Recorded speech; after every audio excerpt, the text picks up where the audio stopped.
Hello, Councillor Furtich, can you hear us? Yes, I can. Can you hear Great, me? thank you. Yes. Thank you.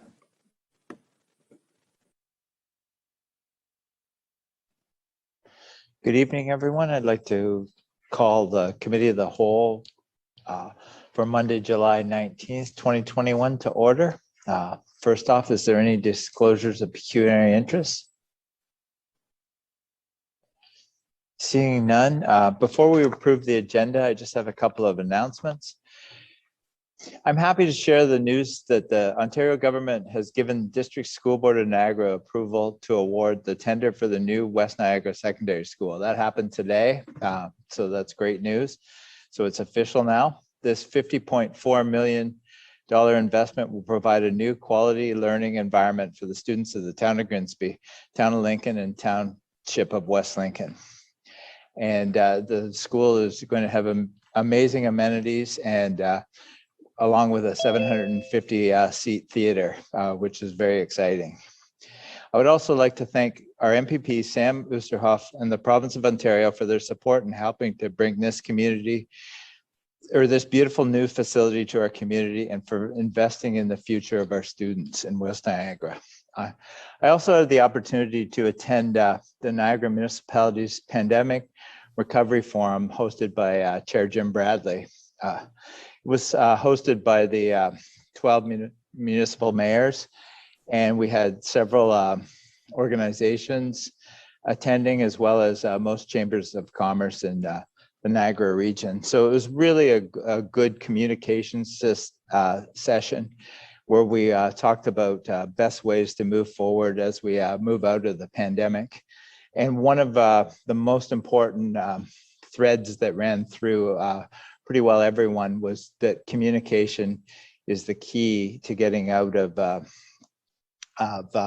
pandemic and recovering, and just everyone being on the same page. So we had a very fulsome meeting, and we look forward to moving forward as we recover. Thank you. Now we move to approval of the agenda.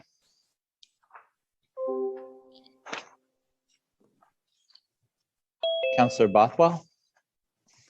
Thank you, Mayor Jordan. I don't know if this is the time. I'm just wondering if we could put in information request into the clerk for the, I don't see the quarterly referred matters list, and the last one we received was dated April 1st. So if we could put that in as a request for the next meeting, the referred matters list as well. An update, please, on the Indigenous land statement. I've had a number of residents request that, and that's on the referred matters list. Thank you. Great. Thank you, Councillor Bothwell. That's been noted by the clerk. All right, seeing no others, we need mover and seconder. Moved by Councillor Bothwell, second by Councillor Frake.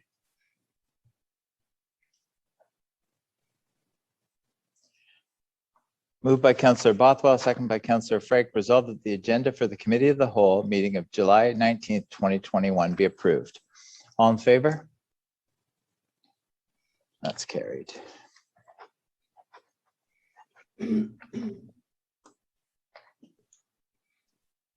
Now we move to number 4, adoption of previous minutes. Grimsby Museum Board minutes of July 7th, 2021. Grimsby Art Gallery Board minutes of July 8th, 2021. Planning and Development Public Meeting minutes of July 12th, 2021. Grimsby DIA minutes of June 2nd, 2021. Councillor Sharp. Thanks, Mayor Jordan. I just wanted to speak quickly to the Grimsby Museum minutes. The best announcement we have now is that museums are allowed to open in step 3. And you can search the Grimsby Museum online to check our hours. I think previously they were Wednesday to Saturday from 1 to 5. Currently admission is it's free, and it's based on donation only. At the moment we have a Mickey Mouse exhibit, and it is from a local collector who has graciously allowed us to keep the exhibit longer because of the COVID closures. And he has tons of Mickey Mouse collectibles, and it's really interesting stuff. So I just want to remind you that if you do want to see that, the admission is free, but we will accept donations if you're so willing. And that's all. There's some other stuff in the minutes, but that's the most important part. Thank you. Thank you, Councillor Sharp. So I have Councillor Sharp as the mover and seconder, Councillor Cadwell. Moved by Councillor Sharp, second by Councillor Cadwell. Resolved that the Grimsby Museum Board minutes of July 7th, 2021, Grimsby Art Gallery Board minutes of July 8th, 2021, Planning and Development Public Meeting minutes of July 12th, 2021, and Grimsby DIA minutes of June 2nd, 2021 be received. All in favor? That's carried.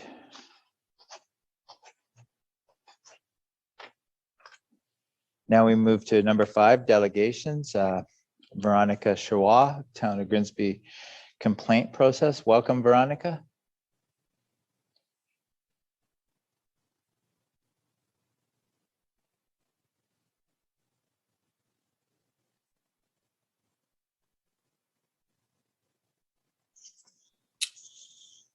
Hello, can you see me at all? My video is not here. We can't see you, but we can hear you. Okay, there we go. There Sorry. we go. I think I got taken off. Okay, all good. Thank All right, you. go ahead, Veronica. Good evening, members of council. I'd like to give you some feedback about my experience making a formal code of conduct complaint with the town of Grimsby. I will provide my comments as well as suggestions on how to make this a more effective process for all involved in the future. Please keep in mind, I am not a lawyer, nor do I have legal aid guiding me. This is my understanding of events coming from a resident. I apologize if I've misinterpreted the reasoning behind events, but I will ask and hope you can clarify anything that you feel is incorrect. While I have opted to keep the majority of my concerns with this specific complaint off the public record, I do want to raise several important issues. I will begin with the integrity commissioners. I am curious to know why the IC report did not make any comments as to the appropriateness of Mr. Dunstall voting to switch integrity commissioners during my complaint. As I mentioned in correspondence, this should have been considered a conflict for Mr. Dunstall, as it was. Mr. Dunstall had a real invested interest in a matter and outcome before Mr. Harnick, whom he then voted to replace. Don't worry, I will not be filing another complaint, as this one has taken a mere 8 months to have resolved, and I will let public opinion be the judge of Mr. Dunstall's participation in that decision. Why did this complaint take 8 months to come to council? Why was my complaint set aside and let numerous complaints proceed while mine was sidelined? Mr. Harnick said publicly that he processes complaints in order. Was my complaint an exception to the rule? Were petty complaints being filed to delay the outcome of resident complaint? It was quite coincidental. The timing that Mr. Dunstall added to his own complaint against another councillor was within days of me alerting him of my upcoming complaint. Details as noted in the report. Is it optional to opt out of a phone interview with an integrity commissioner? When a new integrity commissioner is appointed to an existing complaint, is it commonplace to allow the respondent to start with a new response when responses were already on record? But then again, voting to replace an integrity commissioner is not commonplace. It's highly unusual. Does this process not seem in the slightest advantageous to the resident, to the respondent councillor? In the future, it'd be nice if councillors followed the same procedures expected by those making the complaints. This would include responding to the reasonable timelines provided, making themselves available to speak with the integrity commissioner, and following through with the complaint from start to finish with whoever the integrity commissioner was assigned to the complaint. I'm also appalled that Mr. Dunstall, Mr. Ritchie, and Mr. Vane at the last meeting, where they attempted to overturn the Committee of the Whole's decision to require agenda items to be deleted by a 2/3 vote. Had they been successful and only require a majority, it would have been all too easy to remove delegations such as mine and stifle the feedback of Grimsby residents. I have to thank Councillor Bothwell, Freak, Vardy, Cadwell, Sharp, and Mayor Jordan for voting to ensure that everybody is heard. With only one active COVID case in all of Grimsby this morning, I ask that council consider a motion to return to in-person council meetings for its next meeting. Niagara Region now being in phase 3, public health allows for indoor organized public events of up Point to of order, Mayor 25 people. Jordan. The city of Burlington, which as we Point of know order. is a COVID Yes, Councillor hotspot. Sharp. The topic of this is the council code of conduct and complaint procedure. Veronica, you need to stay on topic. Thank you. It's actually about the complaint process. So this is part of the complaint process. All right. Okay, I will continue. Thank you. The city of Burlington, which as we know was a COVID hotspot, has announced they will be returning with a hybrid model. Councillor Vane has already stated he will not return to in-person meetings. So perhaps the hybrid model would allow these Mayor Jordan, councillors point of who order. would prefer to stay at home and those who would like to return to town hall Point an of order, Mayor opportunity Jordan. to do so. Councillor Ritchie, yes. This is, again, we're talking about the city of Burlington. This has nothing to do with the complaint process. I'm almost done. I'm almost done. It's process and this is procedure. Okay. All right, Residents that's noted. should So we need also to be stop allowed. this, Mayor Jordan. I am done with the city. That was one comment. I'm almost done. Every comment, you just attacked Councillor Vane, stating that he won't return. With COVID, you don't know the personal issues or health Point of reasons maybe order. behind that. It's Councillor this is way off Councillor topic. Ritchie. A point of order. Excuse me, I If have a the point of order on the resident has- floor. It- Councillor Vardy, No, your point Councillor of order, Ritchie. you make the point and then you sign off. She So doesn't get to please sign continue off on. And allow the resident to speak. All She right. does not get to continue on like this. Can we please let the delegation continue? As long as she stays on topic, please, Mayor Jordan. Absolutely. Okay. Residents should be allowed to enter council chambers as well, obviously respecting public health guidelines of 25 people allowed in the room at one time. CAO Schlange, it is clear you have an administrative process that creates obstacles for people who want to place a code of conduct complaint. Fees are not affordable. Even if they are technically partially refundable. You've held on to my $217 since November. During a pandemic, when people are not only struggling financially and needing to pay the outrageous taxes that are unique to Grimsby, making residents cough up money to hold local government accountable is unjust. The Ombudsman recently spoke of these fees as barriers and that these should not be imposed. I can only wonder if he had our fees in mind. Councillors are also at an advantage as they are not required to pay the extra fees for the Commissioner of Oaths. Why are residents required to pay more than a councillor does? Going forward, I would suggest that complaints be nominal with a maximum $50 and no fee for the Commissioner of Oaths. Councillors and residents should be paying the exact same fees to file a complaint. Lastly, I want to address council, particularly councillors who make petty and or frivolous complaints against other councillors. You have spent an exorbitant amount of taxpayer money issuing complaints against one another with outcomes that are predictable and pointless in my opinion. Moving forward, I ask you to please consider a more personable approach. If you feel a councillor was in violation of the code of conduct or have a conflict of interest, I ask that you address it at the beginning of a meeting when conflicts of interest are declared. At that time, calmly point out any possible contravention. The councillor can either respond to the concern at that time or respond to it at the next meeting 2 weeks later. This would provide a much smoother and affordable option when a simple explanation may put an issue to bed immediately rather than demand a 10-page report and associated costs. You have 15 months left in your term. I ask you to use this time to finish strong by listening to your constituents and respecting all that we love and cherish in this town. Please respect our tax dollars and common sense. We cannot afford any more frivolous spending of either of these. Thank you. Thank you for your presentation, Veronica. Thank you. Councillor Ritchie. Thank you through you, Mr. Mayor.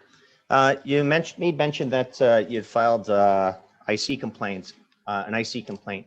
How many have you filed? Does it matter? I'm just asking. I'm actually not obligated to ask that or to answer that. No, but Councillor. you talked about not getting a feedback, and there's a procedure for the reasons why I'm not getting feedback because the process may not be accepted. So I was just curious, is how many complaints you've actually filed? But you don't have to answer. You're correct. Are you not the administrator? Are you not the administrator? Excuse me, Can I ask I'm you a speaking question first. as well? Excuse me. No, you can't. Are you not the administrator for Citizens for Responsible Growth, Grimsby Citizens for Responsible Growth? Sorry, can't hear you. Veronica, you're muted. The host had muted me, yes. No, I am not an administrator for responsible growth, not at all. You're not, okay. No. Do you participate there?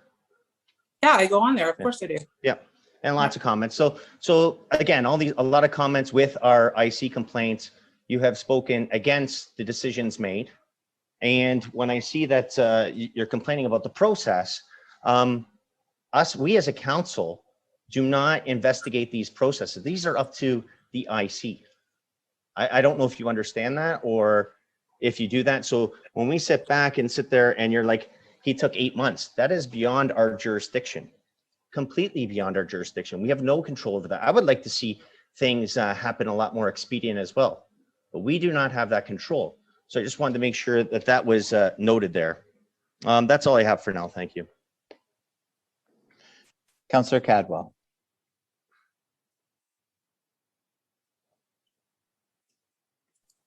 There we go. Unmuted. Yeah, thank you, Mayor Jordan, through you. If you could comment, Mr. Mayor Jordan, about how many out of the 13 municipalities in the Niagara region, how many are planning to go open up again and the status? Can you make a comment being our regional rep? Thank you. I think every one of the municipalities is looking at some type of moving forward and seeing where they're going to move and how quickly they're going to move. So, but I don't have exact dates. I know St. Catharines, I talked to Mayor Sendzik, and they are looking at early August for in-person meetings. I haven't heard from any other municipalities. Yeah, thank you. There was an email that I received. I think most councils received. 11 out of the 13 municipalities are waiting till the fall, just after Labor Day. Just some information, FYI. Thank you. Thank you, Councillor Cadwell. Councillor Vardy. Thank you, through you, Mr. Mayor. I would just like to thank the resident for her presentation. I'm sorry that you were interrupted. I think it's really important that we hear from the public and from residents, even when it's something that may be uncomfortable or, you know, critical of our actions. I think it's really important that we hear what people have to say, because we are their elected representatives. That's our responsibility. Our responsibility is to the public, first and foremost. So I would just like to thank you very much for your presentation. And also I'd like to add that while maybe not the majority of councils are returning to chambers, I certainly am looking forward to returning to chambers.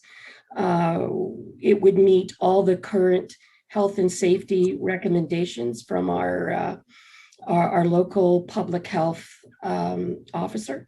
So I think the sooner we do this, the better. So thank you very much. Thank you. Councillor Frick.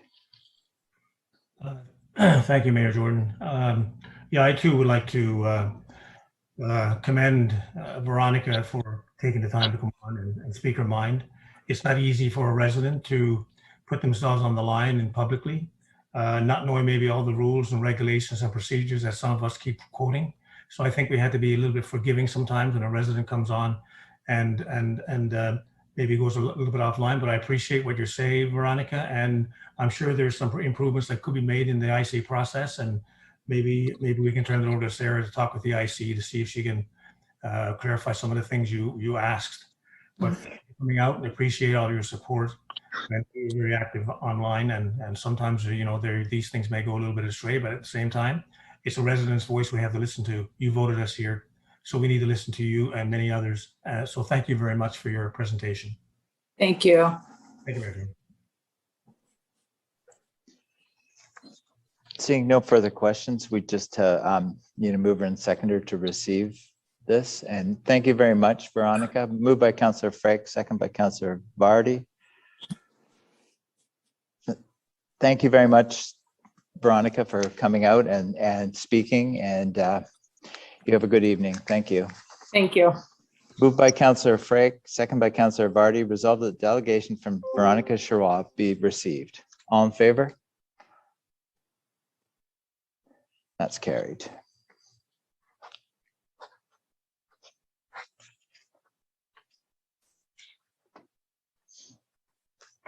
Now we're moving to section 6, our consent agenda.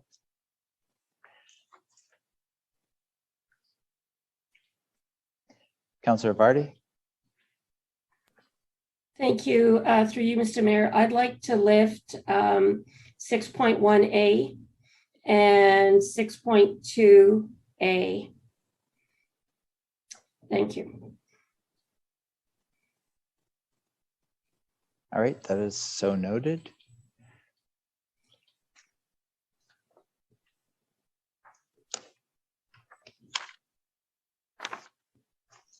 Just need a mover and seconder for the remainder of the consent agenda. Moved by Councillor Cadwell, second by Councillor Vardy.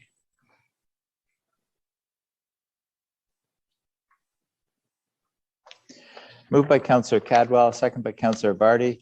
Resolved that the Committee of the Whole hereby approves the following items and that the various consent items be approved on the recommendation as contained therein. Report DRS 21-20 regarding Parks and Recreation Information Report, Department Update. Report DPW 21-19 regarding award of contract PWC 21-02-320157, Gibson Street pedestrian bridge replacement. All in favor? That's carried.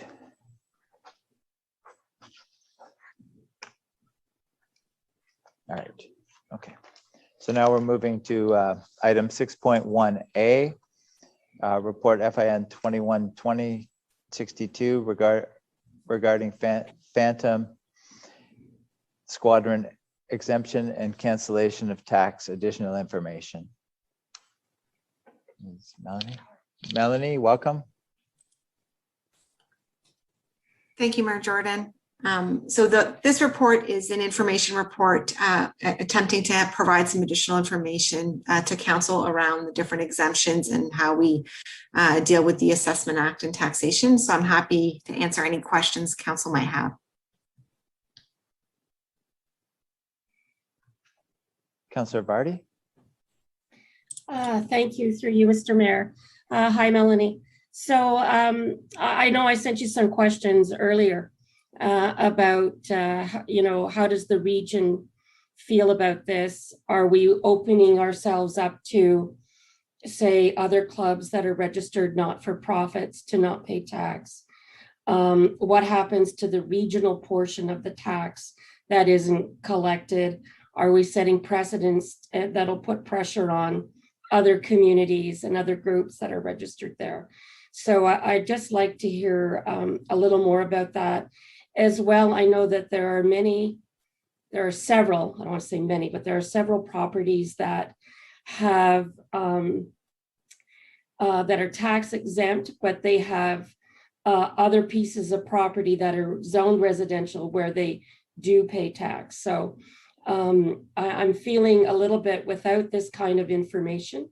I'm not ready to kind of move forward. So I'd like to hear what you've got to say, please. Absolutely. And through you, Mayor Jordan, I really do appreciate the question, Councillor Vardy.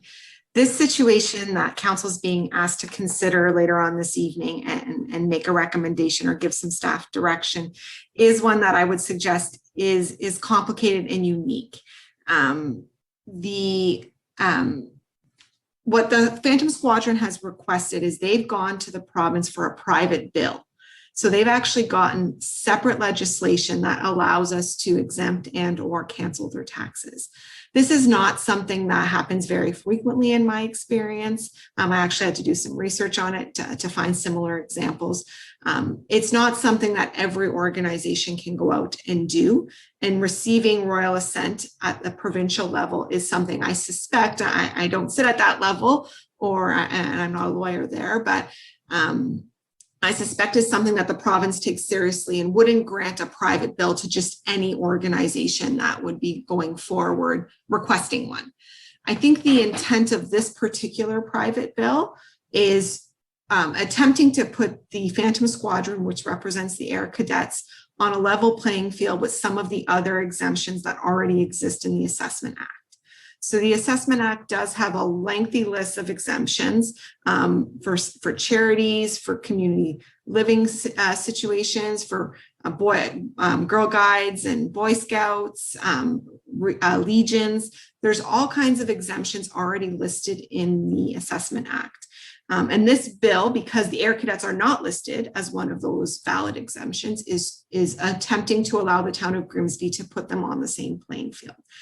The reality of whether council should choose to do that is really up to the discretion of council, and if they feel so inclined to do that. As far as how this would be dealt with, the authority does rest with our council at the local level.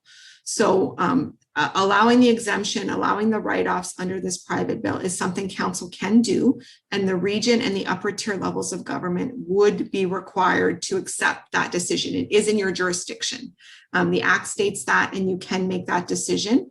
With that said, and we haven't consulted with them directly. We have lots of different write-offs that occur at the local level, and there's always a regional and education portion, and they always accept the town's assessment of that. So this would be no different.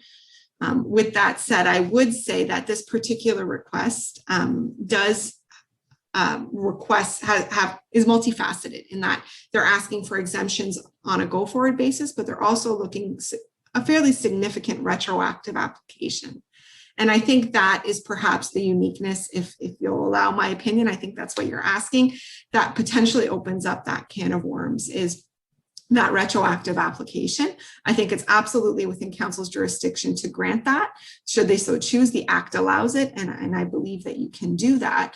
I do think though, if that is council's will, that could be perceived as others wanting to get that kind of retroactive treatment, and the region and our partners might not be as inclined to support that because it has such a large impact going back. But it absolutely is within your jurisdiction to do that, and is follows the intent of this legislation. And the other question you had asked me, I think, is maybe for examples of others who have done this. Like I said, I do think it's fairly unique. I do have one other example, which I've actually gotten a bylaw for to help guide us. The Niagara Falls Boys and Girls Club did make a similar request to Niagara Falls Council, receive royal assent from the province, and Niagara Falls did enact it. I don't have the details on whether there was retroactive or kind of just go forward application. I think our situation might be a little bit different in that regard, but there are examples of this having taken place. But I do think they are fewer and far between. And I hope that answers your question, but I'm happy to answer anything else if I've missed something. Yeah, that's great. Thank you. Councillor Frick. Excuse me. Thank you, Mayor Jordan. Melanie, did I hear you say that this royal assent from Queen's Park, this private bill, was giving us the authority, not them the authority? Is that correct? Giving us the authority to move ahead if we so wanted to? That's correct, through you, Mayor Jordan. This is enabling legislation, I would call it, right? So they basically set the bill that allows Town of Grimsby Council to exempt the properties going forward and to cancel taxes retroactively. It does not make that decision on your behalf. It's just legislation that would allow you to do that. Without this legislation, you really don't have any authority or ability to do that because we have to follow the Assessment Act, and they're not an exempt property under the Assessment Act. So this is enabling legislation.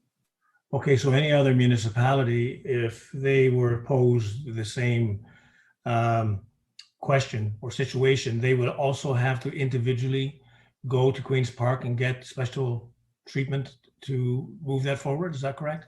So right now we're in a unique situation to do this. As you said, I use your words unique and possibly a can of worms.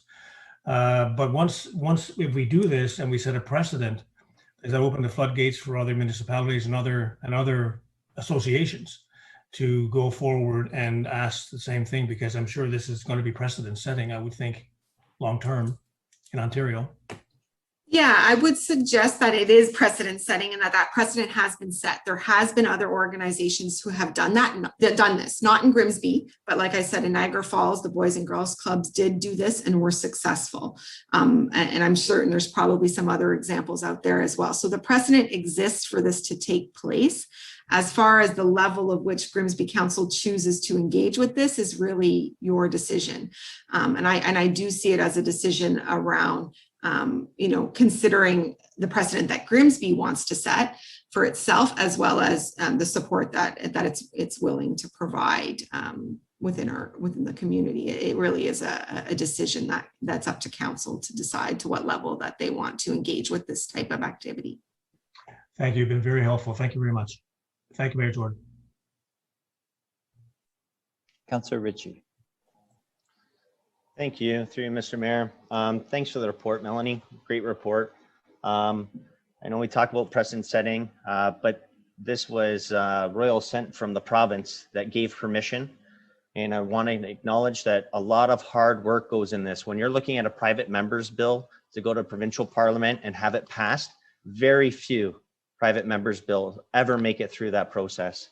So there was a lot of work there. And again, they set the precedent by approving this. We have an opportunity now, when I look at this, of supporting our youth, because any reductions or tax exemptions, we may or may not approve it tonight, I believe will go back into the youth community. It will help them to not just keep I believe it's the Air Cadets up and running, but I also know that they've also opened their door to other local groups in our community, such as Girl Guides, Scouts, so forth. And I knew that it would be, if they were to look at it, I'm not saying they are, if they look at it, I knew with the delegation we had before, they stated that it would be a minimal cost for them to hold these events there. So I think this is a fantastic way for us to look and give back to youth programs that's outside our jurisdiction or outside the town of Grimsby, doing stuff for our youth programs. And again, I want to thank you for the report, and I want to thank those that took this challenge on, because the private members bill is never easy.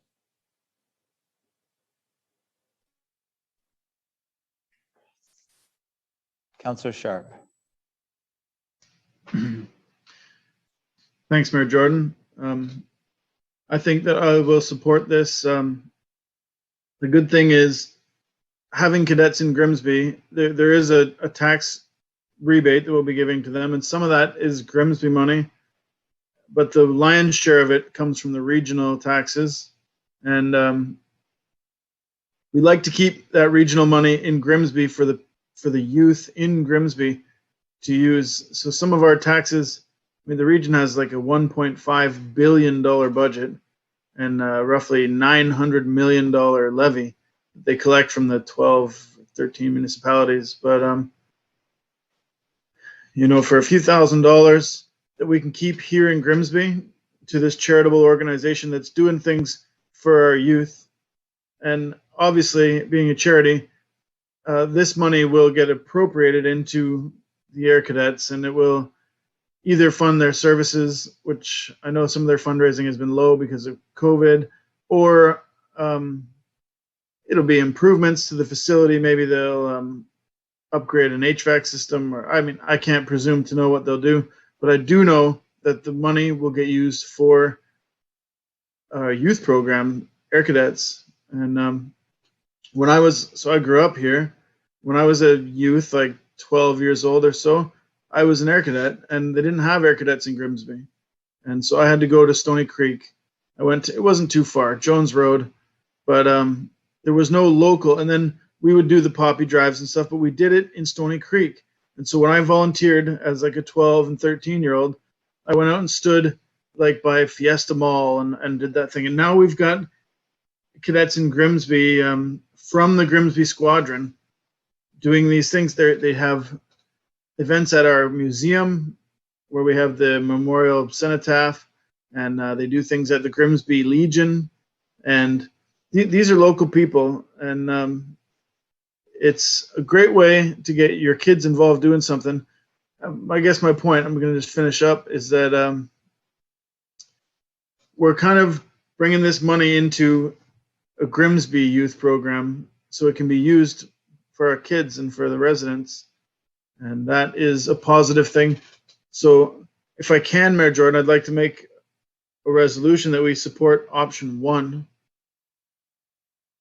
Do I have a seconder for that? We're not there yet. We're just receiving the report right now, and that'll be done later. Right? Yeah, it'll be the next item. So we'll receive the report, and then you can make that recommendation later. Okay, thanks, Mayor Jordan.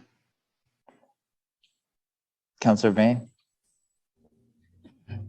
Excuse me. I will be supporting this, but I also want to point something out that I am personally very bothered by about this whole situation, is that we have other organizations in town like churches and other religious institutions, which due to a technicality in the tax laws are actually charged taxes, and they pay taxes, and yet they give everything back to the community. And while I will not dispute what the Air Cadets does, I just don't think the system's fair. When we have religious institutions which are devoted solely to serving your local community, and they're paying taxes because of a loophole or a technicality, sorry, and yet we're giving it to another organization. It's just not fair in my eyes. I will be supporting this because I do support the advancement of youth, and anything to help youth I'm all for. But I just want to make that aware that it does cause a big concern with me. Thank you.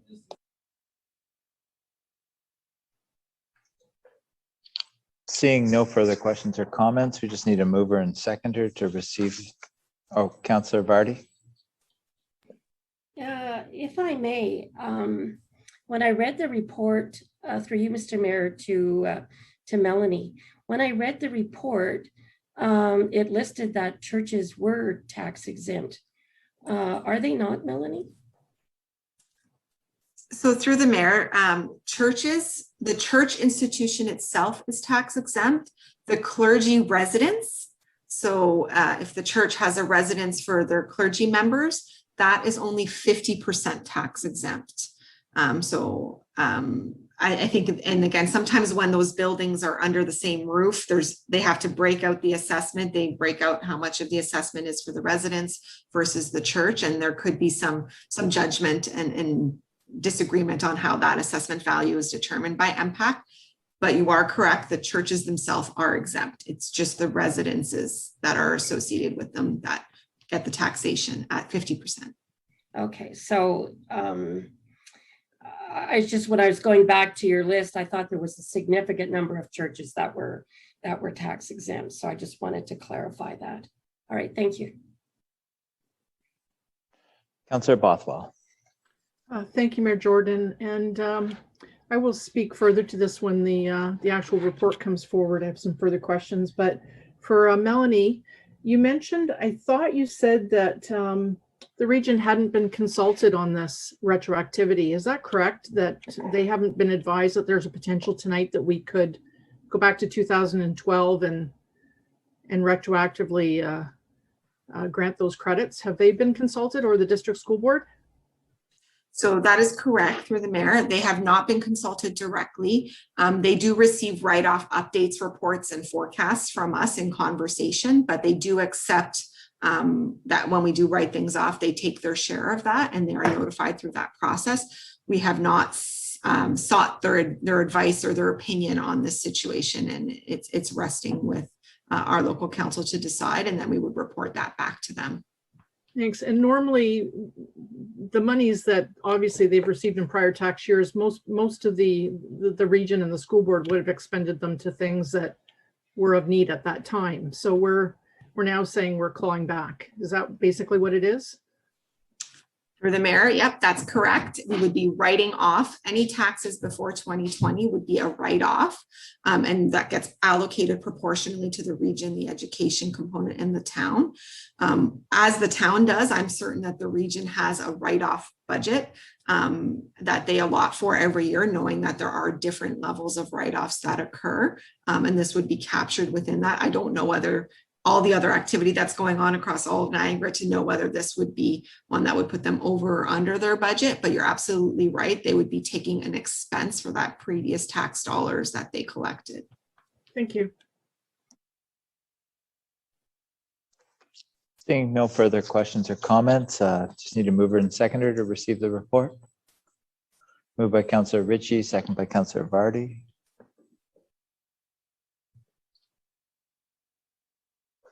Moved by Councillor Ritchie, second by Councillor Vardy. Resolved that report FIN 21-20, 62 Phantom Squadron exemption and cancellation of tax additional information dated July 19th, 2021 be received for information. All in favor? That's carried. Now we move to Admin and Finance, report 6.1, 6.1 or 7.1A. Report FIN 2110. Through you, Mr. Mayor, Yeah. I also lifted 6.2. Yeah, that will come later under Parks, Recreation and Culture, under 8. So it moves to section 8 when it's out of the consent agenda. Okay. So it makes my life complicated because the agenda moves all over the place. So. Okay, thank you, sir. All right, so we're at report 7.1A, FIN 2110, 62 Phantom Squadron. So this is the actual report now. Melanie? Thank you, Mayor Jordan. So obviously this leads nicely into this actual report where we're asking council to give us some direction. We've talked about the situation and the fact that there is the private bill, and council endorsed that private bill back in October, endorsed the squadron seeking the private bill back in October. And obviously all that work has happened. And we're here today at the decision point for council. The report is laid out for you with 4 options. And what we've tried to do is kind of focus the conversation to give council the range of options that they would have to direct staff this evening. Option 1 being giving the full exemption and the full cancellation all the way back to 2012, which is what was requested by the delegation and the Phantom Squadron Committee. And scaling those options all the way to option 4, which is basically not approving any cancellation or any tax exemption. And the 2 options in the middle are basically scaling that. So option 2 is allowing you to cancel just 2020 and then provide the exemption in 2021 forward. And option 3 is saying no retroactive cancellation at all, not even for 2020, and just doing 2021 forward. So we tried to package that into those options. We treated all 3 properties equally in this recommendation because the assumption that we're making in this report is that whatever you would support for the Air Cadets, you would support it consistently across all the properties that are eligible. So just trying to focus that there are a lot of different options that you can do here. So we just tried to lay those options out for council. What we're hoping this evening is that you'll give staff some direction on which option you support. And then from there, we would draft the formal bylaw that's required and bring that back at the next council meeting for official approval. And then we would share that with MPAC and proceed with processing the adjustments as required. Happy to take any further questions or comments as required. Councillor Sharp. Thanks, Mayor Jordan. I'd like to make a resolution that we recommend option 1.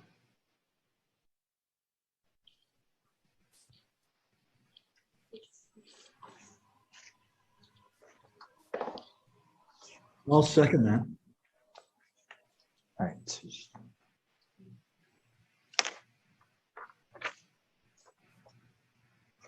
All right, option 1 is tax exemption for 101, 103, and 105 Mountain Road for 2021 onwards, and cancellations of taxes paid from 2012 to 2020 by the squadron when the property was still owned by the church.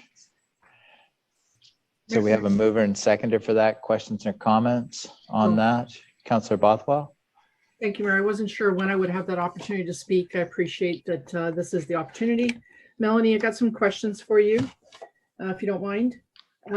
what I understand is that MPAC reassessed the property and so that they would be they would require to be taxable as of 2020.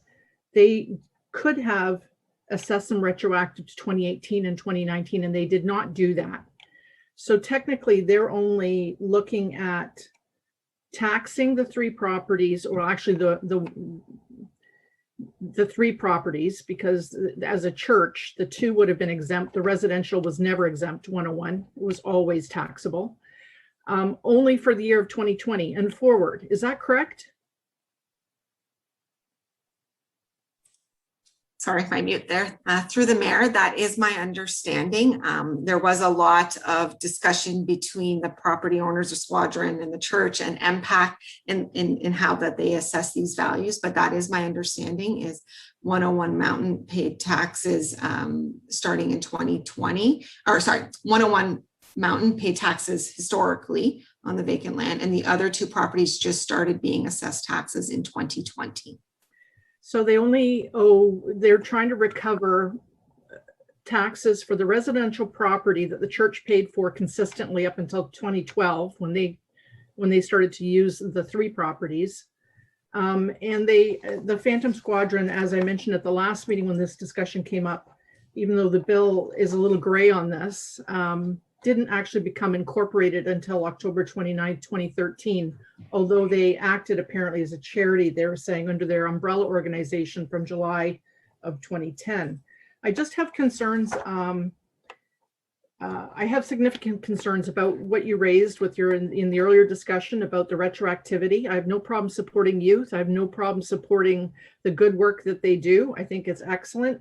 I think it's a big stretch. And I think Mr. Quirk made that comment about you can't blame a guy for trying to go back all the way to 2012 and get the retroactive tax break. So I think that it's that's actually expecting us as council and the region and the district school board to be a little more gracious than we need to be. And I think by even allowing from 2020 forward for the three properties, including the residential, which technically wasn't used for the purposes of the Squadron, except I think there was one camping group that was on it at one point in time. I think we're very generous if we even talk about moving forward with 2020 on the three properties. And it does open that can of worms with a prime residential escarpment view piece of property now being exempt as well, 101. So I'm really hesitant on, I really am not comfortable with going back retroactively to 2012 with this. It's just very uncomfortable.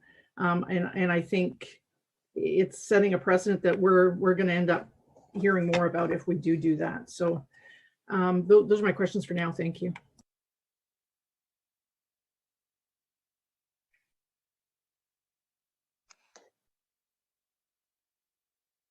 Councillor Cadwell. Yeah, thank you, Mayor Jordan. Just a question to Melanie for clarification. As you read out the options, option 2 is there's no rebate involved, but we just go back to 2020 and forward, sorry, and onward, I guess, yeah. Yes, thank you, Councillor Cadwell. Through you, Mayor Jordan, that is correct. It technically does have a rebate because 2020 is closed, right? So we'd be debating 2020 and then moving forward with exemption from 2021 onward. So it does still have both components, but just the rebate or it's technically a cancellation or a write-off just for the 1 year instead of going way back to 2012. Yeah, thank you, Melanie, and I really appreciate your clarification on that. I will be supporting option 2 because it's unfortunate, but that's pretty much when COVID really hit us strongly, and which affected a lot of their fundraising in that. And I strongly support the Air Cadets for many, many years, and I will continue to. So yeah, I like option 2 personally. So thanks, Melanie. Thanks, Mayor Jordan. Councillor Vardy. Thank you, through you, Mr. Mayor. I guess with respect to option 1, I feel really uncomfortable about rebating money that to one group that a different group paid out. So if we were going to give the money back, it should go back to the church, not to the people that have now taken over the building. So that's one thing that, to me, that doesn't seem very fair. Now, in terms of whatever money gets rebated, if we choose to go that route, do we pay all of the rebate, or do we pay just the Grimsby portion and then the region pays that portion? So through the mayor, so it's a good question. We do pay all of it. So we are responsible for tax administration. So that's all done at the local level. We collect all the taxes on behalf of the region and the education authorities, as well as the town. So we would rebate or refund this organization the taxes, and then we would report that back to the region and the education, and we would balance out with them annually, which is our typical practice. So they would cover their share, but they do it through us in the reconciliation process that happens at year end. So we pay up front, we administer it up front, and then we would get back the benefit of their share of that cost through our yearly reconciliation. So I too would like to say that I support the Air Cadets. Many of you know that my son's a pilot, but I'm very uncomfortable with any kind of retroactivity. So I feel most comfortable with option 3 as we move forward, rather than kind of looking back. From this point on, it makes sense. So thank you. Councillor Bain. Like Councillor Vardy, I will be supporting option 3. And one thing that I think we as a council need to keep in mind, we keep talking about Grimsby's portion and who's paying back. At the end of the day, this is all tax dollars, whether it's school, region, or Grimsby. So I will be supporting option 3. They were granted something, and I agree with Councillor, I believe it was Councillor Ritchie, who said private members' bills are very hard to get through. And it did go through, and we do take a lot of direction from the province. So I will support it, but it'll be option 3. Thank you. Councillor Frick.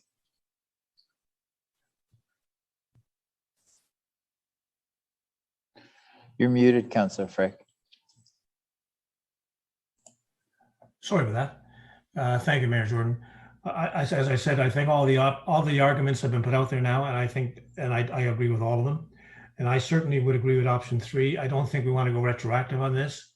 I think that I think we're very generous by allowing option 3, and I think that's the most fairest thing to do.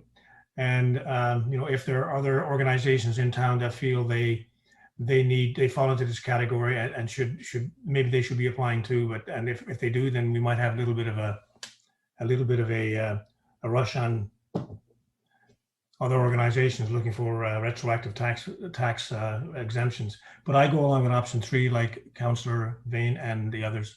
Thank you. Councillor Bothwell. I don't know, Mayor, the order, but I know that there is a motion on the floor for option 1. Should that not be successful, can I move for option 3 as the second vote? Yes, we'd vote on the motion that's on the floor first. If that's defeated, then we'll entertain other motions. Thank you. I'd like to put forward for option 3 if that motion is defeated. Thank you. All right. I'll second that. Councillor Sharp.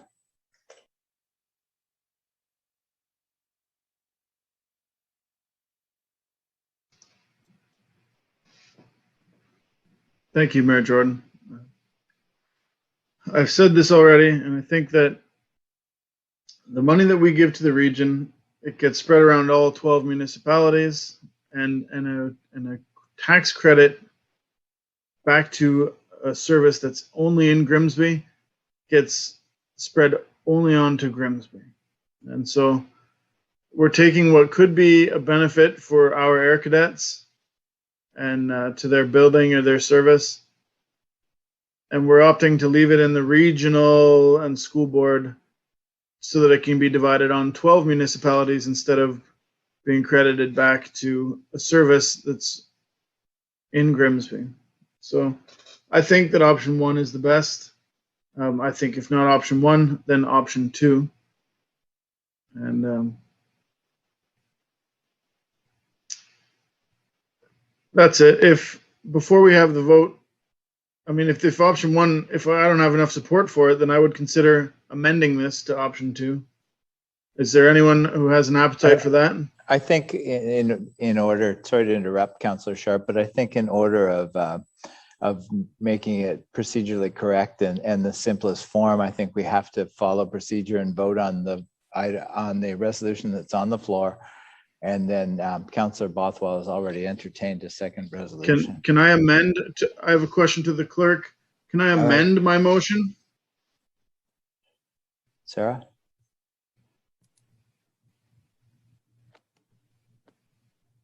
So, I mean, you could amend, but I think the order would be to vote on option 1 as you have on the floor, and then option 3 as Councillor Bothwell has put forward, because the amendment, this is two different options, right?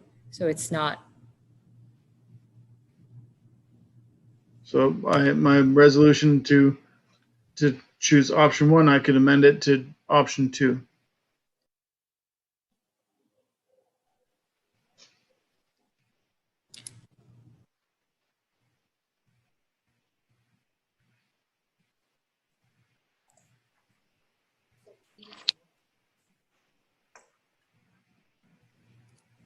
So Councillor, you are the mover. So if Councillor Dunstall is fine, we could entertain the amendment first.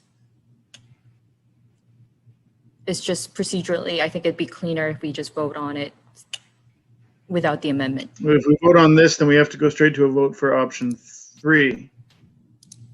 Yes, We which you can skipped also defeat again, and then we'll put option 2 in.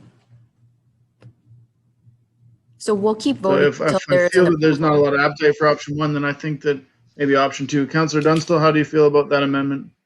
I think we should just vote. I don't want to. Okay. The amendment.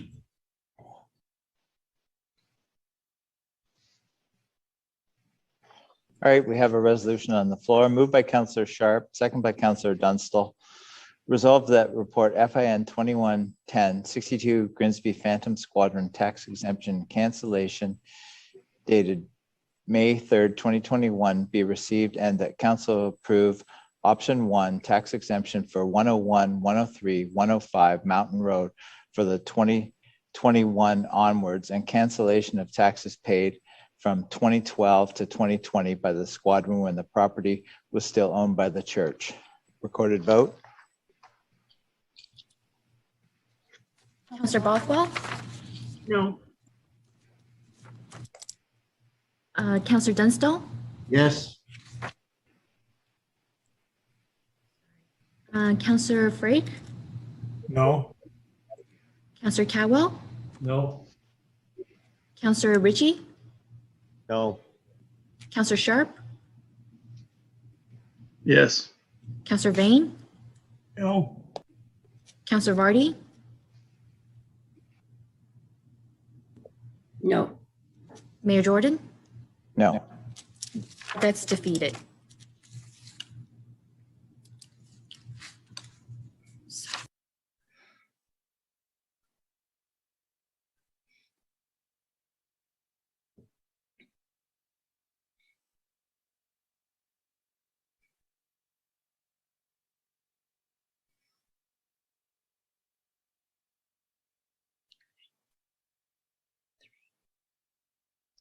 Before I read the resolution by Councillor Bothwell and Councillor Frake, which is option 3, Councillor Cadwell, you wanted to comment? Yeah, thank you, Mayor Jordan. I'm just wondering if, I mean, we're on this now, but if we would have just looked at each option individually and voted in the majority, the option that has the most votes, that's the one we pick, because I do support option 2, but it looks like I'm not going to get the opportunity to vote on option 2. So it's too bad we didn't go 1, 2, 3, 4. The one with the most majority is the option. That's just my comments. Thank you. Thank you, Councillor Cadwell. I'll read the resolution.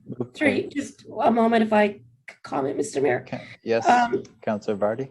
Through you, if Councillor Cadwell had put forth a motion, then we would have been able to vote on it. Yes, no. So I just don't, is that not correct? That's correct. Councillor Vane. Just because option 3 is on the floor right now doesn't mean we have to support it. We can still vote against it and then go wait for somebody to bring a motion for option 2. Yeah, that is also correct. Councillor Cadwell? Oh, Councillor Ritchie? Yes, I'd like to put a resolution on the floor for option 2. If option 3 fails, then look for a seconder. Yes, we have Councillor Cadwell as the seconder. All right, so we're moving to option 3 right now. Move by, or Councillor Sharp, did you want to speak on this option? Yes, I just want to put on the record, I'm going to vote this down, option 3. It's not because I don't support going forward with the Air Cadets. It's because I will support option 2. And I want to be on the record that although I will vote down option 3, I do support the Air Cadets and I support option 2. Oh, I need that. Yeah. Moved by Councillor Bothwell, second by Councillor Frey. Resolved that report FIN 21-10 62 Phantom Squadron tax exemption and cancellation dated May 3rd, 2021 be received, and option 3 tax exemption for 101, 103, 105 Mountain Road for 2021 onwards, no retroactive tax cancellation be approved. Recorded vote. Councillor Bothwell, Yes. Councillor Dunstone, No. Councillor Frake, Yes. Councillor Cadwell, Sorry, no. Councillor Ritchie, No. Councillor Sharp, No. Councillor Vane, No. Councillor Vardy, Yes. Mayor Jordan, Yes. that's defeated.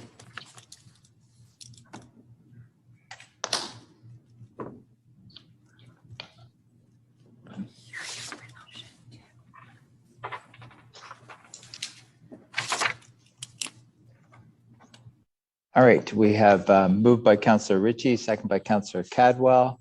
Resolved that report FIN 21-10 62 Grimsby Phantom Squadron tax exemption and cancellation dated May 3rd, 2021 be received, and option 2 tax exemption for 101, 103, 105 Mountain Road for 2021 onwards and cancellation of taxes paid in 2020.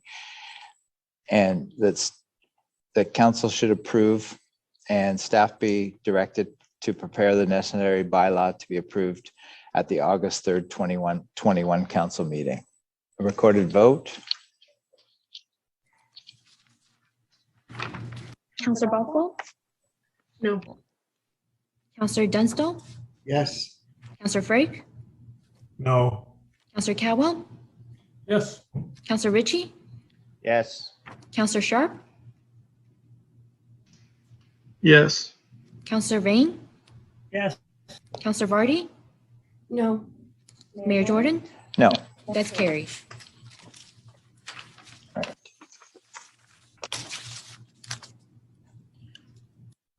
Move to report 7.1B. Report FIN 2119 procurement bylaw update. Melanie again, welcome back. Thanks, Mayor Jordan.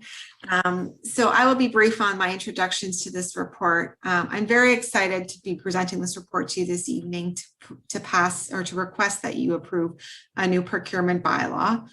We did have a June workshop where we talked about procurement, the process, and this bylaw that has been prepared in conjunction with some procurement experts at Procurement Law Office who guided it and made sure that we incorporated all the required legislation, as well as we're moving towards best practice. This bylaw would allow the town to make some leaps forward, as our current bylaw is outdated and was drafted in 2004. And in many regards, it does have some significant gaps and risks. Staff are looking forward to establishing this bylaw as the first step to developing a more robust procurement framework, developing training and education, as well as moving forward with actually tracking some of our procurement analytics and reporting. I'm happy to answer any questions from council as required.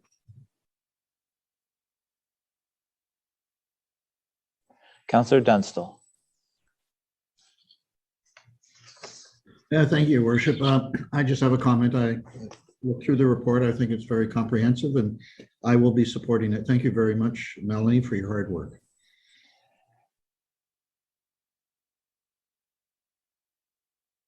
Councillor Cadwell. Yeah, thank you, Mayor Jordan. And I just want to say too, report is a great report. And I said this at the workshop, and I'm going to say it again, 17 years before our procurement bylaw was looked at. That's shameful, but I'm really happy that we're doing it now, and it's a great report. Thank you very much, Melanie. Councillor Bothwell. Thank you, Mayor Jordan. I know a lot of work went into this, and I appreciate all the detail Melanie has and staff have put into this procurement guidelines, and it is timely. I mentioned before that I am hesitant on the 50,000 threshold for the competitive processes, and I would have been much more comfortable with 25K. I just feel that just coming from government, we have a much more stringent process for competitive bids at the 25,000 threshold and up. So to me, 50,000 is too high. I've expressed that. I don't know if there's any way that it can be looked at still being changed. The other concern I have is when we change the designated authorities list, it resides with the treasurer to do that as the treasurer deems appropriate. I think it would be, I would like to see some report come to council with that list of any changes, significant changes to the designation authorities. I don't know if, not saying that it would preclude the treasurer from doing them, but that a report with an updated designation listing come to council for information purposes. If Ms. Steele would be welcome to that, that would make me more comfortable. And especially considering that in a conversation with email that we just had this week, where I asked about how we would handle the pilot with the fire service and the new chief coming on board and his role and authorities with respect to procurement, that being the Lincoln fire chief. You'd mentioned that you would then modify whatever is required within this delegation authority instrument. And I'd like to think that considering that level of authority is quite high, and I'm not sure how that impacts other things within the Municipal Act, whatever. I just think that something, a change of that nature should come to council, just at least for information. Can I ask if you could respond to that? That would be helpful. Thank you. Absolutely. And through you, Mayor Jordan, I think your request is reasonable. We have committed in this report to bringing back procurement reports to council. We're going to start with hoping to deliver those semi-annually and listing out the procurements. I don't see any concern on having a bullet in there, a paragraph to identify any significant changes. And I think that we can do that. And if there is something significant, report it back through that report that's already going to be coming, so that it's not an additional burden on staff to deliver that. So I think that's fair. Thank you. Councillor Vardy. Thank you, through you, Mr. Mayor. I just want to say I agree with Councillor Bothwell about the $25,000 threshold. I really think that 50 is too high. And I think 25 is more in line with what governments do, at least at the federal level. So unless you can tell me that other municipalities are at the, and all of them are at the 50K level, I'm not comfortable with that. I've just seen how things can get out of control. And I would prefer to see that number down, unless you can show me that that is currently what all municipalities are doing in our region. But then I'm still thinking, then if that's the case, they're all a little too loose and there should be more controls. Thank you. Maybe you could talk to that, Melanie. Sure, I'd be happy to. Thanks for the question, Councilor Rowdy. And through you, Mayor Jordan, I can't say for sure that I have a chart in front of me of every bylaw from every municipality. So I don't know what they're all using. What I can provide as information to council is that we did use Procurement Law Office extensively, and they did recommend these thresholds. So the way I take that is we went to an expert and they looked at the size of our municipality, the type of organization we are, and they did feel that these were reasonable and in conjunction with other similar organizations. With that said, that obviously it's council's direction if they want to do something different. The other piece of information I might add to that is, even though we're only doing invitational competitions or open competitions at the $50,000 thresholds, that doesn't mean we're allowing direct purchase between 10 and 50,000. So this bylaw is very explicit that between 10 and 50,000 requires a 3-quote process.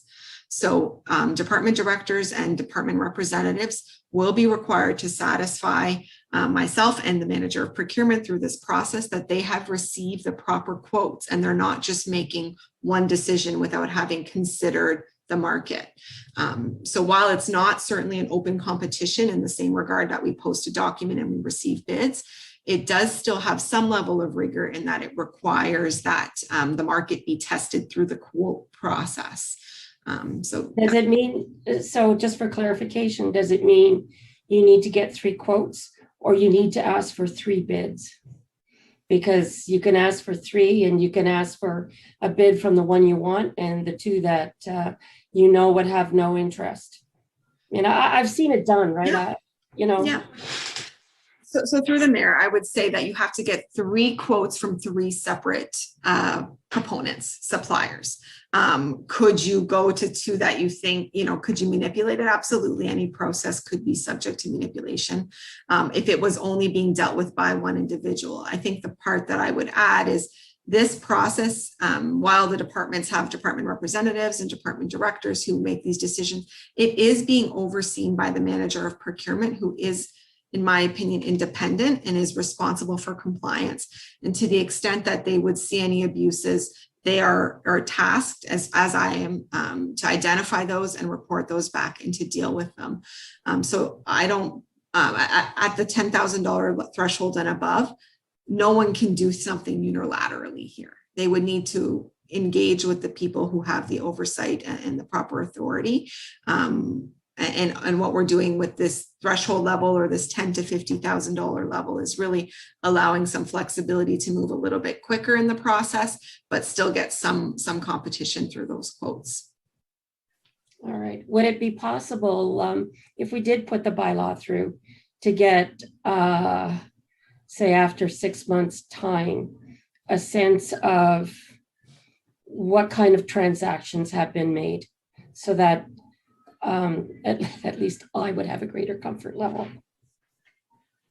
I think through the mayor, what I would say to that is, I think that's fair. I think what we're trying to do, and Councillor Cadwell spoke to this, is we're obviously trying to establish a new updated foundation. And we have actually written into this bylaw that it's subject for a review every 5 years. And that is best practice. We really should be reviewing all our policies and processes on a cyclical nature.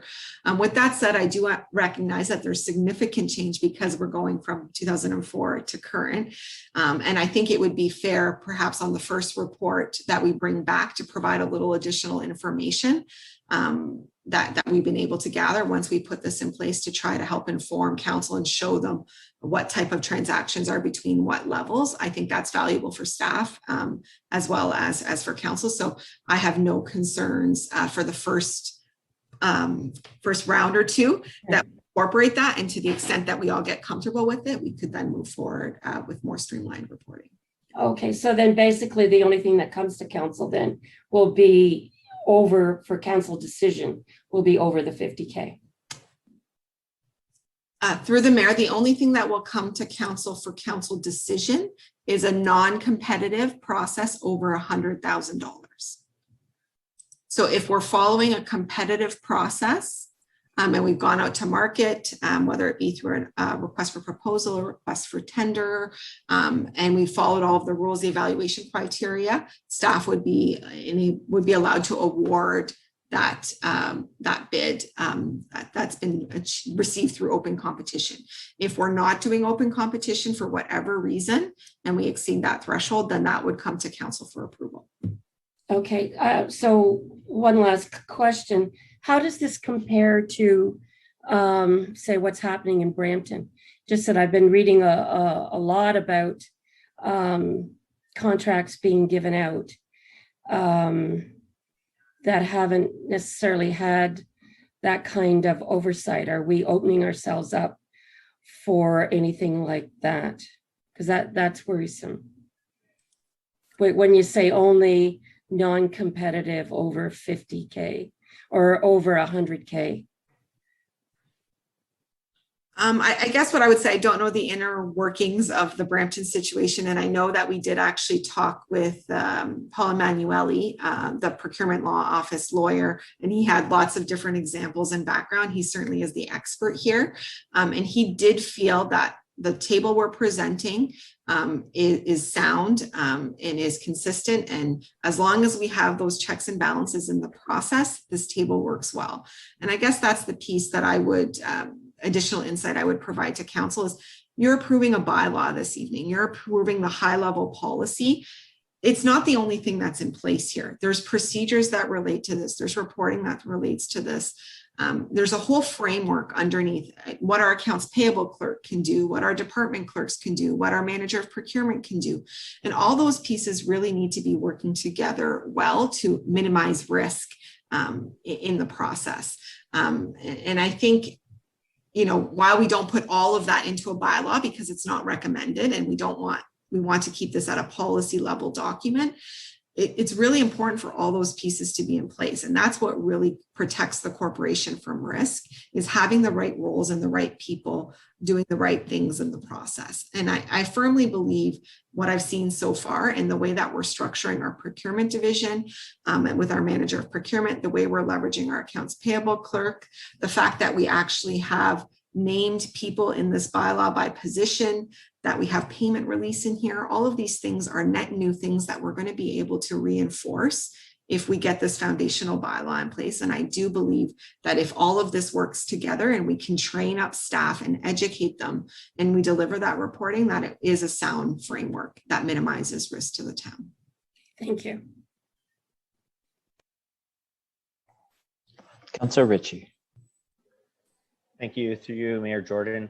I want to thank you for this this document, the bylaw update.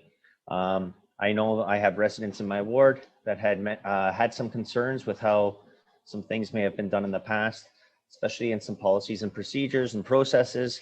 And I think this is fantastic that I believe it addresses all the concerns that the residents that I talked to had. So I just want to thank you, bring it forward.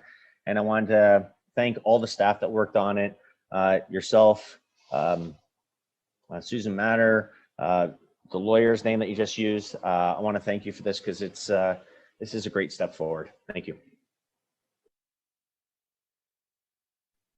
Councillor Vane.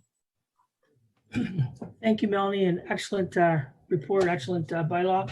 I'm glad to see what you put forth in place. In my department, particular department, we have much higher levels than 25,000, so that doesn't even faze me really. But if there is a concern on any member of council's thing, is this is more operational than council, maybe we could have the CAO sign off on, procurement contracts above a certain amount, prior to the 100,000, say 50 to 100,000, the CAO does a final signature or something, just if it'll help some members of council feel more confident, we'll have that extra step. But as I say, I don't consider 50,000 to be unreasonable. I think it's very reasonable. We're dealing with a $50 million budget. We buy a lot of equipment, which can easily exceed. We had a lawnmower recently, which was $75,000. So I will support it the way it is. And thank you for your work, everybody.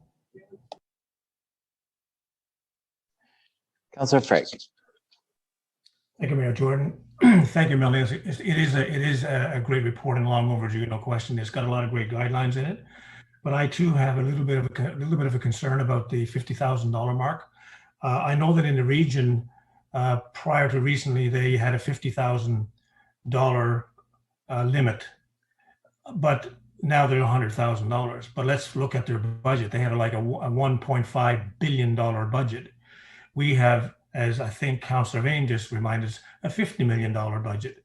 So I think that, in relation to one to the other, or even if you look at the region, I think we're way over the number. I think 50,000 is a bit high. I do like 25, maybe 30,000, maybe 20,000, but I certainly don't like the $50,000. I think it's too high for a municipality of this size. So I would like to see that come back. But otherwise, I think what you put together is a great document. It's got a lot of great guidelines. But like every document and every procedure, they can be tweaked. And I think that in this case, I think we need to tweak it. I think that we should make that 25 grand, not 50. Anyway, that's my opinion, and hopefully we will all come to the right agreement here. Thank you, Councillor. Thank you, Mayor Jordan. Thank you, Melanie. Good job. Thanks. Thank you, Melanie, for the report. Seeing no further questions or comments, need a mover and seconder. Moved by Councillor Ritchie, second by Councillor Dunstall.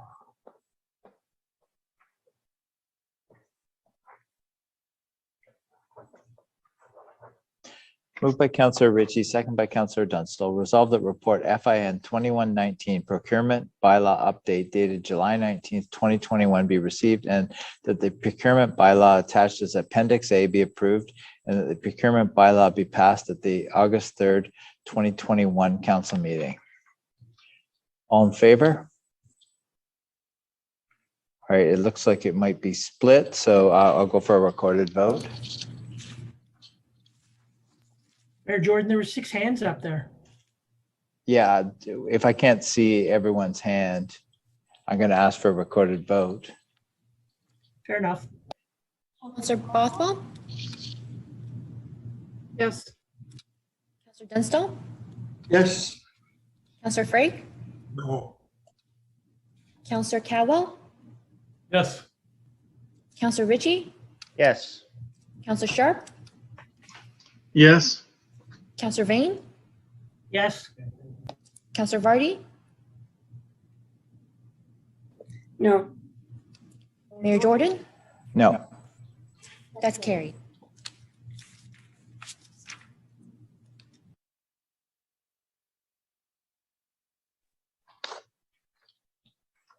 Up next, we have report 7.1C, report FIN 21-21 regarding finance structure. Questions or comments? Oh, Melanie, you're going to speak first. Sorry. I promise this is my last report. I feel like I'm monopolizing your agenda, but thank you for giving me the opportunity to speak to this one as well. I also feel very passionate about the report in front of you this evening. And as you know, in April, the town started a review of our finance function in conjunction with the corporate compensation review project, which I think has really allowed us to look at all of our job descriptions in tasks and rewrite that. We've been able to look at all the positions within finance and taken steps to better align our finance functions to meet the needs of the town going forward. So as outlined in this report, during the second quarter of 2021, we realigned our finance team into 4 separate functions, which are outlined in the report. These functions flattened our finance organizational structure and were established to create a more accountability, focus, and transparency within ourselves, both internally, for internal staff and externally. Since establishing these 4 separate functions, I've continued my review of all of the different jobs and roles and tasks within finance to try to align them to this structure. The review continued to identify a lack of critical capacity in the reporting and planning functions at the town. This need, in alignment with the review of the tasks performed, identified an opportunity to convert our part-time resource into one full-time resource to achieve more value for the town going forward. This shift on how we utilize our staff resources will allow the town to get improved long-term financial planning, more timely and strategic review of policies, more timely reporting to the of our financial statements, as well as our reporting to the province, continued focus on value and cost improvements and commitment tracking, and just more financial strategy in general. I really see this change that I'm asking for this evening as a win-win for the town. We can make this conversion of 1.33 part-time FTEs into 1.33 full-time equivalents into one full-time resource and really focus it. And we can do all of this with our existing budget at no additional cost. This is a cost-neutral proposal.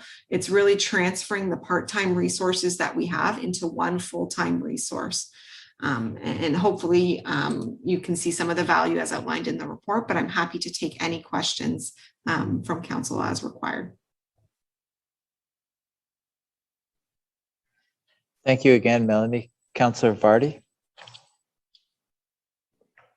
Thank you. Through you, Mr. Mayor, to Melanie. I guess I have to say over the last year, I've been year and a half, I've been very worried about salary expense creep. And while you say that you're going to take 1.33 part-time and exchange it for one full-time, what I want to know is how it's going to affect the salary envelope next year. Because as you know, 3 people were let go from finance this year, which would have created a salary surplus. So I guess what I'm thinking is you might have the money this year, but do you have the money next year is my question. Thank you. Yep, thank you for the question, Councillor Vardy, and through you, Mayor Jordan.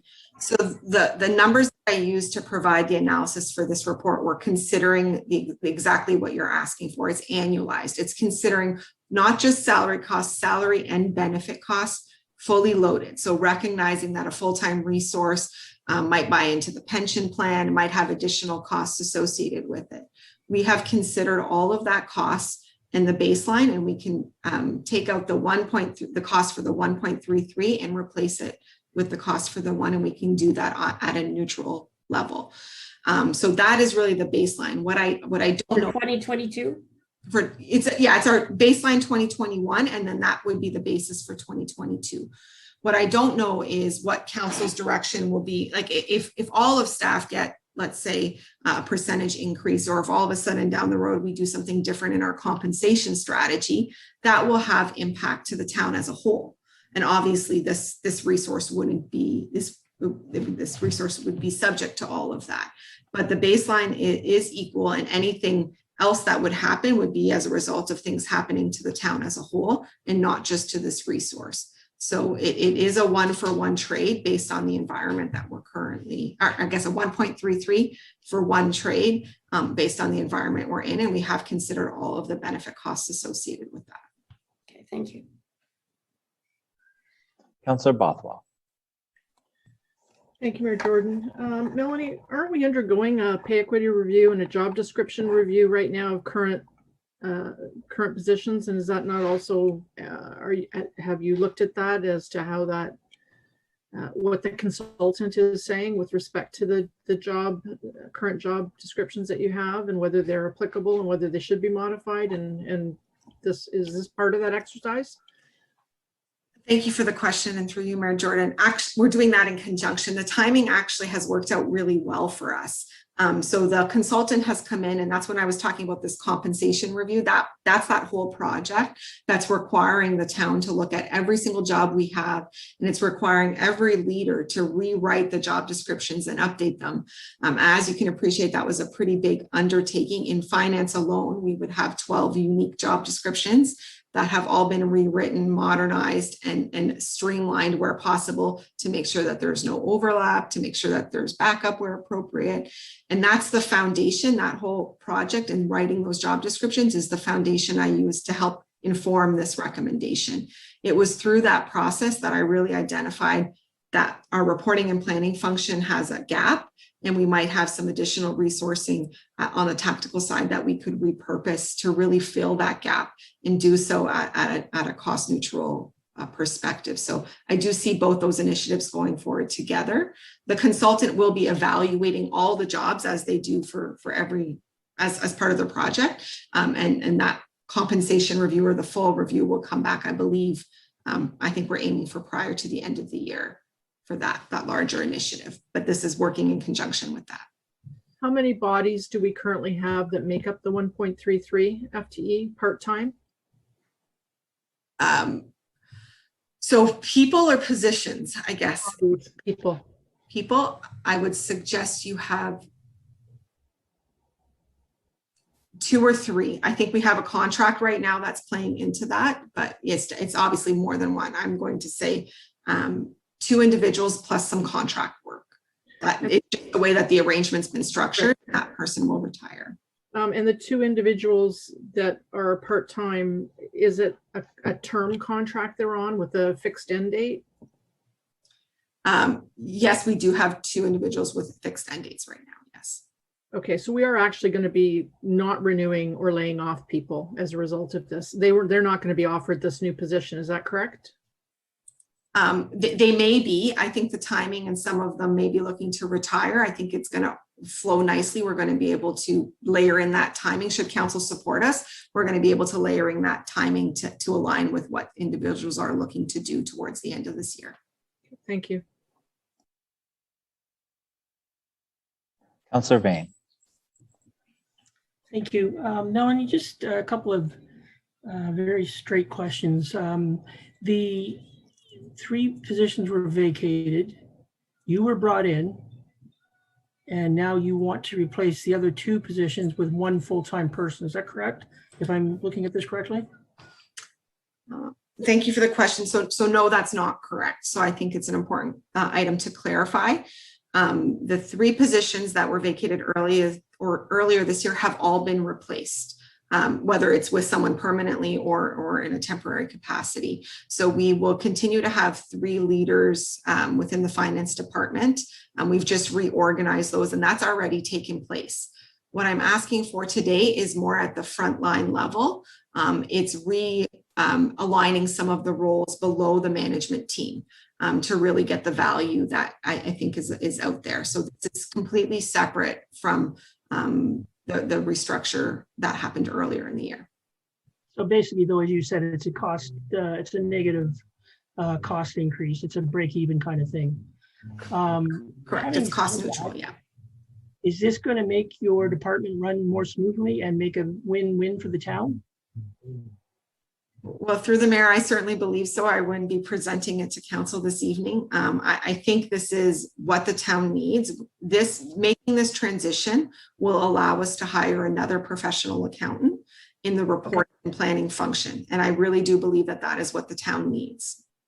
For people outside of council that aren't aware, I have heard amazing things about the work that you have done, about you personally as our new treasurer. And I have 150% confidence in you, and I'm going to support this motion based on that. Thank you. Councillor Frake.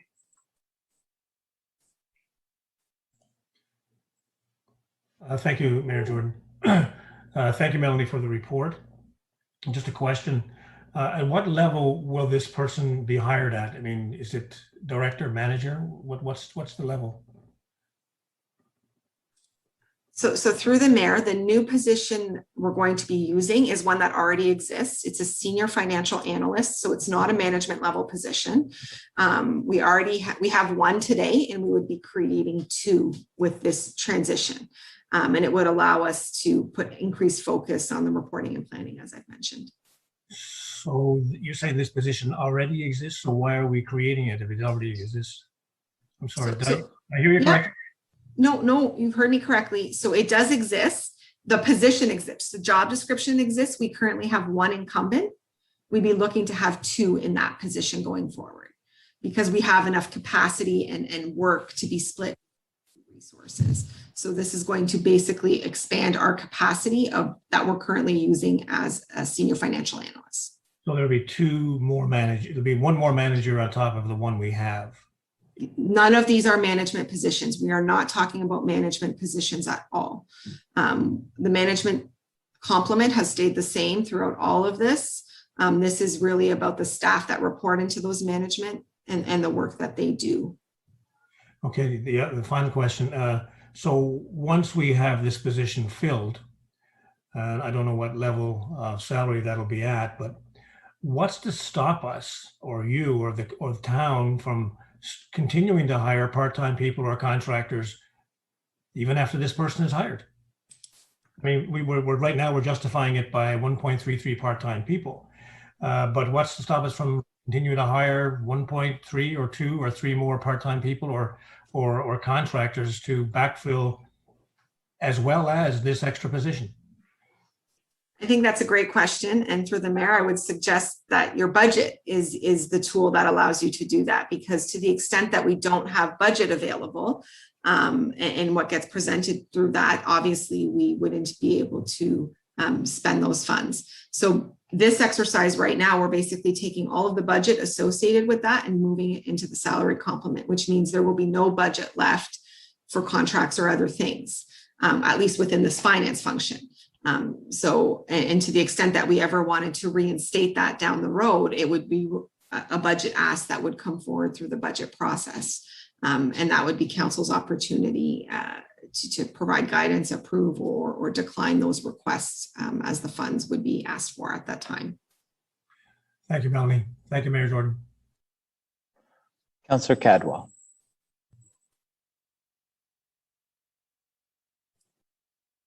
Have trouble finding the old mute button there. Thanks, Mayor Jordan.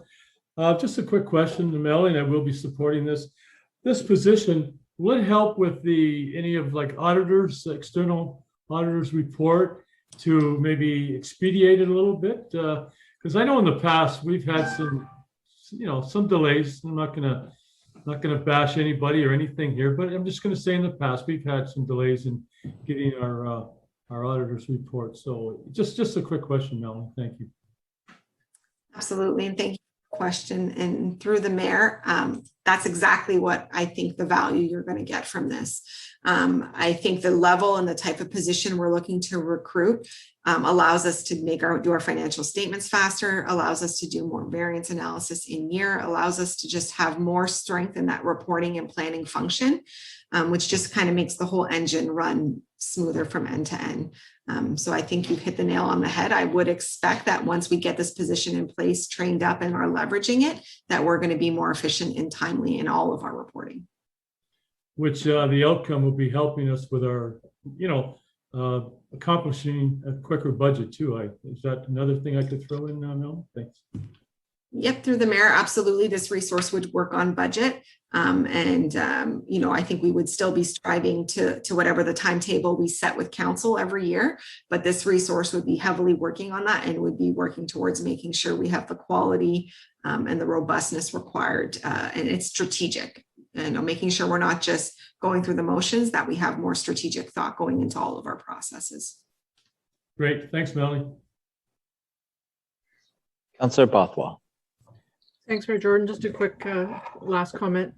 I would rather like to see this discussed either with the budget process or following the completion of the pay equity report and the job description summary and the recommendations from the consultant. I'm finding that I'm not comfortable with acting at this time. I'd like to see that information before making a decision whether this fits into the grand scheme of things. I appreciate your report and I appreciate what you're saying the need is, but I think that we're going to have that report in a very timely manner.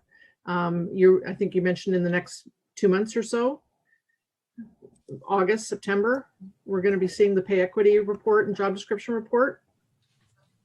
Is that correct, Melanie? I'm not 100% certain. Can I speak to that, Mayor? I just had a review with the consultant. I CAO. think, the treasurer had said towards year end, we're probably looking at sort of mid to end of November that you'll see all that.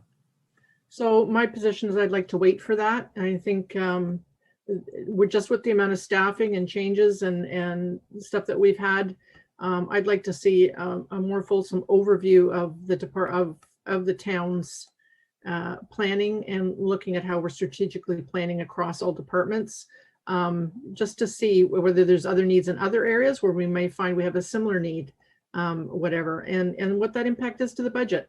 It's not that I'm not supportive of it, and I understand your logic. It's just right now, I don't think the timing is appropriate to move forward with this decision. Thank you. Councillor Bain. I just want to call the question, please. Thank you.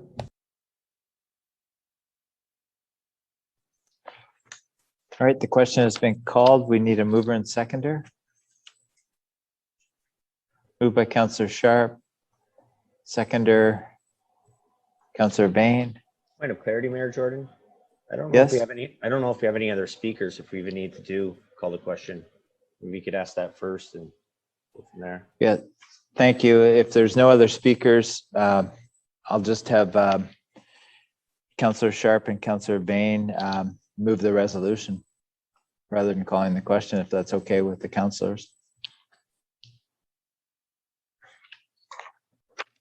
Moved by Councillor Sharp, second by Councillor Bain. Resolve that report FIN 21-21 finance structure update dated July 19th, 2021 be received, and that staff be authorized to convert 1.33 part-time positions into one full-time position with the finance department. Recorded vote.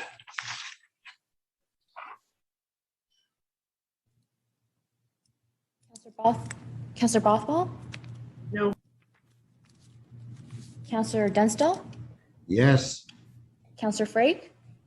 No. Councillor Cowell? Yes. Councillor Ritchie? Yes. Councillor Sharp? Yes. Councillor Vane?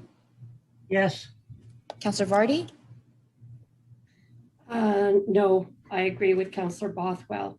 I think it's best to wait to the budget. Mayor Jordan? No. That's carried. All right, moving to section 7.2 resolutions, Councillor Sharp's information request.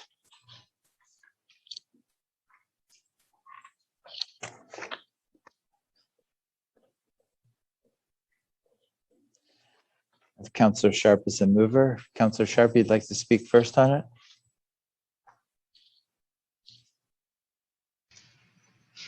Yeah, thanks, Mayor Jordan.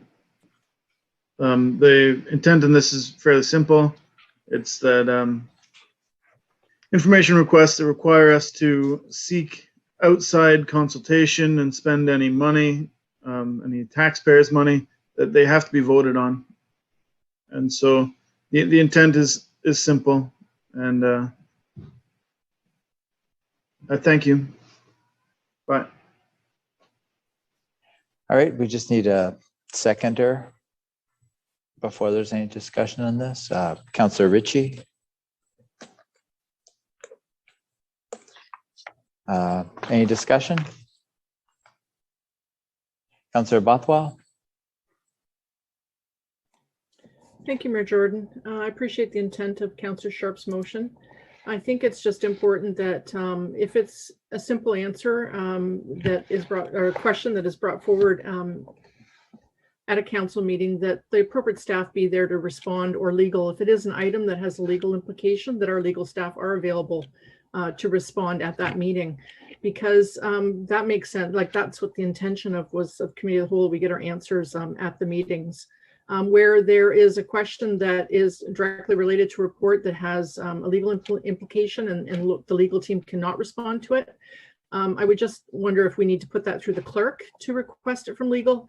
And maybe we should ask the clerk to, maybe this is an information request, to actually provide the contractual arrangement with Airden Burles that is with Lincoln, our joint MOU.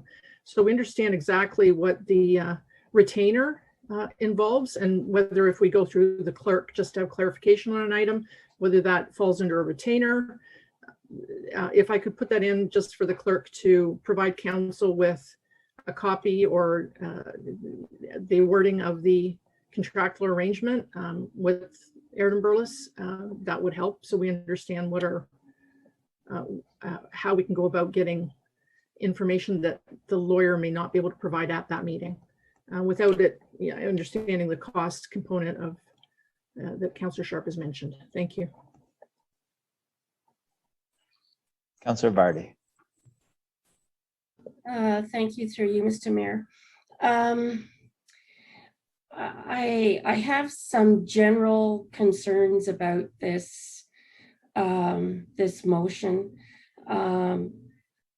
Part of it is where it says an information request cannot be made that would incur any type of financial cost to the town of Grimsby. Well, when we've heard it said, staff are busy, staff time costs money. So then, that could be interpreted as it's hamstringing us to ask staff questions. And then, part two of this, councillors can be encouraged to engage with staff should they have a question on agenda items in advance of meetings. Well, we get our stuff Thursday, maybe Friday. Meetings are Monday. That doesn't give us a lot of time. And it also says here that, should you have a request that has a financial implication, it should come about by way of a notice of motion. So that means you're discussing an issue and you want some legal advice. So you make a notice of motion on the spot. 2 weeks later, your motion gets heard. And then voted on. So there isn't a sense of, being able to resolve issues in a timely manner. So I guess what I'd like to say is, with respect to this resolution, I'm generally supportive of what Councillor Sharp is trying to do. However, I really think the motion needs to be, the resolution needs to be reworked because I can't support it the way it is right now. I think it's flawed, and I think that it can be improved upon. Thank you. Councillor Vane. Thank you. Based on a number of conversations I've had with a number of directors in the town, we are spending thousands upon thousands of dollars to get opinions, legal, peer reviews in planning cases, all kinds of things, because we don't happen to agree with staff sometimes or whatever else. We're spending, our legal budget has gone through the roof. I strongly agree with what Councillor Sharp is saying.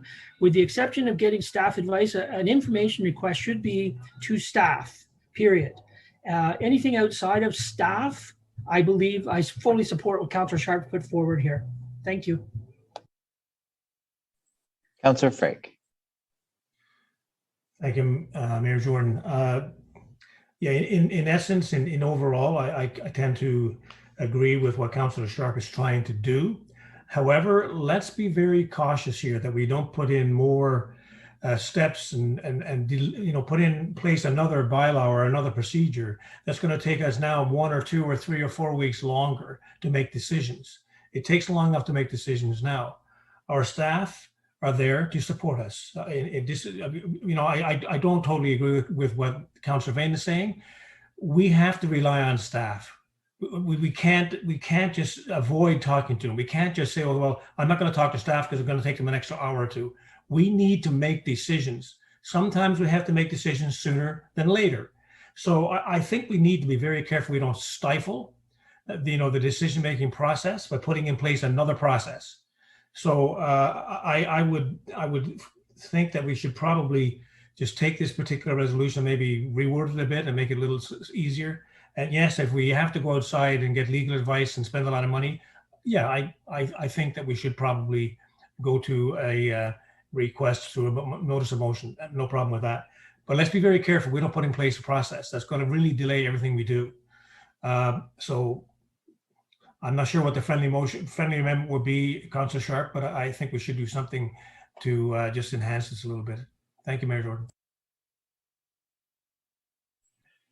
All right, Councillor Sharp. Yeah, thanks, Mayor Jordan. So that was one thing that I was concerned about, and I hear Councillor Vardy and Councillor Freak's concern. And I would like to remove the word notice from notice of motion. And so, but procedurally, so when we have something on the floor and we request information about it, then it would have to be done by a resolution and a vote. But if we bring an information request that's not on the floor, so if there's a report and we're discussing something and then we want information, but the information has a cost to it, then I think that we should be able to propose right at that instant a resolution and then vote on it and then pass that, not to have to go through a 2-week wait. And I don't want to add and lengthen the process, but so I'd like to take that word out. But I do think that for an item that's not on the agenda, if we come with just a request for information not related to an item that is on our current agenda, then just per our standard procedural bylaw, that would have to come via a notice of motion because it's not on. But if we have a report and we're discussing something, then we should be able to ask for information about it and vote on that information request at that meeting. So I questioned that when I got some advice from staff about how this was worded. And so I would be happy to remove the term notice and that it should be made by way of a motion. And then I think our procedural bylaw covers us in the case that a member brings a request for information that is not part of our current agenda. Then I think our procedural bylaw requires a notice of motion simply because we can't introduce an item and vote on that same item on the same day. But if my colleagues understand, and maybe if the clerk understands, she could give me some advice, but I would like to remove the word notice or notice of. Sarah? Through you, Mr. Mayor. Yes, you are correct, Councillor Sharp. So when there is an agenda item, council can put in a motion to direct staff for legal to come back or anything that has that financial consideration. If it is an item that's not on the agenda, the normal procedure would be to bring it through a notice of motion. Yeah, so then I think that that's covered in our procedural bylaw. So I think that in this, I don't know, 1, 2, 3, 4, 5, fifth paragraph where it says by way of notice of motion, if we could just remove the words notice of, and then it would say motion, and then our standard procedural rules would apply to how a motion can be brought. And if it's on the agenda, we can bring a motion, but if it's not on the agenda, then we have to bring it via notice of motion. And that doesn't hamstring us on the, we can vote on an information request. Like if we want information, and some information costs money.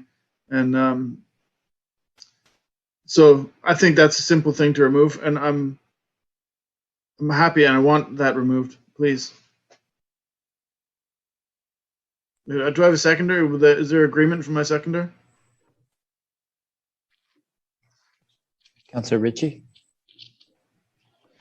Yeah, I would agree with Councillor Sharp, and maybe if we just put in by these requests should be made by way of motion if on the agenda, and notice of motion if not on the agenda. Simple change there, and that way there it's clear. I think that's extra verbiage. I don't think we need, I think just made by way of motion, And then our procedural bylaw covers the procedure from which we can make a motion. And so I don't want to confuse it by adding more words. We already have a section for motions in our procedure, and we make it by way of motion, which is then governed by our procedural bylaw. So I don't think it can cause confusion by being redundant. So I just like to remove those two words, notice of.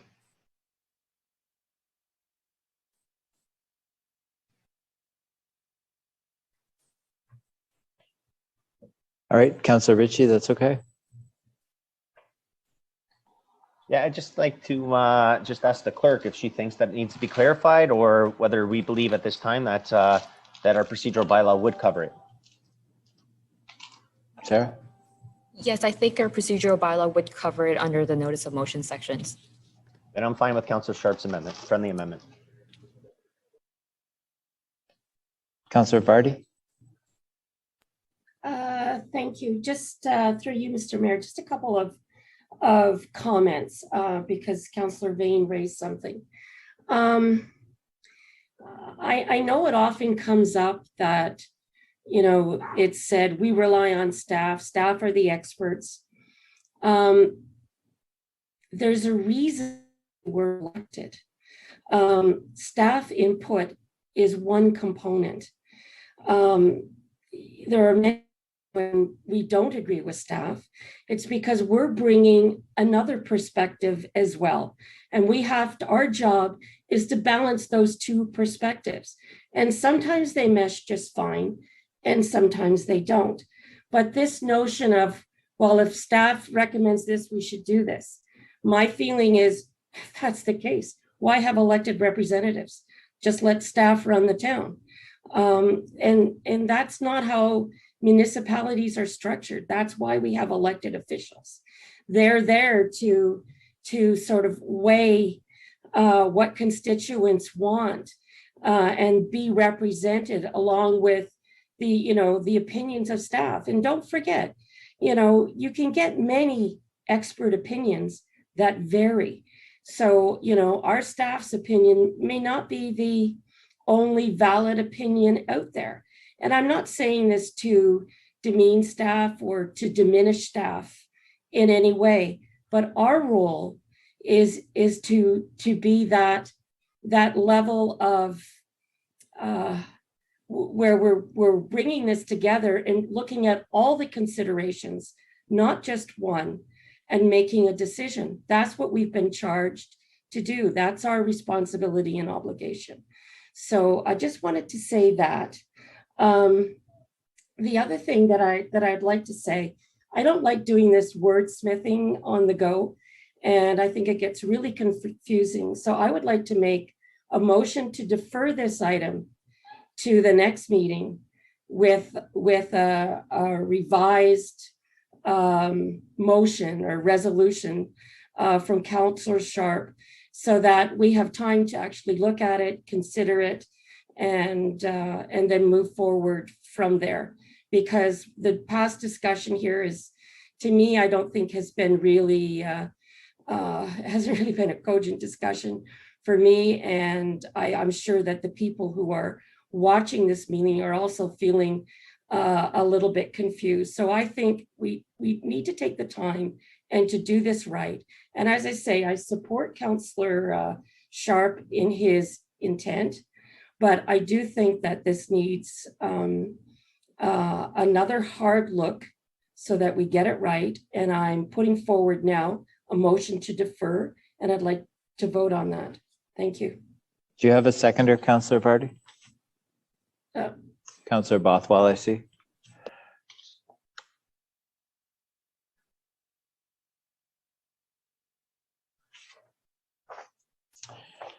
Moved by Councillor Vardy, second by Councillor Bothwell, resolves that the item regarding information requests be deferred. Do you have any direction that you want to go with that deferral? I said to the next meeting that should be, you know, enough time for Councillor Sharp to confer with the clerk and take into consideration some of the comments made, because some of the language there is ambiguous, such as, asking staff, but it's not supposed to have a cost. Well, there's a cost to staff's time, and I wouldn't want to get caught with an objection wanting to get information from staff and told, well, there's a cost to staff's time, so you can't have it. So I think that this is not in any shape to be approved yet. Thank you. So defer it to the next meeting. That gives it 2 weeks to be shored up there. All right. Moved by Councillor Vardy, second by Councillor Bothwell. Resolved that the item regarding information request be deferred to the August 3rd, 2021 meeting. Recorded vote. Councillor Bothwell, Yes. Councillor Dunstall, No. Councillor Frake, Yes. Councillor Cadwell, Yes, I'll support that. Councillor Ritchie, No. Councillor Sharp, No. Councillor Vane, No. Councillor Vardy, Yes. Mayor Jordan. Yes. That's carried. Waste of time. I'm sorry, Councillor Sharp made a remark and I didn't quite hear it. I didn't hear it either, so. All right, where are we now? I think I did hear waste of time. All right, thank you, And, Councillor Bothwell, point of- for carrying. Point of order, Mr. Mayor, I don't think that's an appropriate comment to be made in public. Yeah, I think that the councillors should apologize for making that remark. I won't file an IC complaint like some people, but I think an apology would be appropriate. Councillor Sharp, I agree. Saying it's a waste of time is not appropriate.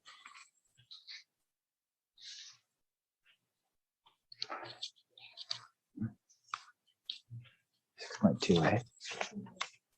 Oh, okay. Yeah, now we're moving to item 6.2A. Parks Recreation Report, DRS 2119 Commemorative Tree and Bench Program Report. Sarah? Good evening, Sarah. Good evening, Mayor Jordan, members of council. I believe it was Councillor Vardy who had a question, so I'm happy to hear that. All right. Through you, Mr. Mayor, and hi, Sarah. Nice to see you. First of all, let me say thank you very much for insisting that they are Carolinian trees. We're getting some support out there. I think that's great.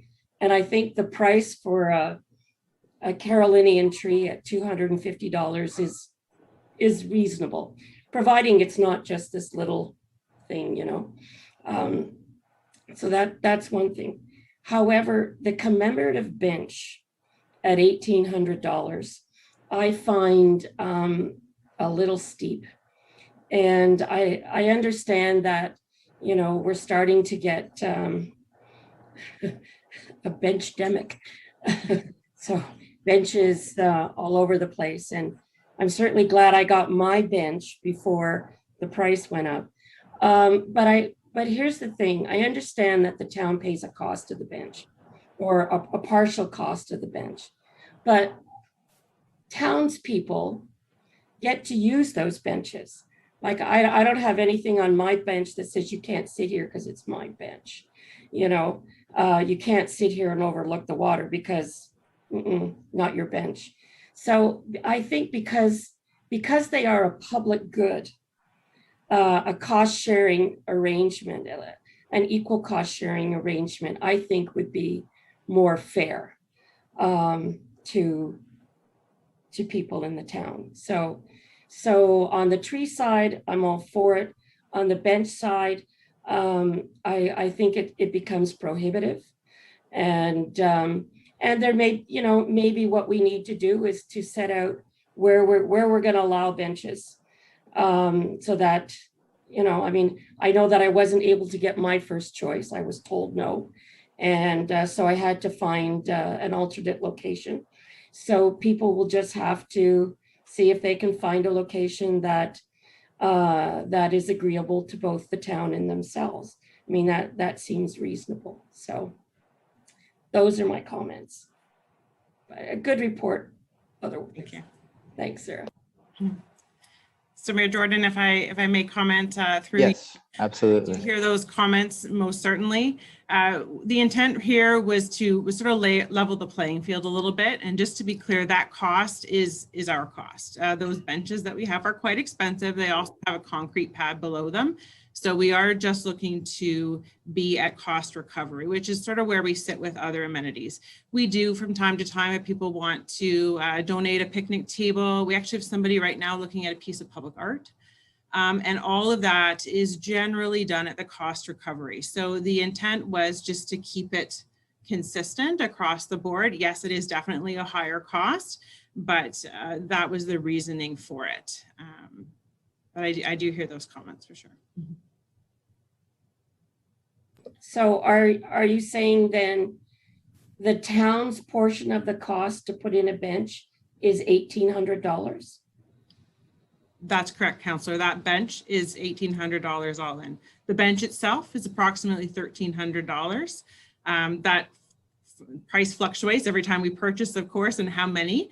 And the concrete pad is usually about $400, sometimes $500, depends again a little bit on the space and then the earthwork. So the estimated cost is $1,800 at just costs. That does not include our labor, I should mention as well. So for both the tree and the bench, we are not charging for the staff time, both to do any sort of consulting work, working with the person donating, and also the installation, because we do see it absolutely as community benefit. All of these things bring tremendous community benefit. So we're just looking to recover the cost of the actual cost of the amenity. All right. I still would prefer a cost sharing, but thank you. Councillor Frake. Thank you, Mayor Jordan. Hi, Sarah. Hello. I tend to go down that same road. I mean, I'm thinking that, you know, if a resident donates a bench or buys a commemorative bench, that bench is the town's to perpetuity. So I mean, it's there forever. It's sort of as long as we maintain it. So if they're covering our costs and we're not really participating in this at all, they're paying for the whole cost of putting the bench in, putting the concrete pad in, and so on and so forth. And I think that having those benches around the town is fantastic. I've sat on a lot of benches in a lot of parks in this town, and I go and I read the commemorative plaque, and I sit there and I wonder, why they commemorated it, or what the circumstances were. And I think it's a great gesture on behalf of the town to cover for a half of the cost of the benches. So I tend to agree with Councillor Vardy on this one. I think that we should share in that because we get to own that bench forever. The people who buy those benches do not. But every single person that goes to those parks and sits in those benches with their children and their parents, whatever the case might be, and get the chance to look at the lake, or look at the park, look at the trees, whatever the case might be, I think everybody wins. But at $1,800, I think you're gonna start seeing people not wanting to participate in these benches at all. That would be my concern. So I think we should probably split the difference or somewhere along those lines. I guess there'll come a point where there won't be any more spaces for benches, but I guess we'll have to decide what number that is and where we can accept them and where we can't. So I would encourage you to go back and maybe look at this again, because I would like the idea of us sharing the cost of those benches because they do play, and they're great. I mean, they're fantastic. I think everyone enjoys them. And so I would just ask you to go back and have another look at this and look at the costs, look at the, maybe there's a limit to the number of benches we can have in this town. Maybe there's a bunch of other things we can throw in there to have a look at. Anyways, you can comment on that if you like. Thank you, Mayor Jordan. Sarah? Thank you for the feedback. I'll hear everybody else's. I definitely hear that. And if council's wishes to subsidize that, then certainly that can be a discussion that all of you can share in. Great. Councillor Cadwell. Yeah, thank you, Mayor Jordan. Thank you for the report, Sarah. And thank you for getting back to me this afternoon. I did have a couple questions, and I appreciate that very much. With regards to the benches, and there are very high-end, I'll call them elite style of bench. Has anybody bought any material lately? Wood? The cost of wood is double. Any material you pay for now that you go out and buy, it's crazy. So I respect your quote on that. I thought it was a little bit high too, Sarah, but just go to a hardware store, go to a lumber mill, see how much things cost. So anyways, I'll stop there. The other thing about the town being involved, if there's any maintenance that needs to be done, and hopefully these benches never get damaged because they're just great. And it's great that people will that want to do this, and they do this too. But any type of maintenance at all, whether it's repairs to the bench or whatever, do we charge the donator at all, or does the town look after that, Sarah? I think I know the answer. Thank you for the question, Councillor Cadwell. Through Mayor Jordan, yes, that's correct. So all of the maintenance for the bench we cover. Sometimes they need some touch up for paints. I will say there are benches that are very durable. They're lasting a very long time. So that one-time fee is all that the donor is paying, and then we are maintaining the bench from therein. As per the policy or the program, we do commit to a minimum of 7 years, but they're certainly lasting far beyond that, and staff are maintaining, inspecting them, and doing any sort of repairs as needed as they go along. So all of that is a part of that donation fee. Pardon my expression, but we do have skin in the game then, don't we? Thank you. Councillor Bothwell. Thank you, Mayor Jordan, and thank you, Sarah, again for this report. And I know it's a very popular program, and it's almost a competition to see if we can get a bench in the favorite spot that people all want it. So I just have a question about the tree tag. It talks about, I guess the town provides the tag for the tree, but the engraving of the plaques or tags are completed by the donor at the donor's expense. And the inscription on the tag is indicated on the application form and approved by staff. So basically you give a person a tag and you tell them go out and get it engraved and bring it back, and then you fix it to the tree. I just have had a case where a tag came off a tree. Somebody found it in Centennial Park and they said, where does this belong? So I just have a bit of a concern about that process and how well we're affixing them to the trees.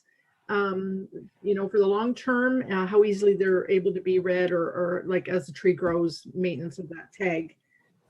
Because they seem to wear, some of them, depending on where you get them engraved, the wearing on those tags can be more significant than others. The other thing, is it tax deductible, the full amount of the donation, the tree or the bench? That's the other question. Thank you. Thank you for those questions, Councillor Bothwell. The tax donation, yes, we do donations, receipts for those. In terms of the tags, it has been a little bit of a challenge, the tree tag specifically. And for everybody's benefit, the reason that we have the engraving done by the donor is you have lots of choices in terms of font size and various things. And we just find people are happier when they're able to have those pieces done to their satisfaction. So it seems to work better that way. The tree tags are a bit of a challenge because as the trees grow, sometimes the tags fall off, they don't fit any longer. So I will say that's something our staff team, and actually we're looking with Grimsby Green as well to see if they have any feedback, looking at some different ideas and examples of what we can do differently. The tree tags tend to be a bit of a challenge. We're also working at doing having a better job of knowing exactly where the trees are so that if the tags fall off, we have really good data through GIS to be able to make sure we really locate that tree accurately and can follow up. Sometimes people want to replace tags that fall off. Sometimes people don't in the longer run, but that is a piece that is a bit tricky. And I know we're not the only ones that struggle with what's the best tag option. So we'll continue to explore that. I love that idea of the GIS, like if you want to go find the memorial tree where it is, and it's almost like, because people from all over in different communities want to go find that tree for that loved one or whatever, and the GIS locates or whatever. And actually, if we have it on our website, similar to the heritage inventory, the GIS locations of heritage things and parks does a GIS of the memorial trees. I think that's just awesome. I also, just one quick other point, it says other special projects for commemoration, including larger tree planting initiatives, will be considered. So if anybody wants to come up and say, hey, I'm going to donate 50 trees, for a special commemoration for whatever, and you guys will work with them to get those trees in a particular spot that the town may benefit from. Is that right? Yeah, through you, Mayor Jordan, absolutely. We'll work with them. So again, it's just kind of keeping that dollar value equal. So maybe for $1,800, you would actually choose to plant that all in trees. And we do occasionally get, it tends to be one-offs, a single item tree or bench, but sometimes we do get, say, a community organization that wants to do something a little bit broader. Actually, we're working with a community organization right now for that. They want to do more than one tree and maybe several trees. And so they have a sort of a dollar value that they want to utilize. So we do our very best to work with all of the requests that come in and plant or put in a bench or whatever the case may be, all of which benefits the community. Thank you very much. Councillor Ritchie. Thank you, through you, Mayor Jordan. Thank you, Director Sweeney, for the report. It's great. I guess I just have one question. So with the price of the bench and the price of the tree, so what you're saying is we're not covering all our costs. When you look at maintenance, established workforce, their hours they have to put into it, we're not covering all our costs, are we? Through you, Mayor Jordan, Councillor Ritchie, we're covering just the direct cost for the purchase. So yes, so the maintenance and then the labor often for the installation. And again, there is a bit of variance, right? The tree prices are always fluctuating a little bit, but in general, we're paying for the direct purchase of these amenity items. And then the labor costs and any maintenance work and various other items that may come up, we are paying for as part of operating. And again, seeing that community benefit and value to the community for that. Yeah, so I just wanted to make sure that's clear. I think it's a great program. I think that, the cost is what the cost is. And we are providing a service to our residents by subsidizing some of this cost in work, people hours, so forth. So thank you very much. Thank you. Councillor Sharp. Yeah, thanks, Mayor Jordan. To Director Sweeney, was there a previous amount we were charging for these benches? Yes, through you, Mayor Jordan, it was $600, so it was quite substantially subsidized. And the trees were what they are. Again, the trees do fluctuate just a little bit. Sometimes people want a certain type or a certain size, so we do work a little bit with people, but in general, we try and stick in that $200 range. But yes, they were subsidized quite a bit with the benches, $600. So this bench program is going up right now with this report? It would, yes. And it was previously $600, now it's $1,800. So I just wanted to digest. If I may, sorry to interrupt you, but just to be clear, the cemetery was charging full cost. So there was a little bit of a difference there. So there was actually two rates. One was the full rate being charged for cemetery, and then for parks and facilities, it was being subsidized $600. So do we have the option to change or amend the amount in this report? I would defer to the mayor as to how he would wish to handle that one. Yeah, council does have option to amend anything in the report or defer the report back or pass the report. So maybe rather than amending it and hijacking the report, maybe we can refer it back to staff. And so before I'm going to move to refer it, but so I think that maybe I'd be more agreeable to go from 600 to 900, right? That'd be a 50% cost recovery in capital.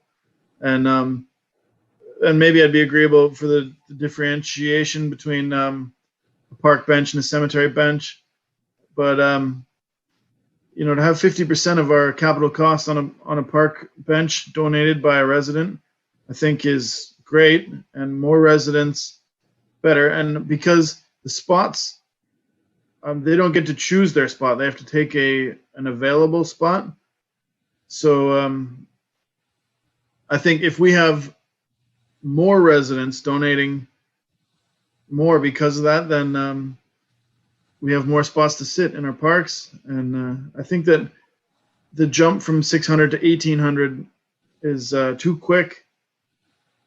And so I'd like to make a resolution to refer this back to staff and ask staff to reconsider the price on the bench program.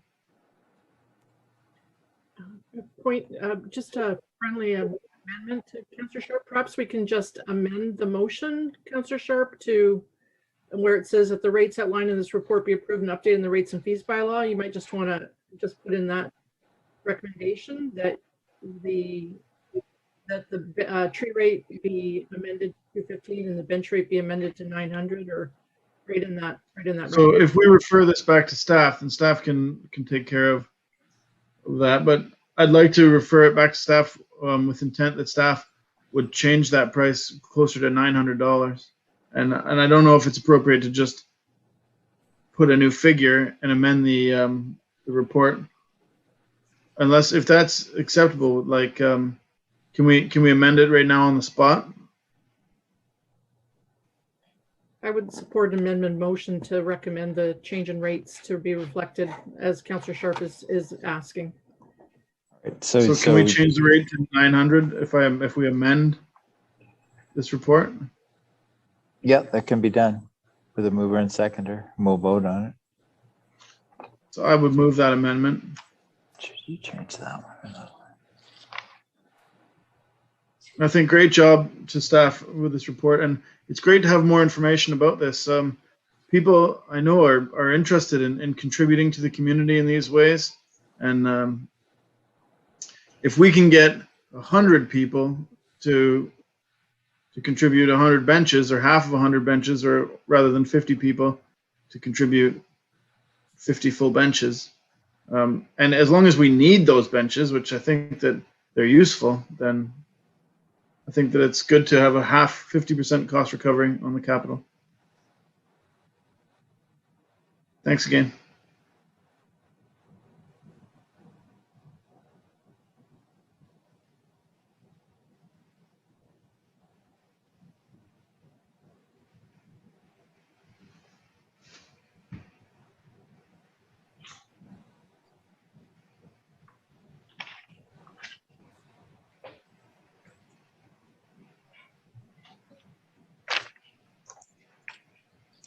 So just read the amended resolution. Resolve that report DRS 2119 commemorative tree and bench program report be received for information, and that the rates outlined in this report be approved as the bench program amended to $900 and the trees remaining at $250. Is that? 215. Yeah, the trees are 215 or 250. 215, 15. 215. Okay. Yeah, that's what I want. Thank you, All Mayor right. Jordan. Well, we could probably just leave the trees out of it then, because that's not being changed. For simplification, we'll just add amend the benches to 900. All right, Councillor Ritchie. Thank you, through you, Mr. Mayor. Do we, if we were looking for cost recovery of the product, do we know approximately how much this would cost the taxpayer overall? I guess Director Sweeney could put that in the report. So if I may, Mayor Jordan, just for clarification. Or if we're receiving it now, yeah, we're not deferring it. So yes, go ahead, Sarah. Sorry. Yeah, so the cost of the bench, with the bench and the concrete pad and the work to prepare it, is $1,800. So that's the direct cost of the bench. So you're subsidizing, if you say $900, approximately half. Again, every time we purchase the benches, they may change a little bit in terms of cost, and even with the way things have been lately, prices have been fluctuating. So approximately that is the direct cost for those items, and then the labor and maintenance, of course, is on top of that too. Thank you. So again, when I mean, at $600, it was a great deal. But when you're looking at a commemorative bench, I like to think that I have paid for the product. And that's why it's a commemorative. It's not a 50-50 co-share with the municipality. It's something that I have done that I have a little bit of ownership, or I feel like I have ownership to, although the ownership stays with the town. So that's why. So I won't support the amendment. I like the report the way it is. Thank you. Councillor Bain? Thank you. I have to agree with Councillor Ritchie. I was thinking the same thing. I'm not quite sure. When I make donations to a lot of places, I make a donation. I think if there's some concern if people want to donate, maybe we could look at pooling it, maybe offer 1/3 and each person can put it back on the bench somewhere. There's all kinds of things, but I think, we're telling the taxpayers we're trying to save the money, and yet we're going to give them $1,000 every time somebody wants a bench. And then we're telling other charities we can't give them a break, but we're going to give $1,000 for a bench. So on and so forth. So I think from a taxpayer perspective, and I'm talking about myself as a taxpayer here, if I'm going to buy a bench, I'll buy a bench. If I'm not, or if I want to do it with other people, it would give us that option. That's fine. But I don't agree with the town doing this. I don't think this is the right way to go. I think if you want to buy a tree, great. You want to put a plaque on, great. I'm all for it. Might even do it myself.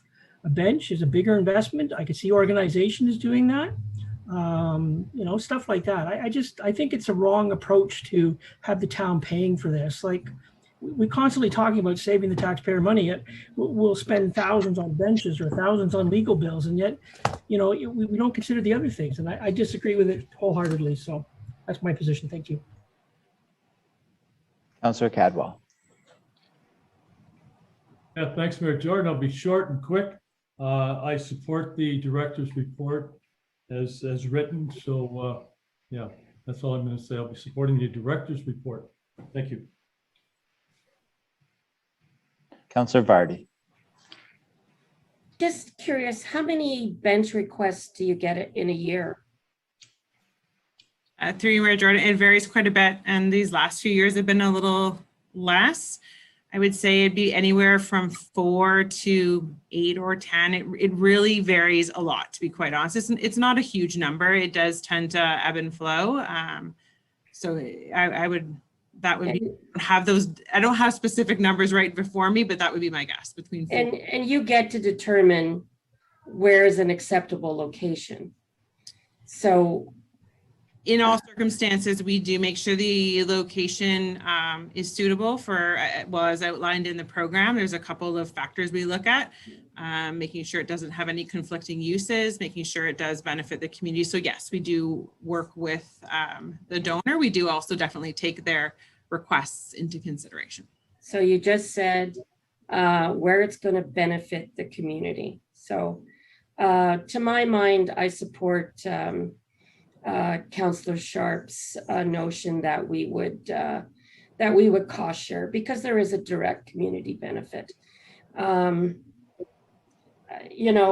It's one way to get, we might not be putting any benches in if we don't get any subsidies from the community. We might just say, all right, no more benches because they cost $1,800. So at least this way, instead of looking at it that we're losing 900, we're actually gaining 900 from the community to subsidize where we put our benches. So thank you. Councillor Frick. Yeah, just to seem to be, thank you, Mayor Jordan. There seems to be a little confusion here. This is not a tax thing. We offer all types of community things to our residents, and they're paid for by taxes. We offer the Pigeon King Center. Some people play hockey, some people don't, but everybody pays the taxes. In the case of the benches, if we didn't have anyone contributing to the benches, we would be buying the benches outright 100%. Is that correct, Sarah? So we would then, all of those costs would be sent directly back to the taxpayer. Right now, when a resident buys a commemorative bench, half of that is not going back to be paid by the general taxpayer, right? That's correct. Yes. So everyone wins here. So yeah, we offer all kinds of things to the community, and the taxpayer pays for it, but not all of us enjoy them. So it's not. This is a case where the taxpayer, the resident, is paying for 50% of it directly, and we all get to enjoy it. Otherwise, we just put the benches in ourselves and we pay the full charge. So I just want to clarify that. It seems to be it seems to be lost in the conversation here. Thank you, Sarah. Thank you, Mayor Jordan. Councillor Ritchie. Thank you, through Mayor Jordan. I just wanted to ask the question. We're talking about commemorative benches, correct? We call it commemorative, yes. Right. So this is where this is where a plaque goes on it. It says donated by, or put a little story behind it and so forth, right? Correct, but and we've had it be in memory of somebody, but it doesn't have to be. So yes, we do call it commemorative, but we don't really restrict the writing in terms of signature special event necessarily. Right. So I guess I'm getting at. So we still provide other benches to the community, do we not? Yes, through you, Mayor Jordan, we definitely we will install benches as well where we see them needed. We do know there's certain locations people tend to want a location that's meaningful to them, so we do still install benches as well. So if we have these commemorative benches where there's a plaque going on and so forth, and these people obviously want this commemorative bench and put it as an example in memory of so-and-so, and they do this, would that not free up money to provide another benefit to the community, to provide more benches in other parks? If you're asking me, you could certainly make an argument. I guess that's a question. Would we not have additional monies for additional benches in places that maybe people don't choose to pick? So it benefits the residents even more because, maybe somebody doesn't want a commemorative bench at the park down the street from my house, but maybe it's needed. I know of a location right now in Ward 1 where multiple residents have asked for more benches, especially during COVID times. So there would be additional monies possibly for benches at those parks if we're getting the full cost of the commemorative benches. That's the only point that I'm looking at. So I think that it's a win-win all around. But I do think that when it's a commemorative bench and you're putting it in the memory of somebody, that if the person wants to pay, then they're fine with it. And that's why I will support your report.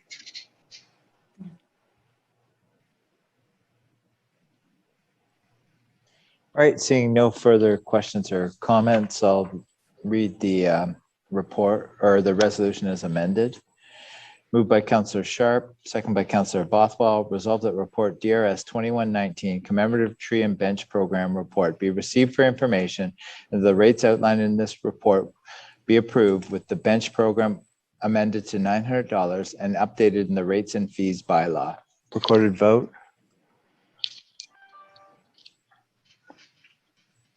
Thank you for your report, Sarah. My pleasure, Mayor Jordan. Oh, Thank you for all the comments. They were great. Councillor Bothwell, yes. Councillor Dunstall, No. Councillor Frake, Yes. Councillor Cadwell, Nope. Councillor Ritchie, No. Councillor Sharp, Yes. Councillor Vane, No. Councillor Vardy, Yes. Mayor Jordan, Yes. that's carried.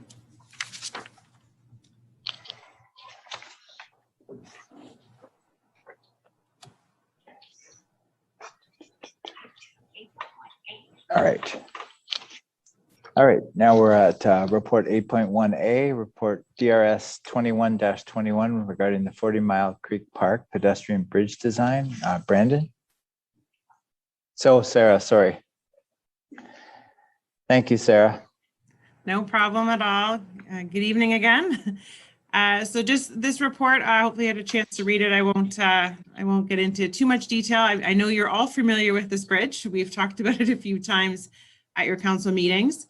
Where we're at with this bridge is we really do want to look at replacing this bridge. We had hoped at one point in time that repairs might be an option. However, we've been advised that that is not the recommended path. So we are looking at replacement. We've been working with the NPCA, Niagara Peninsula Conservation Authority, to help guide us a bit on that. They've supported the location and also supported the placement of the bridge. And the next step for this would be working towards determining what the design could be and looking at a few design options. It is a costly process, and because it is on a creek in a watershed area, there are a number of pieces that go into that, of course, but it is the step that would give us from there a sense of what would it cost to replace it and what steps would need to be taken.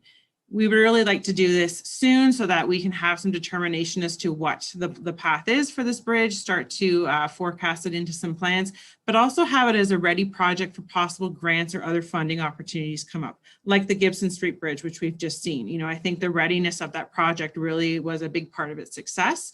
And we're hoping there's a possibility to do something similar with this bridge. So the cost for this is all the preliminary design work. Again, we'll be working with NPCA. Public Works has been a tremendous help with this. So working as a team to put forward some options so that we can have some more decisions as to how we want to proceed from there. Happy to take any questions. Thank you, Sarah. Councillor Sharp. Yes, thanks, Mayor Jordan, and thank you, Sarah. I'm excited to see some progress being made on this bridge.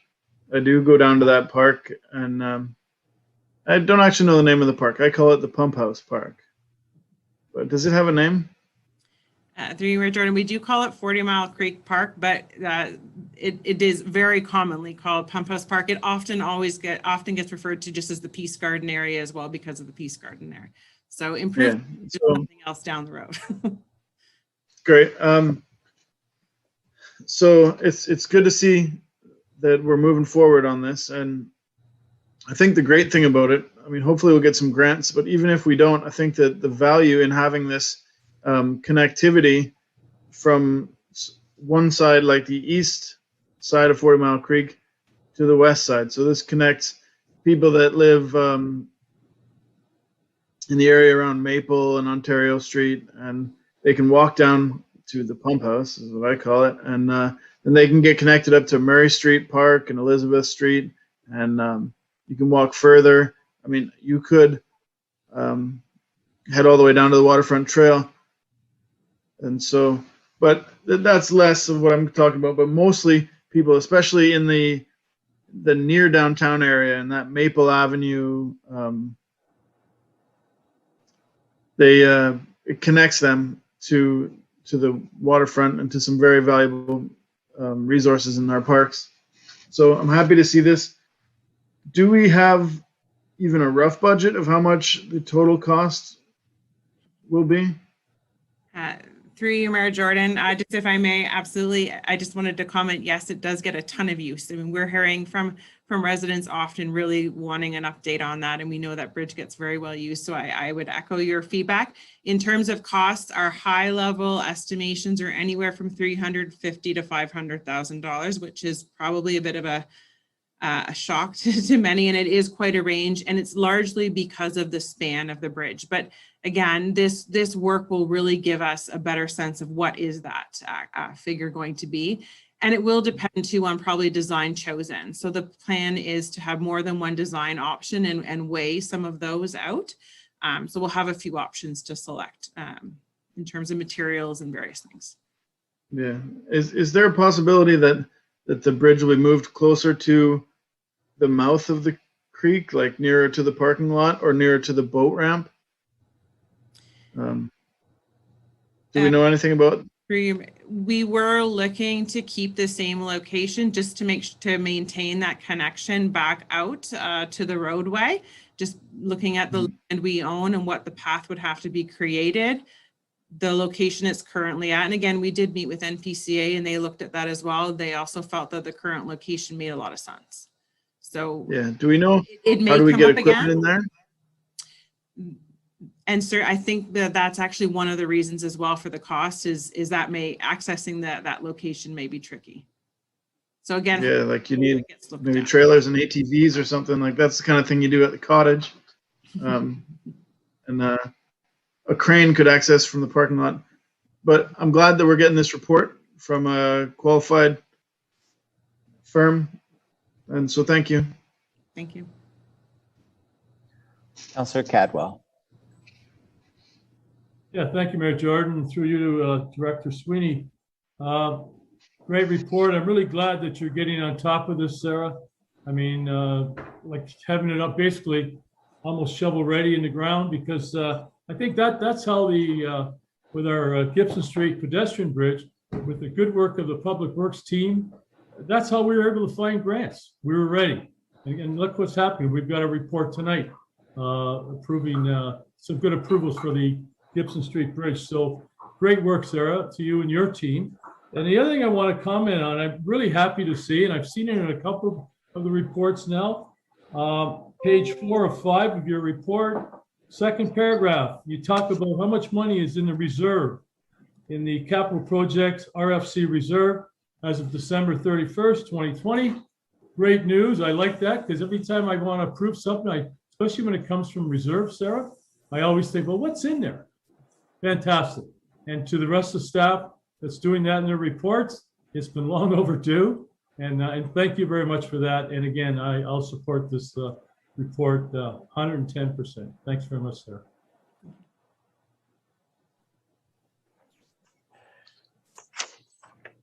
All right, seeing no further questions, we just need a mover and seconder for this. Moved by Councillor Frake, second by Councillor Cadwell.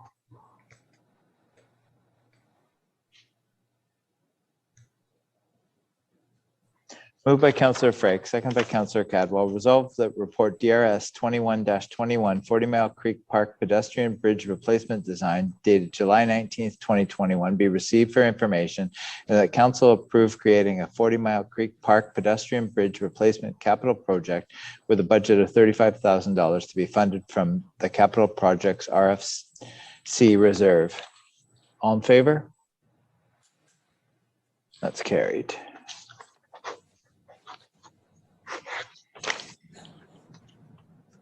All right, now we're moving to section 9, Public Works, report DPW 21-18 regarding Place Paulnaise on-street parking review. Brandon?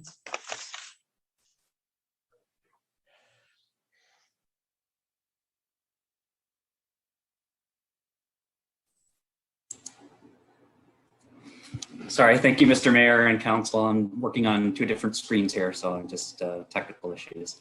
My mouse back to where it needs to be. So thank you. Staff had received direction from Council in April to review potential for changing on-street parking on Place Paulnaise near Hunter Road. This came about through a petition from residents on Waterview Lane asking the town to change the permitted on-street parking from the south side of the road. That was the same side as the dwellings, to the north side of the road, the same side as the park. Staff had an opportunity to review the request in further detail and are generally supportive of changing the on-street parking to the north side in the area near Hunter Road.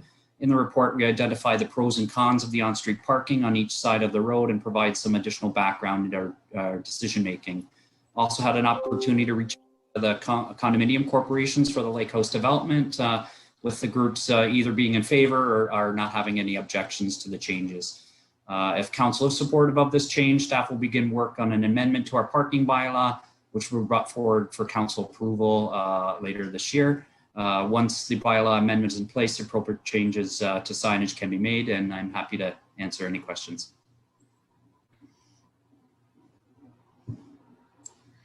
Great, thanks for your report, Brandon. Councillor Bain. Thank you. Good evening, Brandon. Question for you, bud. I've driven down that street quite a bit lately because something just doesn't seem to sit right every time I think about it. And my question, I guess, is it's more of a safety issue. I look and I think to myself, I can see why the people wouldn't want the cars in front of their homes. Nobody does. But having said that, I'm also watching a lot of times young people, like children, come running up to the road to go across the street to the cars and stuff. And I'm able to see them because there's a large vision there, or a lot of room to see them coming up. My concern is by moving the cars to the other side of the road, if we're going to potentially be putting people in danger, children specifically. I just, like, at least they can see a car coming when there's no other cars in front of me when I'm driving that way. And I just question the visibility. I'm just concerned. I'm very, very concerned about that. That's all. Thank you.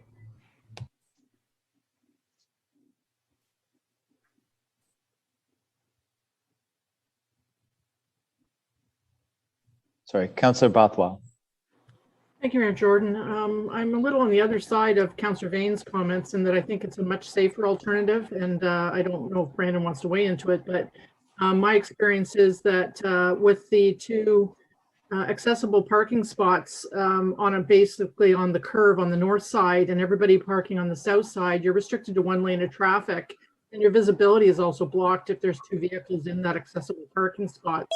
I've been backed up trying to wait for somebody to get by there, which is also a bit of a problem if there's a first responder trying to get through and it's a really busy weekend. So I think by aligning all of the vehicles on the north side with the accessible parking spots that are hanging there right now, it basically, which is where they were intended to be in the original design for the Lake House development, to me, it makes total sense from a safety perspective as well.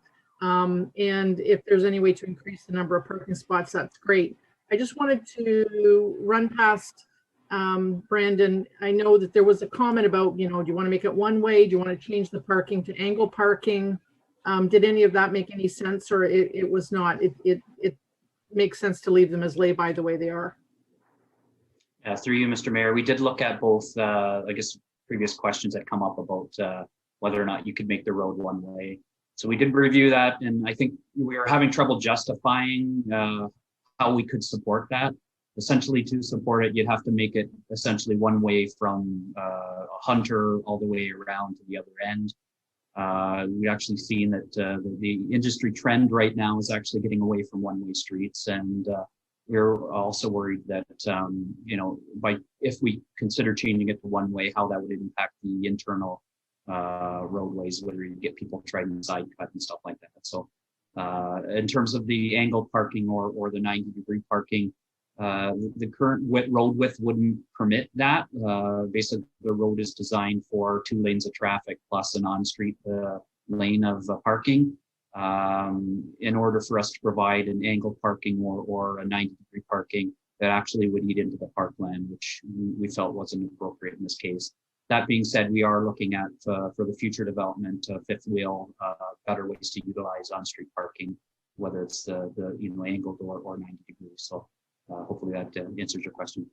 It does. Thank you very much. And I want to thank the delegation, Susan Coyne, for bringing this forward. And I appreciate the work of staff to rectify this, because it solves a problem that you and I've been going back to 2018, talking about how we're going to fix this problem with the, and you were talking about looking at lane markings and whatever. And I think this solves the problems all around. So much appreciated for your work on this and reaching out to the other condominiums as well. Thank you. Councillor Sharp. Thanks, Mayor Jordan. To Brandon, I just have a question.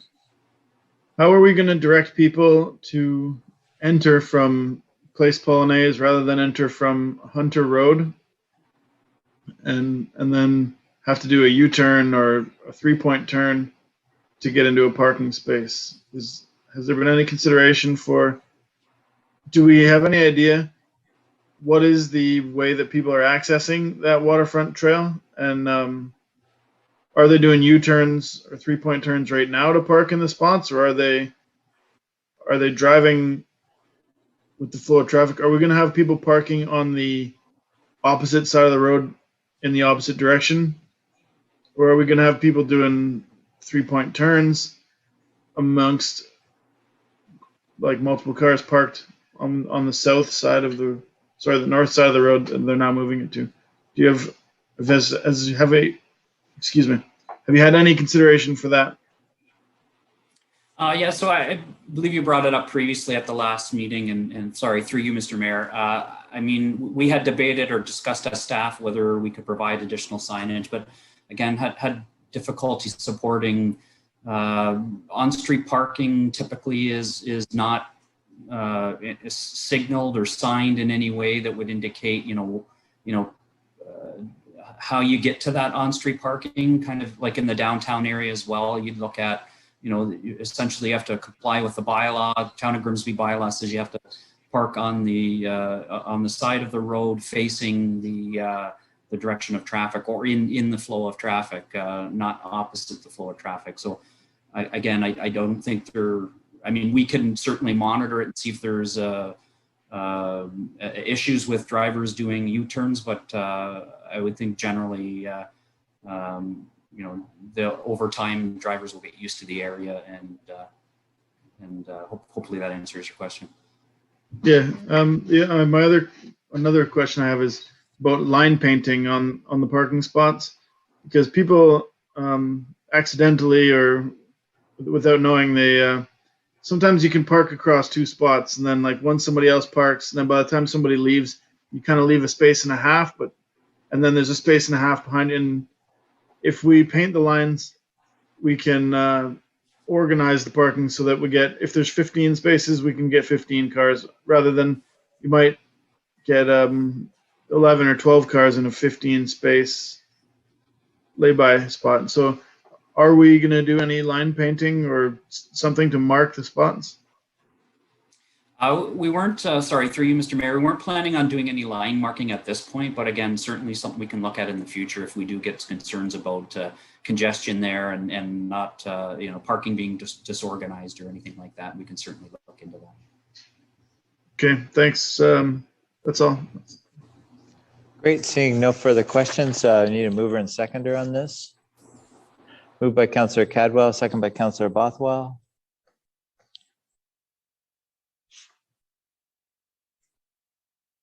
Moved by Councillor Cadwell, second by Councillor Bothwell. Resolved that report DPW 21-18 Place Polonais Drive-On Street Parking Study Review dated July 19th, 2021 be received, and that the results and recommendations from Public Works staff herein be received. All in favor?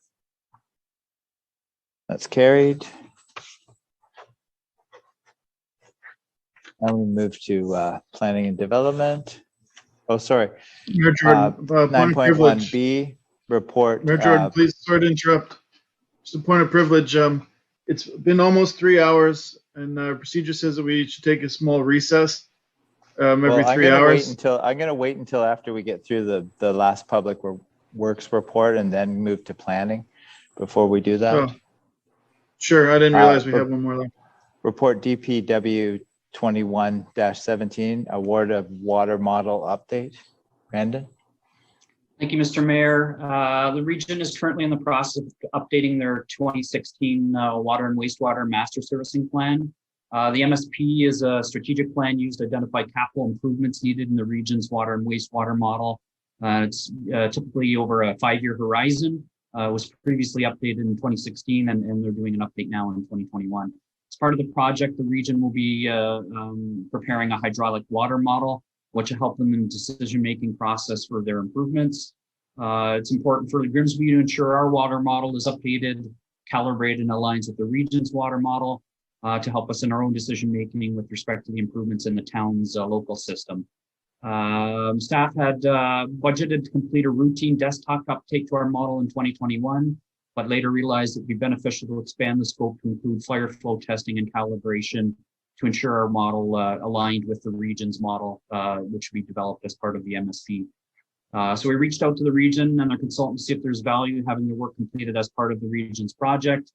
Satisfied that there was value in aligning these two projects, the town subsequently requested and received a proposal for the work. The proposed cost for the work is more than we had budgeted, but is justifiable given the change in scope of the work. Total cost of the work is around $45,000. Again, the 2021 budget was around $20,000. That being said, again, we are looking at a desktop audit more than a more in-depth scope that we're looking at here. So budget was funded from the water main maintenance reserve, and we're recommending the additional overages be funded reserve as well. Because the work is completed as part of the region's project, the region has asked us to enter into a financial agreement. Essentially, this lays out the town's obligations to ensure the consultant is compensated for the work performed. So essentially, the region has hired that consultant. We're asking to be on board with that project. Therefore, we have to enter an agreement with the region of Niagara for that work. I'm happy to take any questions. Great, Brandon. Thank you very much for the report. Councillor Cadwell.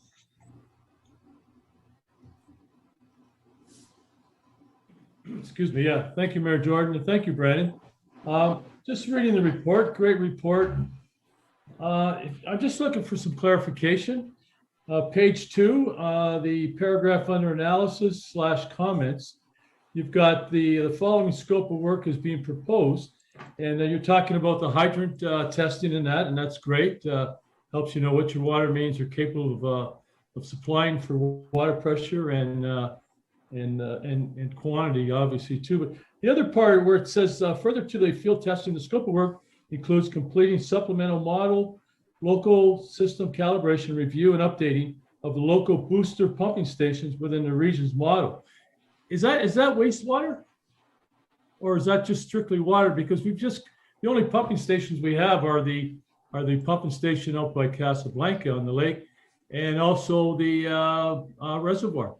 Sorry, through you, Mr. Mayor, that would be the water booster stations, and they are regional owned assets, but they're integrating the data just to make sure that the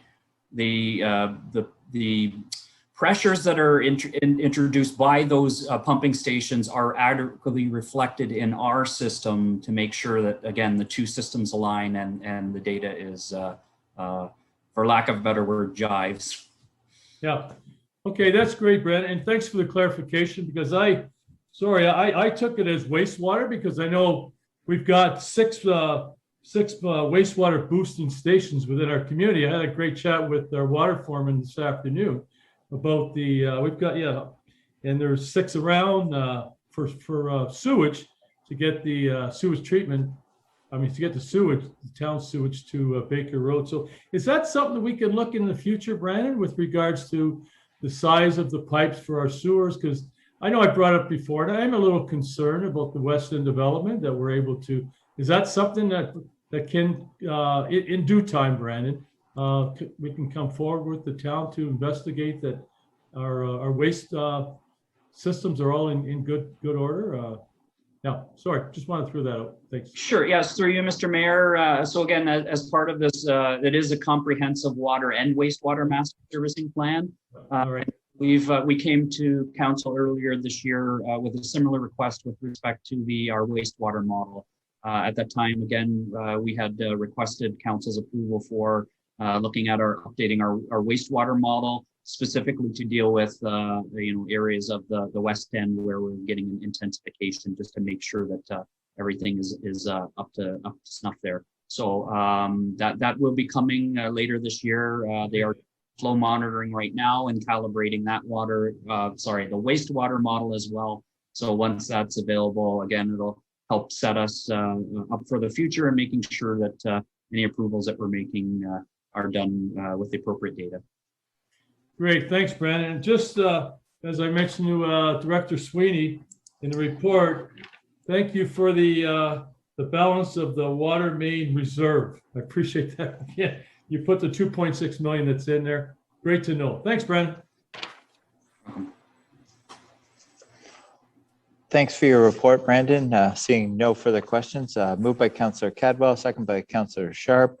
Resolved that report DPW 21-17, award of consulting services for Grimsby Water Model Update and Financial Agreement with Niagara Region dated July 19th, 2021 be received, and that council authorize the Director of Public Works to enter into a financial agreement with Niagara Region to retain GM Blue Plan Engineering Limited to provide consulting services necessary to update the town's water system model. That council authorize increasing the water distribution system modeling project budget approved in the 2021 capital budget from $20,000 to $50,000, which will be funded from the water main maintenance reserve. And 4, that the financial agreement with the region be in the amount of $45,680, excluding HST, with the cost for the consulting services to be borne by the town of Grimsby. All in favor? That's carried. We'll just be taking a 5-minute break, so we'll be back in 5 minutes.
Recording in progress.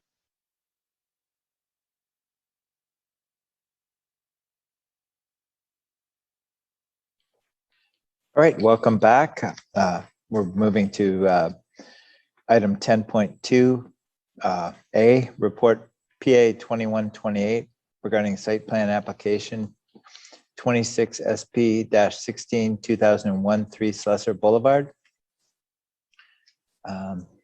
Is it Walter? Welcome.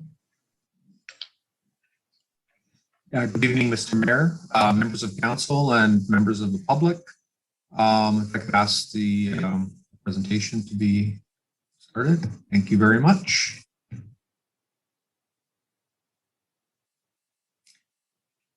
I see we have a lot on the agenda today, so if we could, I'll just do a quick overview of the application. Again, this is with respect to report PA 2128. Which was circulated with the application or with the agenda. So hopefully everybody's had an opportunity to read it. I'll be available after my quick presentation to answer any questions anybody might have.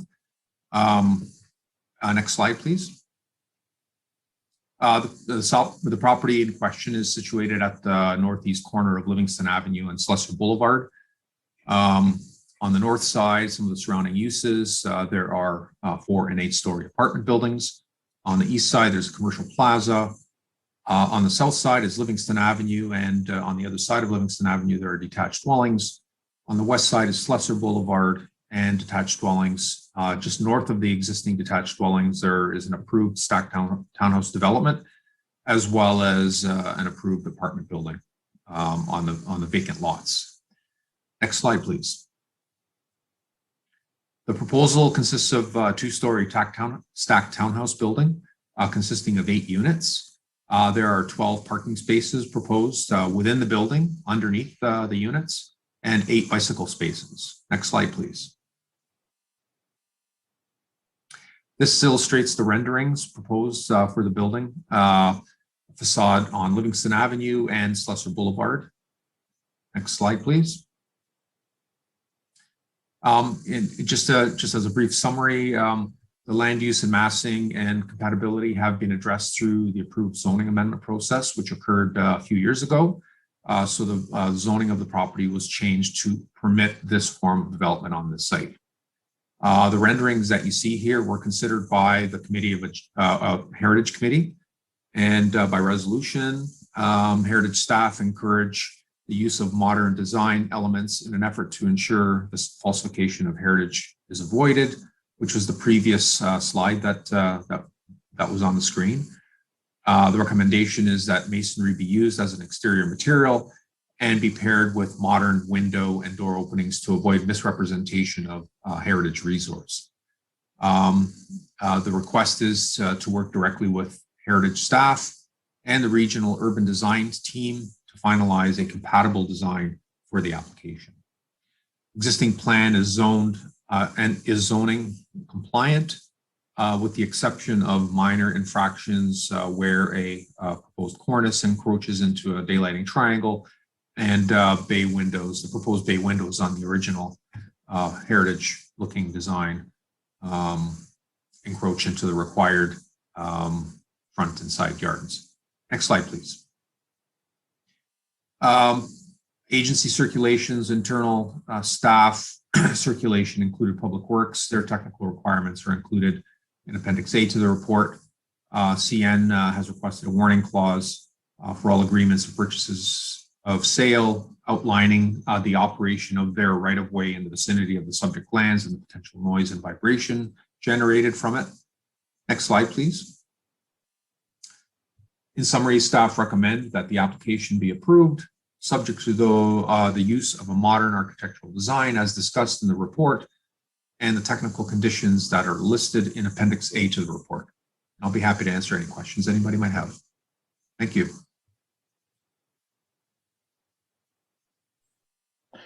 Thank you for the report, Walter. Councillor Sharp. Yeah, thanks, Mayor Jordan. And my question to Walter, in the report, in the beginning of the report, there's this proposed elevations on the site plan with like a red brick and some stairs and windows and stuff. Is that the iteration? Like, I like this. I asked for this when we approved it at planning. Was and then because we had seen the renderings that are about, they start at about page 10 with like stucco and some stone, and I felt that they looked a little too contemporary, and I think that the brick facade is more pleasing. Is that the one we're getting? The recommendation from the Heritage Committee is to go with a more modern design so that heritage buildings don't get mixed up with new buildings. That's really the recommendation going forward. And that was staff's recommendation also. So we don't want to build things that like suit the heritage or look like older buildings? Yeah, you can, in essence, you can build new buildings with modern designs that are compatible with heritage buildings, right? So they don't necessarily have to look like heritage buildings. So the goal is when you're looking at heritage buildings, it's a heritage building, and when you look at a building that's not a heritage building, it's not a heritage building. However, the building should be compatible in terms of its design with the heritage building. So that's why it is recommended by staff and the Heritage Committee through the resolution that traditional materials be used, not stucco, but traditional materials be used. However, a modern design be incorporated into for this building and not a traditional looking design. So, passers-by may confuse the new building with a heritage building. That's the goal. So it feels a little counterproductive. I mean, we want to foster like the heritage, and but also, to speak of heritage, brick has been used for thousands of years, and it's also used right across the road on Livingston Avenue. There's like 2 or 3 story walk up, and then a little down the road there's some townhouses that are all brick, and then just a little further down is 125 Livingston. They're brick townhouses, and across the road from them they built some brick townhouses, and it's like Stony Creek. I look at the areas around Old Stony Creek, all built with brick. It's a longer lasting material. It's higher quality. It's a little more expensive for the developer, but it's a higher quality, longer lasting material for the owner. And in my opinion, and I said this at the planning committee, that the brick and the stone, like that, it suits the street better. We're taking away. I'm flabbergasted that we're telling them don't do things that look like heritage built. We're like, I don't even know the words to use. It's like we need to protect heritage, but if we're gonna build new stuff, it can't look like heritage buildings. I mean, ash to ash, dust to dust. Everything eventually becomes replaced, right? We can't protect buildings forever, but the buildings that we do build, we can build them like with brick and with some things that suit the area. If you want to be a small little town, it's like I don't want to lecture anyone, but man, am I ever disappointed in that. I think the brick looks so much nicer. I think it suits the area. I think it suits, like, it's that precise concept is what's being used to not use the brick, is that the brick actually fits with like the house on the corner that has like a white siding and across the road and stuff, like, and we're going to build this contemporary. These things, they all look the same. Every architect gives these contemporary designs. It's like a gray stucco with a little bit of stone and some brick on the corners, and man, oh man, I wouldn't build like that. And it's going to stick out, right? You are going to know it's not a heritage building because it doesn't look at anything like the small town Grimsby. And so the other building, I think, kind of fits in. If we're going to rebuild, I mean, we can build things that suit Grimsby, or we can build these really contemporary new buildings. And sorry to lecture, but I don't agree with that. I'd like to see the site plan approved with something more similar to the first 3 pages, those elevations. Wow, there's something. That's something great. Contemporary, not so great. Anyhow, thanks. Thank you for your comments, Councillor Sharp. Through you, Mr. Mayor. Staff, again, these are the recommendations of the Heritage Professionals and the Heritage Committee. Now, it's the recommendation isn't to not use masonry. It's quite the opposite. The recommendation is to use masonry and not to use stucco. So that's the recommendation. However, to use a more modern design and not to falsify is the way that Heritage Professionals are saying, falsify heritage. So the goal is to make sure that modern buildings look like modern buildings and they don't get mixed up with heritage buildings. Replicating heritage buildings is not a goal that Heritage Professionals espouse. But we're still recommending the use of masonry. Sorry, just one more quick question. Is it going to look like the brick ones, or is it going to look like the other ones? What we're recommending is that a modern design be used. We're not necessarily saying one or the other. What we're saying is that we should incorporate a modern design and not a traditional design. Could you put up the slideshow? Could you just show me those 2 on the slideshow?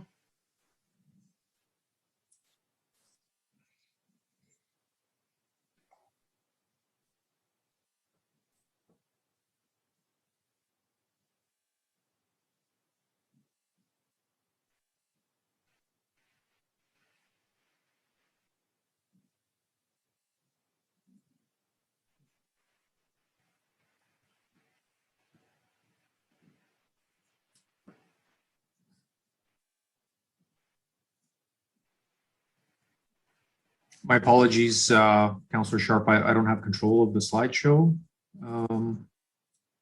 Maybe the clerk or the deputy clerk might be able to help us out. Yeah, it's on the report. If they could just share the screen with the report, and it's on page. Yeah, I believe it's slide 6 or 5. I'm not sure which one. Yeah. 5 and 6, I think, are the 2. There we go. Okay, so this one is the modern. Is this what we're proposing that they should do? What we're recommending. The contemporary. What we're recommending is a temporary design, but with use of masonry and not stucco. Okay, and then can you go back to the other one, the clerk or whoever? Yeah. So this is the one that we're not recommending? That's correct. This is my preferred choice. This is at the corner. It's right at Livingston. It's kind of beside that the new fish and chips place and the nail salon. And there's like a pita pit or something there just before you get to McDonald's. And the buildings around it, Slessor, is like brick, and across from it is brick. And this is the stuff I'd. So who decides, council or heritage planners or staff? Who decides on the site plan? Well, through you, Mr. Mayor, we're making a recommendation. Council makes a decision. Okay, and so council can make decisions outside of recommendations. We don't have to take. This was discussed a little earlier on by Councillor Vardy, and my opinion, right, and the opinion I think of a lot of residents is that maybe this, what I'm going to call option A, is better than option B. And so how can we, what would the next step be if I wanted to propose that option A is the preferred option? Through you, Mr. Mayor, the plan that you see before you is the plan that's submitted with the application currently under review. And I don't recall how the resolution is specifically worded, but the resolution would need to be modified to not make that change. Just bear with me. I don't recall exactly how it's worded. Subject to the use, I think the resolution says, subject to the use of modern architectural design as discussed in the report. My guess, subject to the clerk's recommendation, would be to, if that was the preferred option for council, that particular wording be removed from the resolution. Okay, well then, sorry, I know I've taken a lot of time, so I'd like to hear from my colleagues. Thank you. Councillor Bothwell? Thank you, Mayor Jordan. I'm just totally flabbergasted at the moment because this isn't what council was Heritage Grimsby Advisory Committee was supporting at all. This is going back to the 2018 original drawing, which came to committee, and they recommended the masonry and the red brick, and that came back June 8th to Heritage Grimsby Advisory Committee, and they were applauded the applicant for working with the recommendations of the Heritage Grimsby Advisory Committee to bring back something that was more compatible, subordinate to the adjacent heritage property at 78 Livingston, respected some of the fenestrations and the whatever you call it along the upper roof line, some of the window openings and the door. And the Heritage Committee did not approve what is before us tonight, did not say this is what we like. They said they liked the red brick one. So maybe there's a little bit of a misinterpretation came out of that meeting and what planning staff walked away with. But just reading through my notes and the minutes, staff, the committee members were really supportive of what the applicant had done to make it more compatible with the cultural heritage landscape that currently exists. And as Councillor Sharp says, we have a number of other buildings that are of that red brick nature in the vicinity. And this will be totally out of character for the character of Main Street at this end of town. I think I'm going to totally support Councillor Sharp on going back to the red brick model that is in the proposal, which was on our table on June 8th at committee. So I'm just really confused why we've now got a 360. Maybe the region suddenly said they like this one better. I don't know, but it's not the region deciding what's best for Grimsby. It's us deciding what's best for Grimsby. And it really doesn't fit. This proposal that we're now going back to from 2018 does not fit. So I'm not going to be at all supportive of this. I will definitely support Councillor Sharp with going back to the previous version. And totally, if you want to bring a motion for that, Councillor Sharp, I'm with you on that, because when I saw it on the agenda, I went, what? Why are we going back in time to something that we weren't considering? So no. Yeah. If you make the motion, I'll second it, Councillor. Thank you. Thank you for your comments, Councillor Bothwell. It's my understanding that was the resolution that was passed at the Heritage Committee. Well, I'm reading the resolution we had in front of us at that meeting, the red brick, and the intent was we love the elements, but just look at the door openings and the features of the modern window and door openings of that brick building, not to take away the whole red brick building and go back to the one we had in 2018. It was to look at how to, and staff actually wrote that motion. So I don't know whether the intent was there that came out of what the committee members were saying, but I think it was just to fine tune it, not to go away and come up with something that is totally different than what the committee was content with a few minor modifications. So I think we've gone right back to the 2018 model and totally ignored the conversations that have been happening since then to this point. So anyway, at any point, we've got it in front of us. We have two options, and I'm thinking we're going to go and look at the one that was the 2018, the red brick one. Thank you. Councillor Cadwell. Yeah, thank you, Mayor Jordan. I have a few questions, Walter, if I may.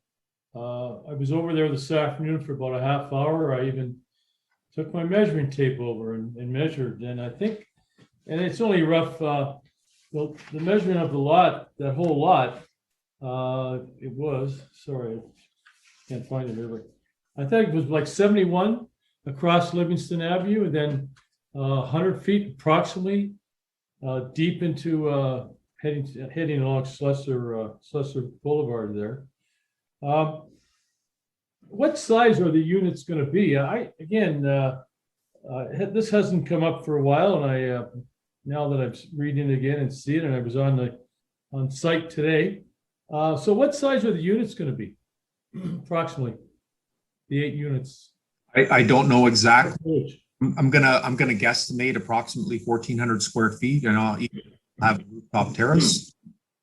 And they're 2-story units with a rooftop terrace. And again, I'm just guesstimating approximately 1,400 square feet, maybe more. Again, this is this development was essentially approved by council by way of a zoning amendment when the zoning amendment was done. So establishing the setbacks, the height, the density, everything. The purpose of the site plan agreement is to deal with things like what we're talking about now: architecture, landscaping, grading, servicing, things like that, accessibility. And it meets all of our zoning requirements with the exception of a couple of minor items that I've noted. Yeah, now I see there's underground parking. And is it common that accessible parking is underground too? Will there be an elevator for people to go upstairs, up to the next level, or get upstairs too? Yeah, we had our accessibility consultant review the plans, and the only comment was with regard to the size of the parking space. Yeah, and I don't know why, this is just my own personal opinion.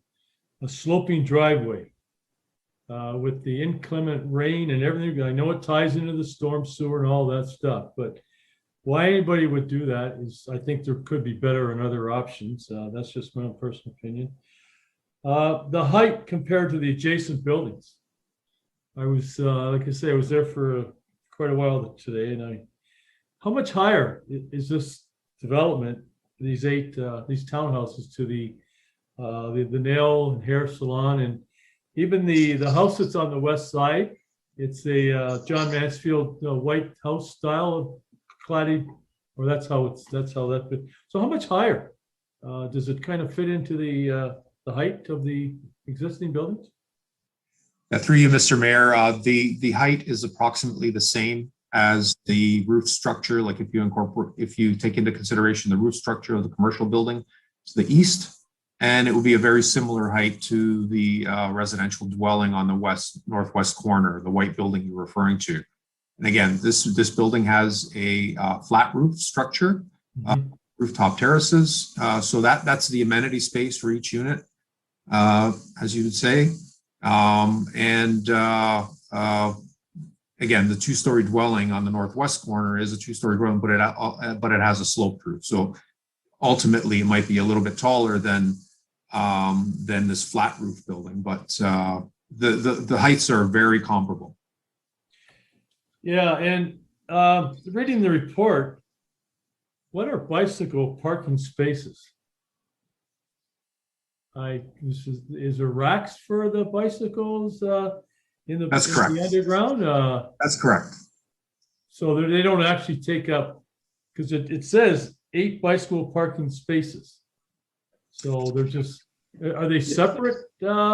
Sorry, Walter. I'm just trying to understand that, because I've never really dealt with this before. It's okay. Bicycle spaces, sorry.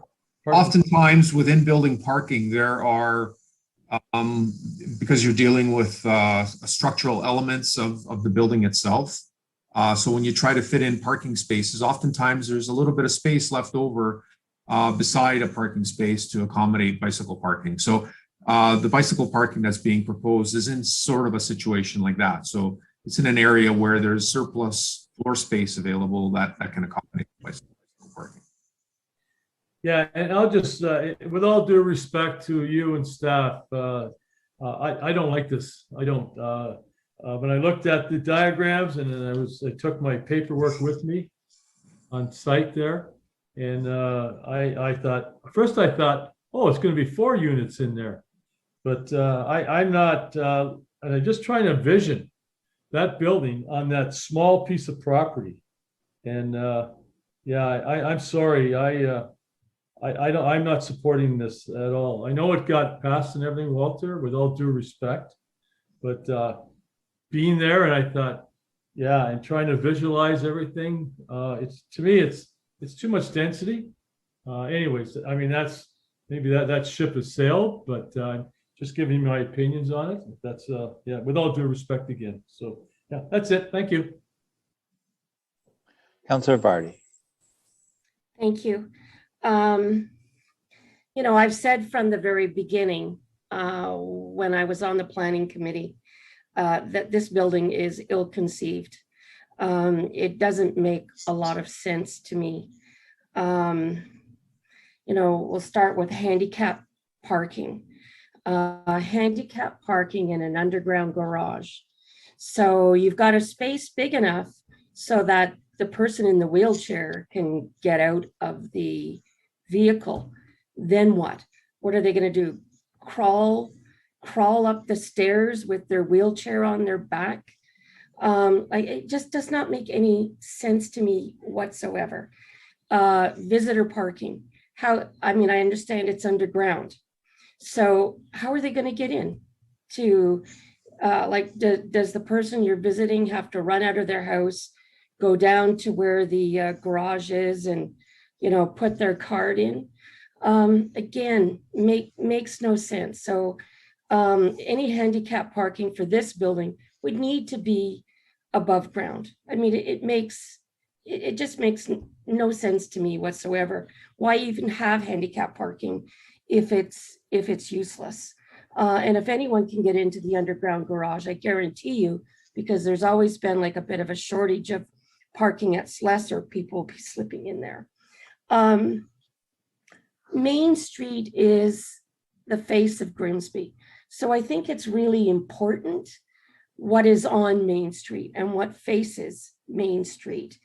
To my mind, I think anyone can tell the difference between something heritage and something heritage compatible or heritage like. I don't think anyone's going to be deceived that either of these propositions that are put forward are heritage buildings like that. That makes no sense to me whatsoever. And I'll give you an example of something that is heritage-like, which no one would think is heritage, is, you know, one of my favorite developments, which is the Vintages development off Main. It's compatible with heritage. It has heritage features, but everybody can see that they're new buildings. Nobody's going to mistake that. They're just lovely and they fit in. So I'm with, you know, Councillor Sharp and Councillor Bothwell that, you know, the second version is better than the first version, which is now the sort of version that we're considering. But for all of these reasons, I don't think we're ready to approve this building. And, you know, there might be some people who are willing to buy a townhouse where they park underground. And all I can think of is, you know, the mother with a stroller going to get groceries, coming back. You know, how many trips up and down those steps are they going to have to take to get the kid, the stroller, and the food from the basement up to the main floor and then around to their house and then up the steps to their house? Like, to me, I think it's a mistake to let these kind of buildings be built. They're just begging for complaints, you know? I mean, I guess buyer beware if somebody's willing to buy something that is not really very functional. You know, form follows function, and this ain't functioning for me anyway. So for all of those reasons, I can't support this building. Thank you. Councillor Frank. Thank you, Mayor Jordan. No point in me going through all those points because I agree with all of them. And I do 100% agree with Councillor Sharp and Councillor Bothwell that the current design of that building certainly does not fit into that area. I like the red brick design. I think that fits in there a lot better. But having said all that, outside of that, the design of the building itself in terms of the facade, it is a building that is, we're trying to put as I think Councillor Cadwell said, we're trying to put a quart, a gallon into a quart here. And I think it's just too much. I think there's too much in that space. And I think they're trying to accommodate, more units by putting these diabolical underground parking spaces, which are not functional, as Councillor Vardy just relayed to you. So I'm not liking this building at all. I'm not liking the design of it. I think it's just not well designed. The logistics of around that building is not right. How people get in and out, how they park their cars. There's a whole host of things. I'm not going to go back into them. Well, I think we've already listed them through the other councillors' comments. So I can't support this the way it is without question. Anyways, thank you, Mr. Mayor. Councillor Sharp. Yeah, thanks, Mayor Jordan. Just a quick one. I'd like to make a resolution to amend, as we had talked earlier about using the red brick design, and with the wording, if Councillor Bothwell can help me, about modern window and roof fenestration, whatever. I don't know all those terms, but I want to use the red brick design.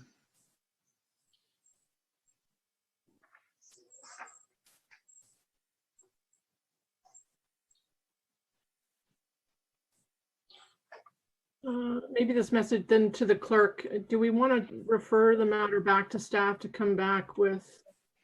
I don't know if we can at the site. This is a site plan. So sure, I refer it back to staff. I refer it back to staff. To prepare the report with the recommendation for the red brick option. I don't know.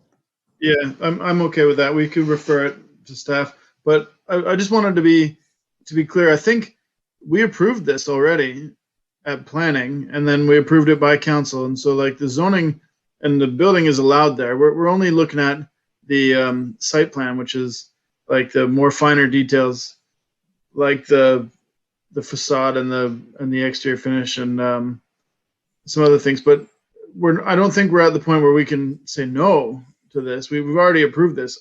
This council approved it. And so, but I would like to refer it back to staff for some changes to the exterior building materials, red brick. If I may, Mr. Mayor, just to clarify the resolution. The resolution is that was drafted by staff, is to go with the modern design, right? If that reference to the modern design is removed from the resolution, you would simply be approving the site plan as submitted, which is the red brick facade. Yeah, okay. Then I think we should maybe just remove that and approve it as submitted. We were very happy. If you remember, Councillor Bothwell, when the developer was AG Construction, I forget the man's name. I think that was his initials, AG. Aleem Girls.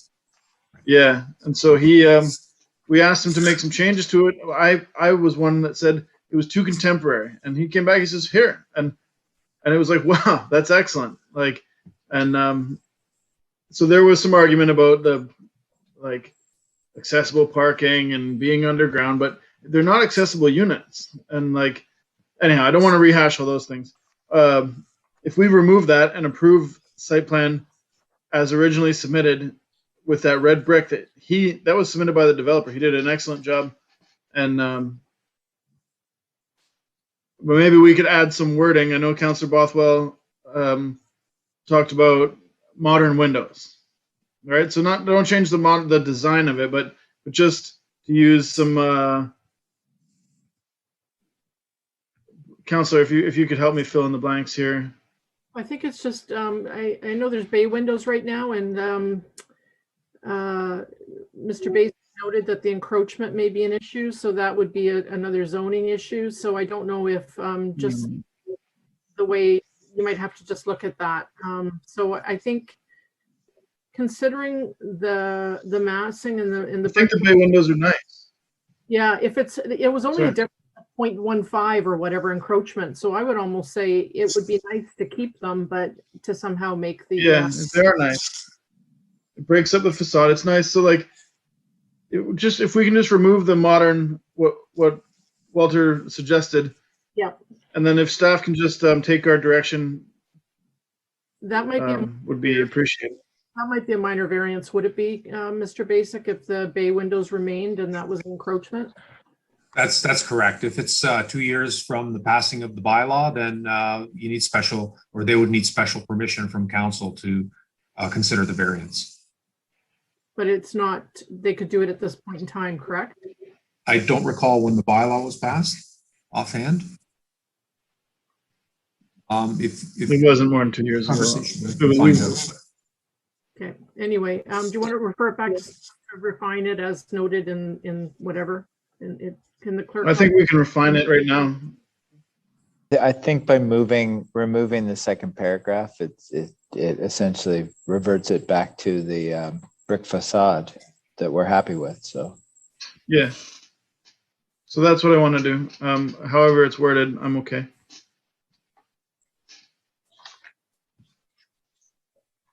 Councillor Vardy?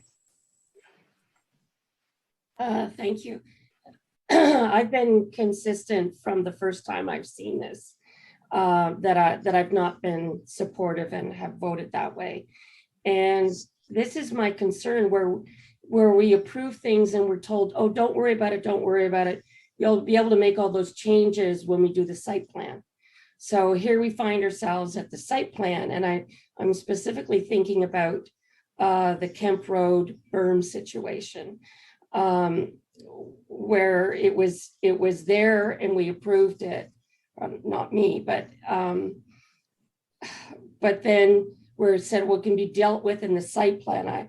It always worries me that we approve something thinking that, you know, we won't approve it when it comes to the site plan, or we'll raise that objection in the site plan. So for me, I'm still really uncomfortable with where the handicap parking is. So I'll leave it at that. I prefer the brick to you know, the brick facade to this, but I just can't support it.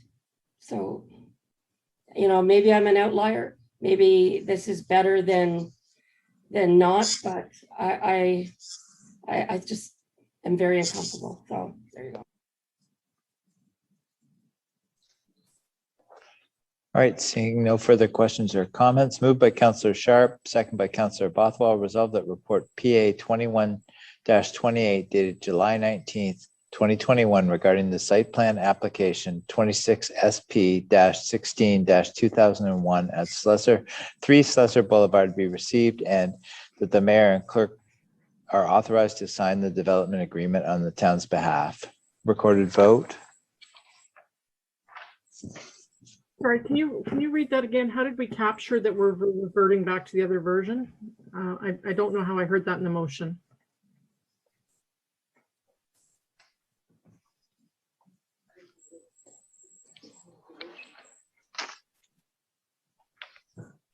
The clerk's saying that the development agreement, and Walter, is that correct? Would bring it back to that original? That's my understanding, yes. If you like, I can read the Heritage Committee's resolution for you. No, I'd rather he just read the motion again, please, Mayor, that you Sure. asked me to vote. Resolved that report PA 21-28 dated July 19th, 2021 regarding the site plan application 26 SP-16-2001 at 3 Slessor Boulevard be received, and that the mayor and clerk are authorized to sign the development agreement on the town's behalf.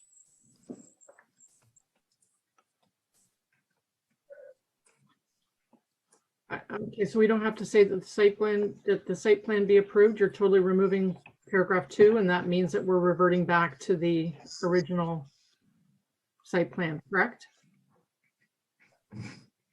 Walter, I believe that's right. Could you read the resolution again, please, Mayor? Resolve that report PA 21-28 dated July 19th, 2021 regarding the site plan application 26 SP-16-2001 at 3 Slessor Boulevard be received, and that mayor and clerk are authorized to sign the development agreement on the town's behalf.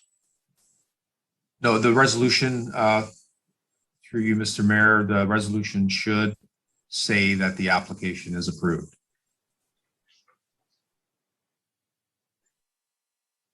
That should All be. right. So received should be changed to approved. No, I'm sorry. You're receiving the report. Right. Approving the application. Through you, Mr. Mayor, Oh, I think yeah, we just should change that. specify the design so that it's perfectly clear.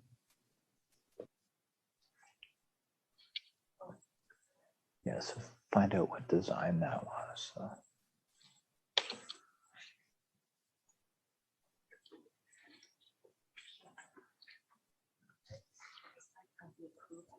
Okay, all right.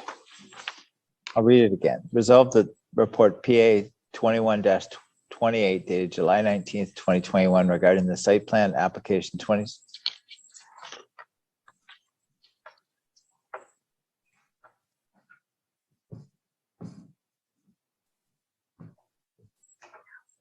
All right. Resolve that report PA 21-28 dated July 19th, 2021 regarding the site plan application 26 SP-16-2001 at 3 Slessor Boulevard be received and as originally proposed, or that the site plan be approved as originally proposed, and that the mayor and clerk are authorized to sign the development agreement on the town's behalf.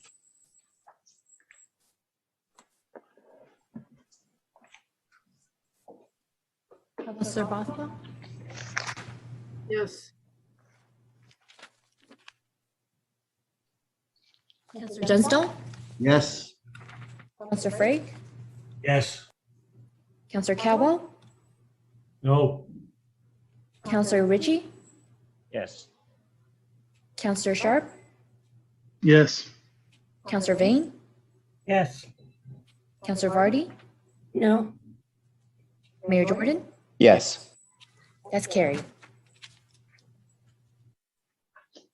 All right, moving to report 10.2B, report PA 21-30 regarding 21-30 OPA and ZBA 4 Windward Drive. Walter?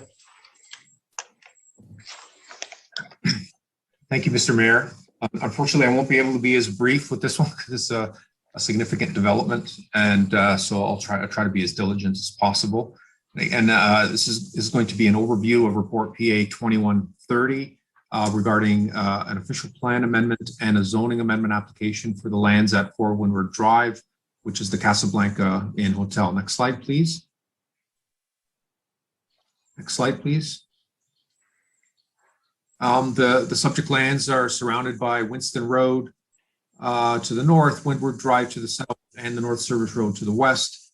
Land uses to the north include the Lake House subdivision, which included apartment, townhouse, and mixed-use buildings. To the east is a 20-story mixed-use development with townhouses, which is currently under construction. To the south is a commercial plaza and the Queen Elizabeth Way, and to the west are back-to-back and street townhouses. And more to the south of that is a mixed-use development, including commercial on the ground floor and residential on the upper floors. Next slide, please. The proposed development is intended to proceed by way of 2 phases. The first phase would include the easterly 19-story building, and the second phase would include the westerly 12-story building. The plan here illustrates the boundary between the first and second phases. The first phase would essentially be in the existing parking lot of the hotel site. The proposed development includes a total of 420 residential units, a 72-room hotel and banquet center, which would be part of the first phase of the development. And then once the first phase is complete, the hotel would move into this first phase, and then the second phase would include the demolition of the existing hotel building and the construction of the second phase. Overall, there are 1,789 square meters of commercial floor space in addition to the hotel that are proposed on the ground floor of this site.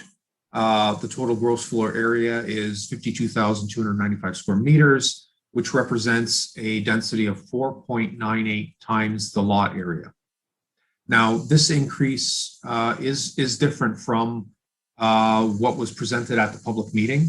At the public meeting, there's a 4.86 times lot area identified as the proposed official plan amendment. Now, the applicant notes in their recent resubmission that this change does not result from any changes to the plans themselves.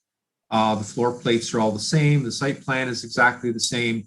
But what it does represent is a recalculation of the floor area based on the definition of how floor area is defined in the zoning bylaw, like with things like storage rooms, elevator shafts, and whatnot. So that resulted in a recalculation of the total floor area, which resulted in an increase in the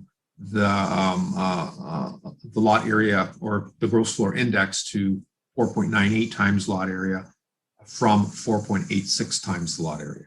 A total of 909 parking spaces are proposed in 3 underground levels, and this represents a surplus of approximately 20 spaces. Next slide, please.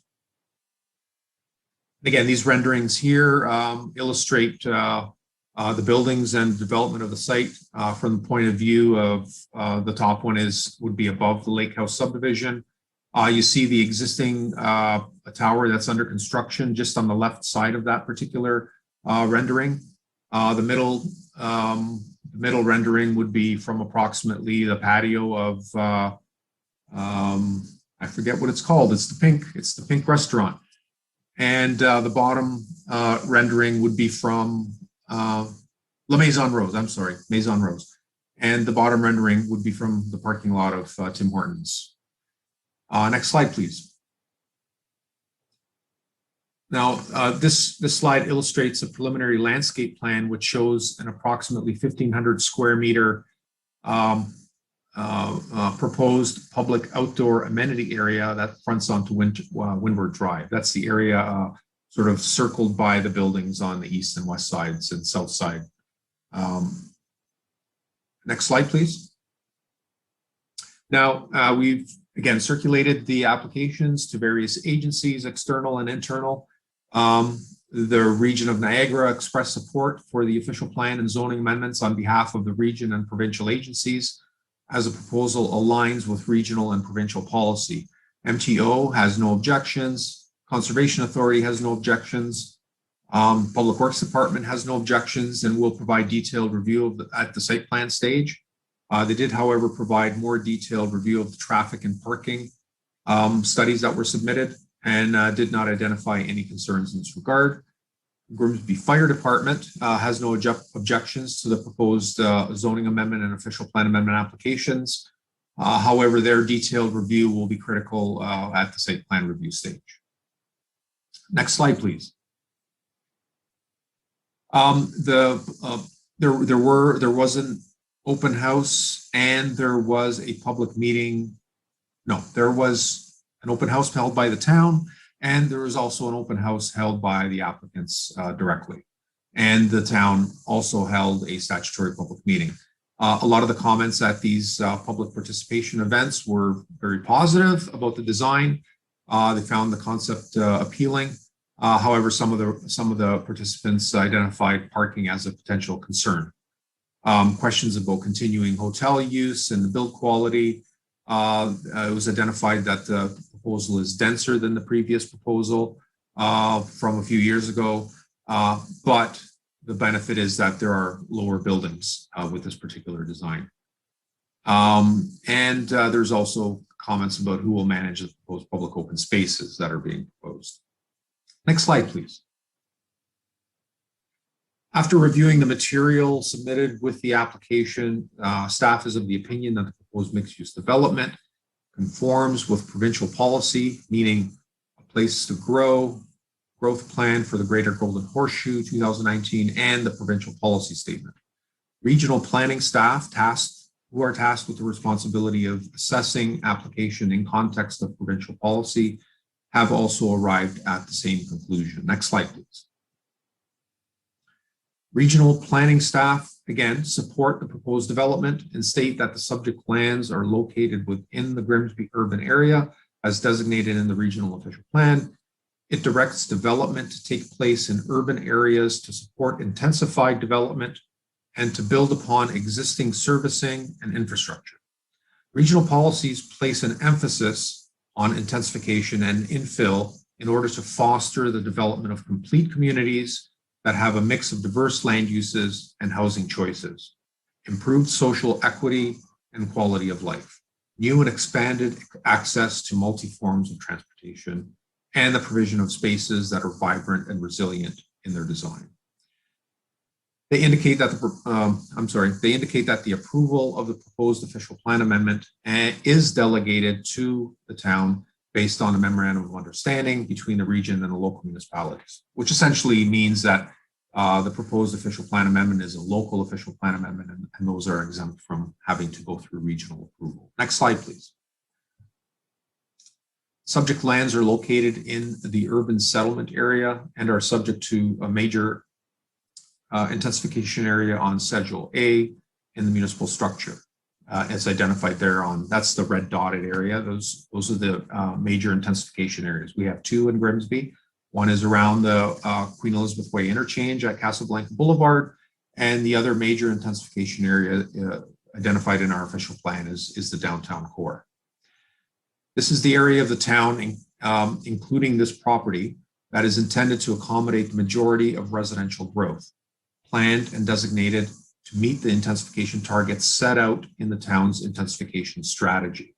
Next slide, please. Now, in the Winston Neighborhood Plan, the subject lands are designated mixed use, high density in Schedule F of the official plan. A portion of the subject lands fall within the Winston Road Main Street overlay. That would be the hatched area at the top of the highlighted parcel there. Next slide, please. The proposed development meets the objectives of the mixed-use designations of the secondary plan by providing a well-designed and attractive place for people to live, work, and play. Housing is provided at an appropriate range and complemented by open space and employment opportunities. The proposed development contributes to the pedestrian-oriented Main Street neighborhood commercial area on Winston Road by offering lay-by parking, street-oriented retail, and a courtyard with significant tree planting and landscaping opportunities for a comfortable walking experience. Staff therefore support the approval of the proposed official plan amendment. Next slide, please. The proposed zoning bylaw amendment will implement the proposed development scheme by permitting the proposed uses and establishing site-specific provisions. The proposed bylaw is in keeping with the uses permitted in the official plan and adequately implements the proposed development. Staff recommend employment setback, step back, and height provisions that will be specific to portions of the lot, as you see on that plan, in order to lock down the general built form that has been proposed that you've seen in the renderings. Staff is currently working with the local community group and the two local councillors, and will consider the value of the community benefits in the near future, and will submit a report to council, a separate report to council, with a recommendation regarding community benefits. This will result in the inclusion of a community benefit or community benefits into the amending bylaw. A placeholder for the community benefits has been included in the draft bylaw that's attached to the report. Next slide, please. Following this process, again, there will still be applications that will need to be made by the applicants, which include a site plan, which will address the detailed design of the site, landscaping, grading, servicing, and all these things, design of the building, detailed design of the building, addressing any wind concerns. A wind study will be required at that stage. And there will also be a condominium application. This will enable the individual units to be sold and owned by individuals. Next slide, please. In summary, staff are recommending that the official plan amendment to permit the density and the height be adopted and forwarded to council. We recommend that the zoning amendment be approved in principle. Staff recommend that the subject lands be subject to community benefit requirements in our community benefits policy and section 37 of the Planning Act. And finally, staff are recommending that the community benefits, whatever they are as determined by the community as approved by council, be incorporated into the zoning bylaw amendment and submitted to council for enactment. And that concludes my presentation, Mr. Mayor. I believe Martin Quarkapone, representing the applicants from Weston Consulting, is also in attendance. And I think he has mentioned that he wants to address a few things with this council or with the committee. I apologize. Great, thank you for your presentation, Walter. So does Martin want to speak first and then answer questions later if there are any? Walter? I'm Martin Quarkapone from Weston Consulting. If you could allow me just to address a couple items in advance of your questions, that might be a bit helpful, and then I can make myself available for questions. I do want to acknowledge that John Mellenbacher of the Russell Group is here with me to answer any questions of the developer side, as well as our architect from WZMH. Great. Go ahead, Martin. First, I would like to thank staff for their hard work on this file. We've been at this for nearly 4 years in various iterations. So we're quite pleased that we're able to bring this forward and jumpstart the development of the property. I do want to highlight two items in staff report. First, we're happy with the recommendations provided. No issues with what staff have asked us to go through. But I do want to highlight again two items that we believe council should consider. First being the way the parkland is identified in staff report uses the word dedication. I just wanted to clarify that those lands will not be dedicated to the town. Rather, as previously outlined in other public meetings, that land will be privately owned by the developer condominium corporation, but there will be public easements, over the lands, and that process will be undertaken through a site plan application that we are a few weeks, a month or so away from submitting. So I just wanted to clarify that those lands will not be owned by the town, but as promised, there'll be access for public use for those in the community and abroad. Second, the zoning schedule that Walter had raised near the end of his presentation didn't quite reflect the latest versions of our architectural drawings. So what I'm hoping is that we're able to tweak that schedule based on our latest submission from back in May to reflect the setbacks and the heights in meters that is shown on our current drawings. Again, I want to reiterate that the building isn't getting any taller, isn't getting any bigger. It's just reflecting the actual heights of the various portions, a couple portions of the building. If council committee would like, I can walk through those individual areas. I've got a sketch here if needed, but otherwise we like to work with staff to refine that before it comes back to council for final approval. And those are my comments. Thank you. Thank you, Martin. Councillor Bain. Thank you. Hello, Martin. How are you? I have a question for you first, in that you say the parkland is not going to be dedicated to the town, and your company representative is going to maintain ownership.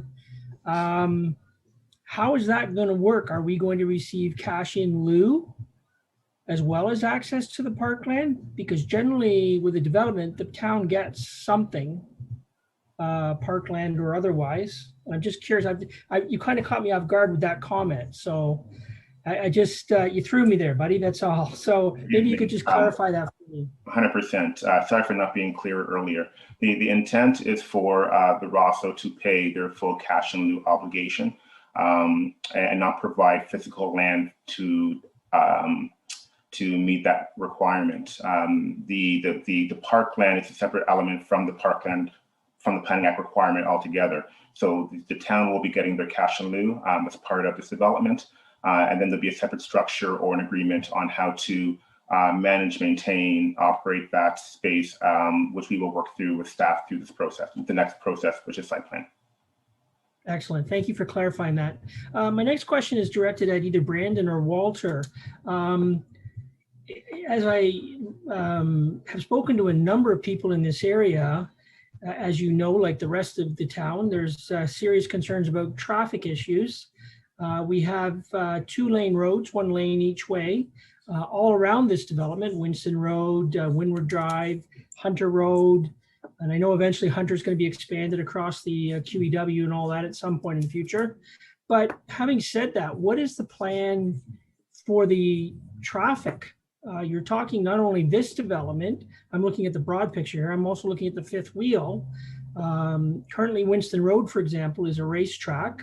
So, and I know the intent at some point is to wrap the Winston Road around to join Hunter/North Service Road. So what are the plans to accommodate all this extra traffic?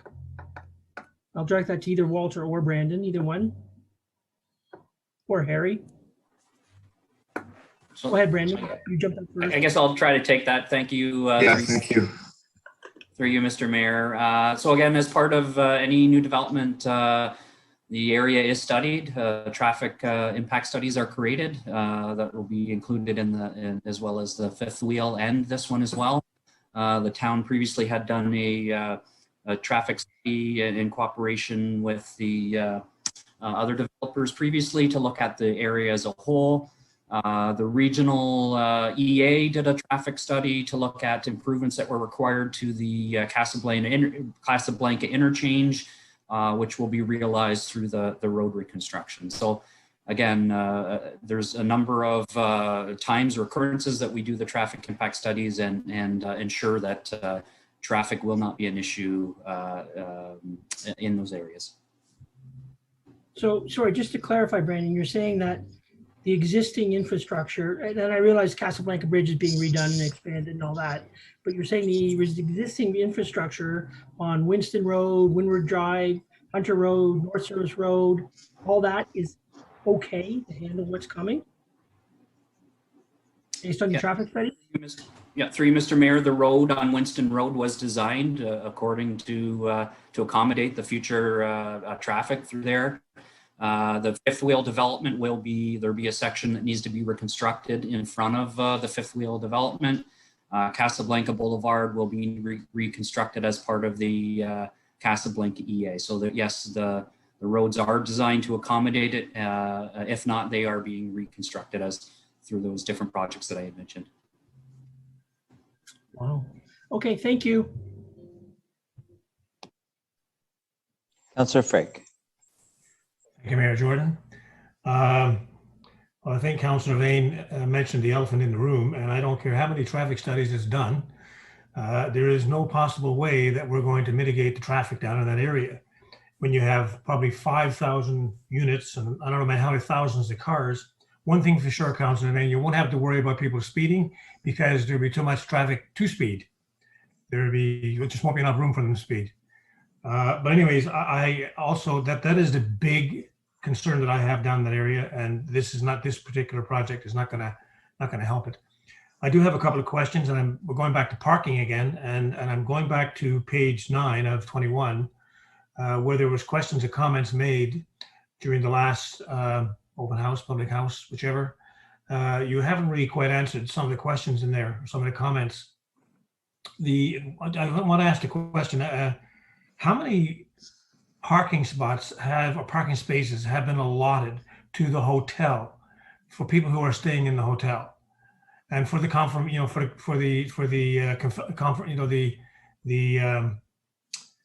the rec center, the pool, and so on and so forth. How many parking spaces have been allotted to that activity?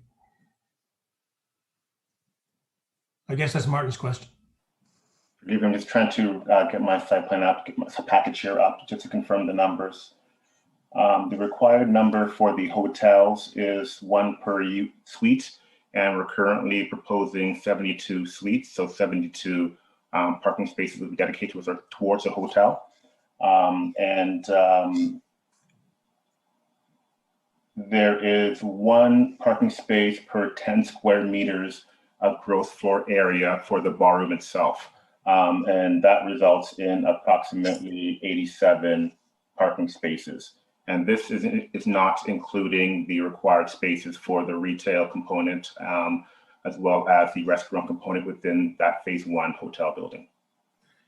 Isn't there a rec center also in the hotel? Rec center? No, sir, Councillor.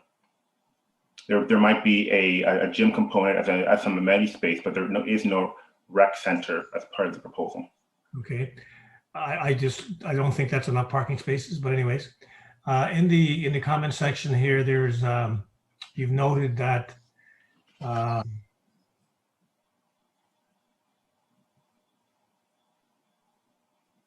minimum number of elevators to avoid overcrowding and delays, that hasn't been addressed. You just said it's noted. What does that mean? I mean, just noted. These were my comments that were provided at the time of the public meeting back in March. And at that time, I didn't have a response. We were only in the conceptual design of the building, the proposal. Since that meeting, we were able to move more directly into a site plan, detailed design. And we have our architect here who's been working with Rosso to refine the elements of both proposals. And what I can say is we have increased the number of elevators in the development to, I believe, 4, which was 1 more than the previous concept. So moving from conceptual design, we were looking to properly design each building, and that required the addition of an extra elevator. So that is to accommodate the additional people who were in the building. You didn't mention the convention center in here. The convention center, is this still part of the plan? Yes. That's all right. When I mean banquet hall, I mean convention. Forgive me. Okay. And how many people will the convention center accommodate at one time if you're fully booked? That's a question that I think I might defer to Mr. Mellenbacher if he could perhaps join the conversation. I'm not familiar with the overall number of guests that could be accommodated. John, can you answer that question? Sorry. Hi, everybody. No, I don't have that information. We've gone through a couple of different iterations. I do have John Owaziku on this call, who is a little more hands-on when it comes to that. So maybe he can help. I can tell you that we're looking at having somewhere between 80 and 100 hotel rooms to facilitate any need for the convention center, but I can't tell you what the capacity of the convention center is. I'm sorry. Because I mean, the convention center is going to be used by more people than who are staying in the hotel itself. I would assume that the convention center is used, let's say New Year's Eve, for example. If it's full, I mean, how are you going to accommodate the demand on parking when the convention center, if it's successful? I expect it will be, because I mean, it's going to be a hotel. I think it's going to be heavily used. I think the convention center is a great addition to this town, and I think it will be well used as well. Something we need. So when it's full, I mean, are you going to be able to accommodate all the parking with the residents, the hotel, a restaurant, et cetera, all the other things that are going on in the hotel? Are you going to be able to accommodate that amount of parking? Maybe I'll jump in here and say the answer is yes, because we are splitting out the requirements from each use. So while let's assume that all the hotel rooms are booked up and it's the 1 car per room, we still have a separate allotment of vehicles for the banquet hall, those facilities. So if both are being used at their full capacity, remain the bylaw in terms of its required parking supply for those operations. So how many parking spaces is that? You didn't mention a number. I mentioned there are 72 for the hotel. Right. And then there's an additional 87 for the banquet facility. Okay. All right. Yeah, thank you.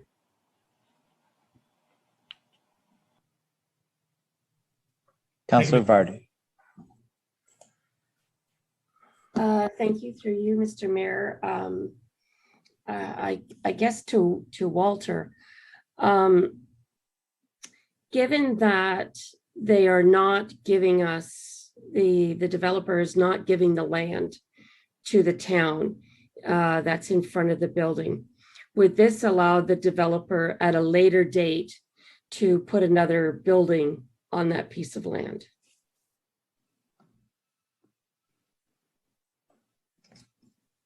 Thank you, through you, Mr. Mayor. The answer is no.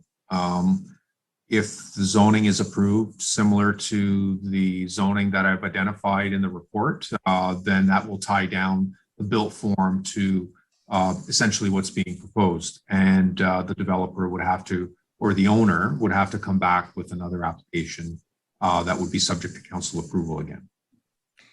Zoning amendment, probably official plan amendment, probably site plan approval again. So, you know, there are controls in place to address these things. So then I guess my next question would be to Martin. What's the advantage to the developer in retaining that land? And will you be doing the all the upkeep on the land? Like who's going to mow the lawn, basically? That's a fair question. To you, Mr. Mayor. The primary objective in maintaining that land was, one, staff did not ask for it to dedicate it as parkland. Two was the below surface rights. If we were to dedicate the land to the town, it's above and below. And as we know, parking is tight, and we wanted to make sure that we utilize the below grade parking structure, which would be owned and operated by the condominium corporations privately. So this allowed us to keep the below grade lands while offering up the above grade for public use. It's what we call stratified easements, where you pick a line if it's a meter below grade and whatever number it might be, you guys get the above, we get below. And that allows us to keep the parking for our 3 stories for private use and to meet the requirements of the zoning bylaw. Okay.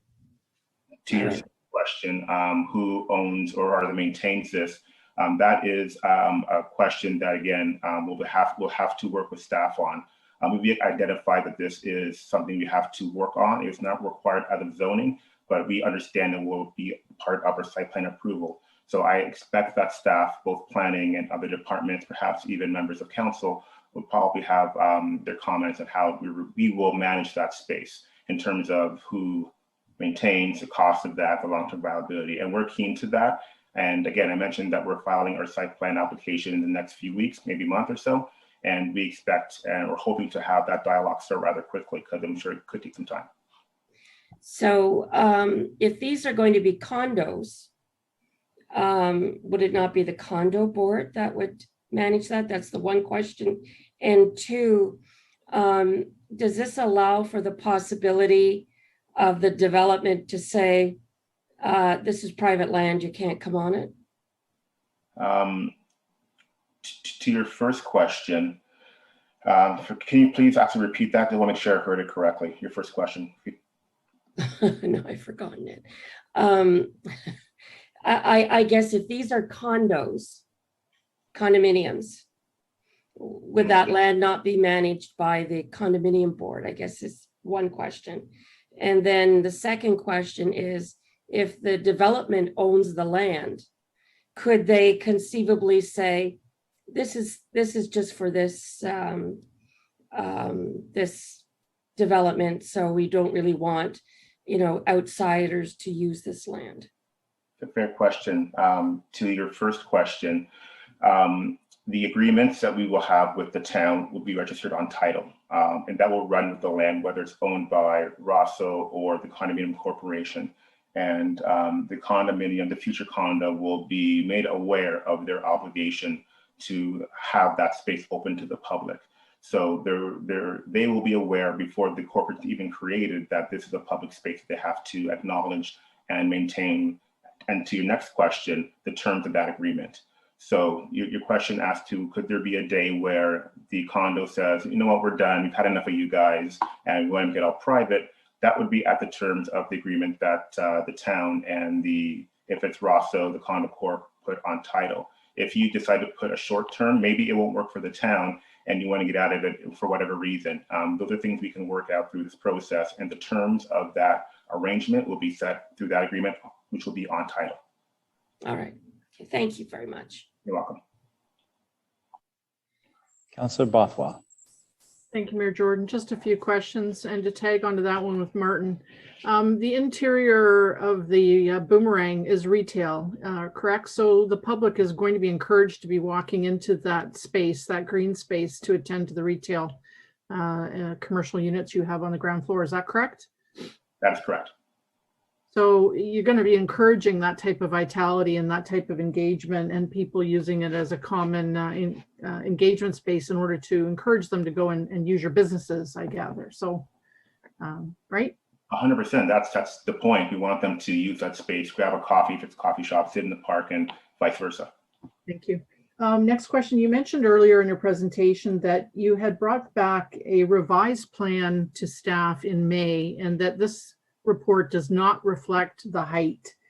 And you said, so I'd like to hear, because in the report it says the 12-story section is going to be 43.7 meters or 144 feet, and the 19 stories, 65 meters, 213 feet. Can you tell me what it is that you wanted to say or state about the height? Certainly. Sorry, make sure I'm not on mute. If we could bring back that slide from the presentation, it might be a bit clearer. But while that's being done, the overall height of the two buildings, the 19 and the 12, at 44 and 69 meters respectively, is not changing. So the changes to the buildings to reflect the new design are on called the periphery points of the proposal. I'm just waiting for the slide to load. There should be a zoning schedule near to the end of Walter's presentation. There we go. Here we go. So if you see in the center there where it says maximum 1244 meters, maximum 1969, that is not changing. Those we did not request a slight revision to. The areas, and actually before we move on, to the question about could we propose a building on that parkland area in the future, you'll see there that the zoning schedule says 0 meters. So no, we cannot encroach in that space with the future building. As mentioned, we have to come back for a zoning amendment, again, likely an OPA to increase the height, site plan amendment application. So as mentioned, there would be controls in place to ensure that meets the objectives of committee and council. The revisions that we were seeking, if we can find the area that says maximum 4 stories, 14 meters, that is on the north part of phase 1. That should read 3 stories, not the 4. We've got a first story, mezzanine, second and third. So we wanted to make sure that it's captured correctly. Moving over to where it says maximum 11 stories, 41 meters, next to the earlier point I was talking about, that should read 43.2 meters. And moving over to phase 2 at the bottom left corner, where it says 3 stories, 11 meters, that should read 3 stories, 13.2 meters. And the last request was, if you look at the northwest corner where it has the 3 meter setback around that bend, it actually dips down to about 1.5 at the pinch point before it starts to turn, and then it starts to open up into 3 meters plus. So we wanted to make sure that was captured, because what we have in our drawings that were provided to staff in the region showed that slight reduction in that corner, but wasn't for the whole wraparound. So those were the 4 changes that we were seeking to make on this schedule and are hoping to bring back to council when the bylaw is complete. Okay, thank you for that clarification. So it's quite different from the report that the report says the 19 stories is 65 meters, and now you're saying it's 69, and there's additional 4 meters there. It's a little bit of additional on some of the other areas. I'm gathering that that's not mechanical. That's actual the building height without mechanical. Is that correct? That would be correct. These heights here are exclusive of mechanical penthouse space. And I think we've been showing 69 meters for some time now. I'll have to go back in time, but I think it goes back to at least last December in our second submission when we were showing 69 meters, but I can double check that for you. Just in the report, it says 65. Through you, Mr. Mayor, it may have been 65 in our first submission 2019, but I'm okay. really certain that it was changed late last year, but I can have that checked. Okay, that helps. Thank you. And I know the region did comment on their urban design that they use the Grimsby GO stations criteria for shadowing and wind. So I am hopeful that when we get back to looking at that final design that we do take into account the shadowing on the site amenity. And if it means a bit more setback, maybe you look at that to mitigate and create a minimum number of hours of sunlight on the amenity area. I guess my question now is for Walter. Walter, can we put in the official plan amendment, just because right now we have two buildings, one's 19 and one's 12. And I would really hate to see that 12 story suddenly become a 19, because the official plan amendment provides for 19 stories on the property. It's just worded that except the maximum height at 4-wheel drive shall be 19 stories. I would like to recommend a motion to amend that to state that the maximum height of phase 1 at 4-windward drive shall be 19. So it's very clear that phase 2 cannot be by as of right increased from 12 to 19 based on this official plan wording. Is that a possibility, Walter? Through you, Mr. Mayor, it is a possibility. I'd like to have an opportunity to look at it in a little more detail. Phase 1, you typically want to identify it geographically in some way, either on a map or describe it in some way. So you could say the easterly half of the property or something like that, that there be an exception for 19 stories. I'd rather have it worded that way than saying first phase, because first phases could shift, right? Yep. So that's what your intent is. If your intent is to tie it down similar in a similar way to the way the zoning is proposed to tie the design down, then I would recommend doing it that way. So because we're looking tonight at approving the official plan amendment and in principle the zoning bylaw, if this official plan amendment is going forward as worded on Appendix A, I would like to see that amendment made so that except that the easterly building, easterly portion of the 19 stories, that an exception be made to permit a 19-story building on the easterly half of the property. So except that the maximum height of 4-windward drive shall be 19 stories on the easterly half, only on the easterly half of the property. Right. Okay, if I can just have the clerk make sure that's noted. And then the second question I have is, I recognize that the applicant is very involved in the community and very much wants to maintain the hotel and continue to be contributing in that manner. And we really value it and the community really values it.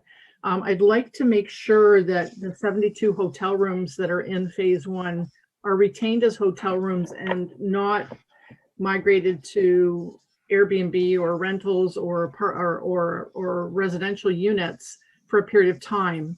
So is there a way, we've done holding provisions before, we did it for the lake house, for the lake house subdivision when we were concerned about what type of a retail tenant we would get with the Lang is currently. And there was a holding provision there that it said the whole provision may be lifted 2 years after the date of occupancy for the first unit within the building that the commercial unit's in. So there was a holding provision there to ensure that that remained as a restaurant unit, basically. So can we do a holding provision similar that states that the hold provision may be lifted 7 years after the start date of the continuous use of the 72 units as hotel rooms or something similar to that, because it's related to a use and I want to maintain the use as hotel rooms. And I'm wondering if there's a way, like I picked 7 years. I don't know if 5 years is reasonable, but I think it needs to be a market-driven timeline where they have the ability to look at their metrics and decide whether, you know, that's they're functioning in a profitable way with those rooms before any decisions made to change them. And I think we want to maintain them in the town as hotel rooms. So is there a way to add in the zoning bylaw as it is in principle, that holding provision that you can say that it be lifted 5 years or 7 years after the continuous use of the 72 units as hotel rooms? I'm sorry, is that a question for me, Councillor Bothwell? It is, if it can be added to the zoning bylaw as a holding provision. That is something that we can consider looking at. Again, like you said, it was used on the Lake House project for the restaurant. And the holding was specific to the use. You know, maybe the applicant might want to weigh in on it. Well, thank you, Walter. I just wanted to just confirm with my client, because when we designed this building, it was prior to having a vendor move in. So we made some assumptions that 72 made some sense. That was close to what was in the existing hotel. But now we're in a mode here where we're going to lock down, at least for a period of time, a number of minimum hotel units. And I just wanted to just perhaps shoot this over to John Mellenbacher or her other John who's on the line here, just to make sure that they are okay with that type of arrangement. Yeah, we're okay with it in principle.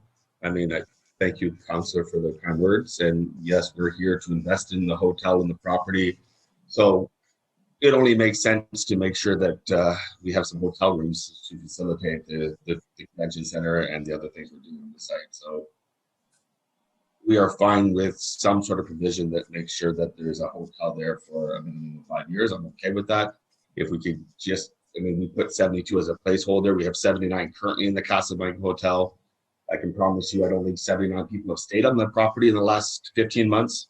So it depends on the circumstances with the current climate on how hotels operate. But we are fine with ensuring there's a hotel there for X amount of years. That's not a problem. So Walter, can we put a draft into that zoning bylaw as well and add it to the in principle wording? Yeah, we could. Would you like me to draft it? Yes, please. I was just trying to think, though, I will reach out to my other councillor colleagues for what time period they feel is reasonable to put as a holding, if 5, 7, or 10 is reasonable. Thank you.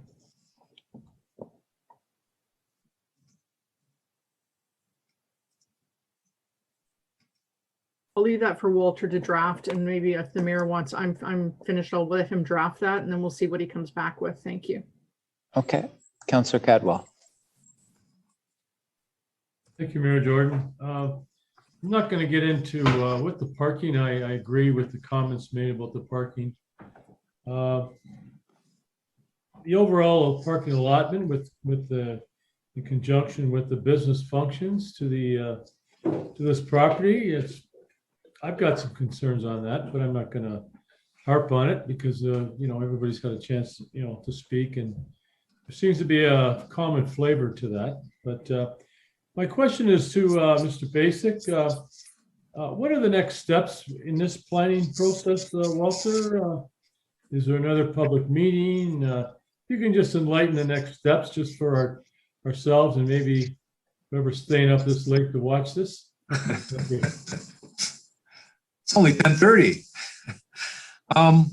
Feels later than that. The process will be, well, clean up this particular process. There's the official plan amendment.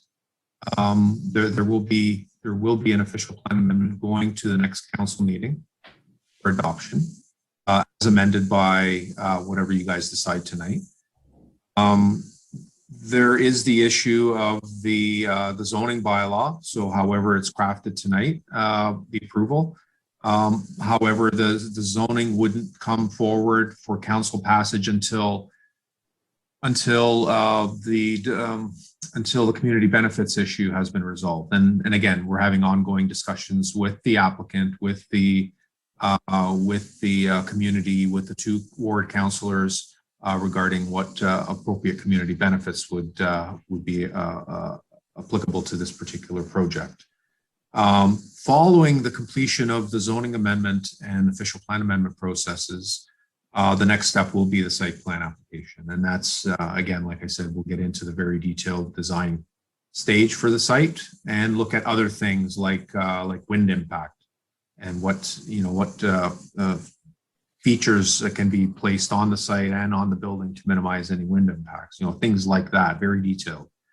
And following that, I presume that there will be an application made for draft plan of standard condominium for the site. So those would be, and then the building permit, obviously, and then the construction. So those would be the processes. The condo application usually comes in after the building permit is issued. Yeah, thank you, Walter. I guess my concern is, I know we've always followed the planning processes and that, because of just the huge, I'm trying to put in the right word here. This is such a big development, and I'm not against it. It is a lot of density, and again with traffic concerns. But anyways, is there another opportunity? I'm sorry, for public input because of this magnitude of this development? Thank you. Through you, Mr. Mayor, the public input, there will be limited public input, obviously, as I've noted. We're going to try to canvass the area residents, but that's for community benefits. That's specifically with regard to community benefits. However, again, all council business is done in open session, but there will not be another formal statutory public meeting. Public, come to the meeting and tell us what you think. There won't be another event like that scheduled. There won't be? No. Okay. All right. Thanks for that update, Walter. Councillor Sharp.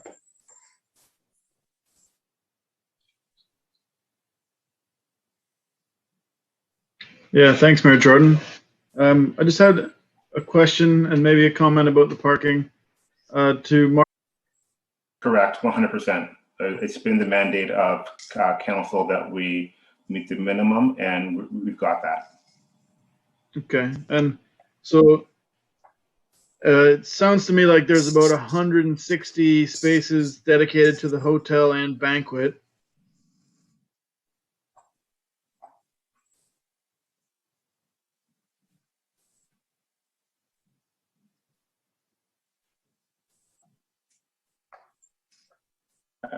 Perhaps Councillor Sharp's feed perhaps is frozen. Councillor Sharp, I think you'll need to repeat that. We didn't get anything.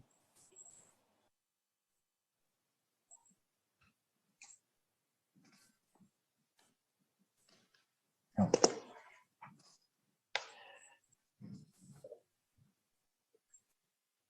He appears to be frozen. Let's move to Councillor Frake while Councillor Sharp regains his connection.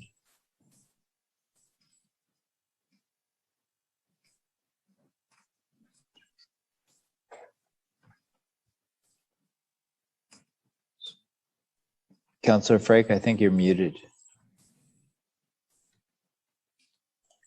I think we're all getting tired. We're clicking the wrong buttons. Sorry about that. Thank you, Mr. Mayor. When I spoke earlier, I wanted to follow up with both Martin and John, because I heard Martin say the hotel was going to be 72 units, but I heard John twice, I think, say that there's probably going to be 80 to 100. Can you correct those numbers for me? It might be just a slip of the tongue, but Perhaps I'll start, and if John wants to add on. When we first started this zoning process, we didn't have a hotel operator in mind. So we made our best assumptions as to how many units would be feasible in the future. As John mentioned, there are 79 units in the current hotel. So we figured 72 was a good number to throw into the zoning approval. Now that we're in the detailed design site plan, they're engaging vendors and operators. And I won't speak for John, I'm sure you can fill it in for us, but they're looking to perhaps have more than the 72. So as a baseline, we'd like to have the 72, but we can refine that once we come to site plan approval in terms of the number of hotel units or rooms. So this could potentially go up to 100 units. Not a bad thing, but I just wanted to clarify it. Correct. We don't want to overpromise and then not follow through. For example, with 120 units, but we know now 72 function, or at least they did. So that was a good number to bring to the table for the zoning process. But again, now that we're in the detailed design, that's when we kind of refine those numbers. So question to Walter, does this need, if it's going to be upward of 100, will this have to come back to council for another approval? On the hotel piece? Through you, Mr. Mayor, not necessarily. If there's a zoning infraction, I don't believe there's a specific zoning provision that's requires a minimum number of, unless that's added to the draft bylaw, a minimum number of hotel units. But where the rubber meets the road will be the provision of parking, right?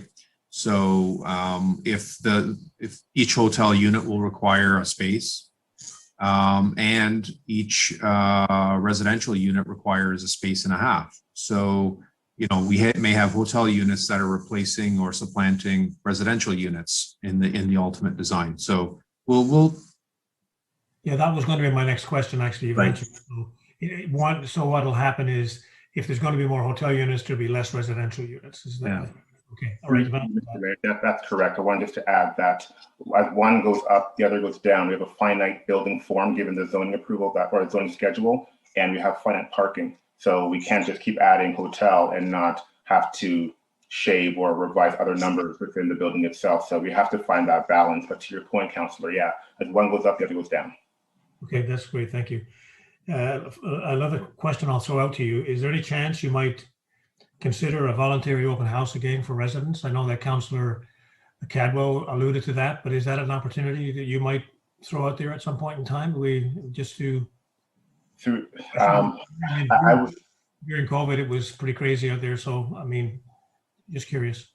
I think we got some great feedback through the number of open houses. I mentioned we've had 4 of them, and we even had the voluntary one that my clients held last winter. So I think we got some great feedback through the zoning process. And respectfully, I'm not sure how much more or newer comments we might get from the public. And we've been at this again for 4 years. So there's some obligations that client has to meet, and we'd like to respectfully move on with the zoning process and get the official plan amendment approved as well. As Walter mentioned, there will be some discussions around Section 37 and bonusing that will happen with the community. But as it relates to the zoning bylaw, we would like to close the door on that and focus our attentions on the detailed design of the site plan so we can get the proposal developed and built. Okay, I'll take that as a no, but thank you for being honest. Thank you, Mr. Mayor. Thank you. Seeing no further questions. Mayor Jordan, my apologies. My computer cut out while I was speaking. Oh, yes. Councillor Sharp, go ahead. Yeah. So I'm happy with the parking. I can see that there's a huge number of parking spaces dedicated to the hotel. And on some of the weekdays, I think that those spots might be vacant. But well, another thing that I like about this, that park component or the public component in the square is a nice thing to have. And one of the things that I really like, and I haven't seen this in any development so far, is the use of 3-bedroom units. And so it's nice to see a more diverse type of condo units. And I think that there is probably a market for people who will buy a 3-bedroom unit. Some people maybe who are coming from out of town who have some money to spend on a little bit bigger unit, and other people who might share the unit with like a cohabitate, live with two people in one unit. So I think that's really good. I'm happy that you guys are meeting the parking, and yeah, that's it. When you said you would submit site plan in a month, if we approve this, we're getting moving quickly. Well, we've been at this, through you, Mr. Mayor. We've been at our site plan for several months, actually.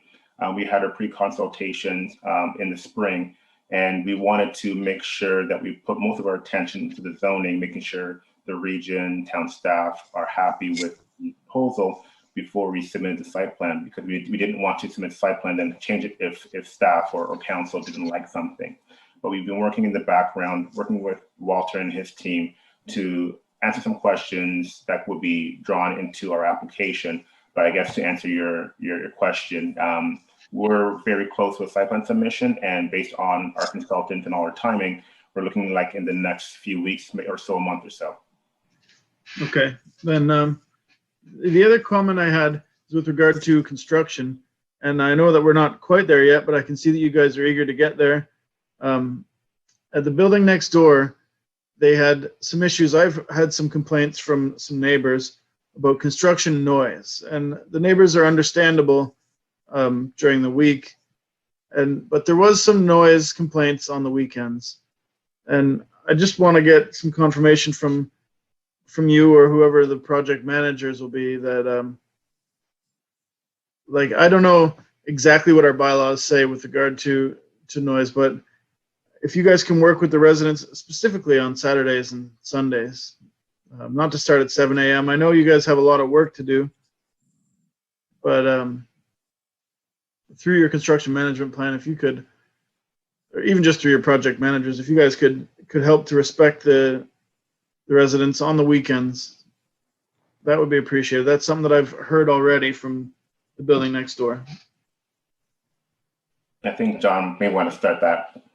Yeah, Councilor Sharp, thank you for that. I can assure you we'll be operating a hotel on the same property as we're constructing. So we will want to do our best to be a respectful neighbor to the community as well as to anybody who's staying at our hotel. So this will not be an issue for working. We'll be very respectful, and if there's any issues, you can sort of come.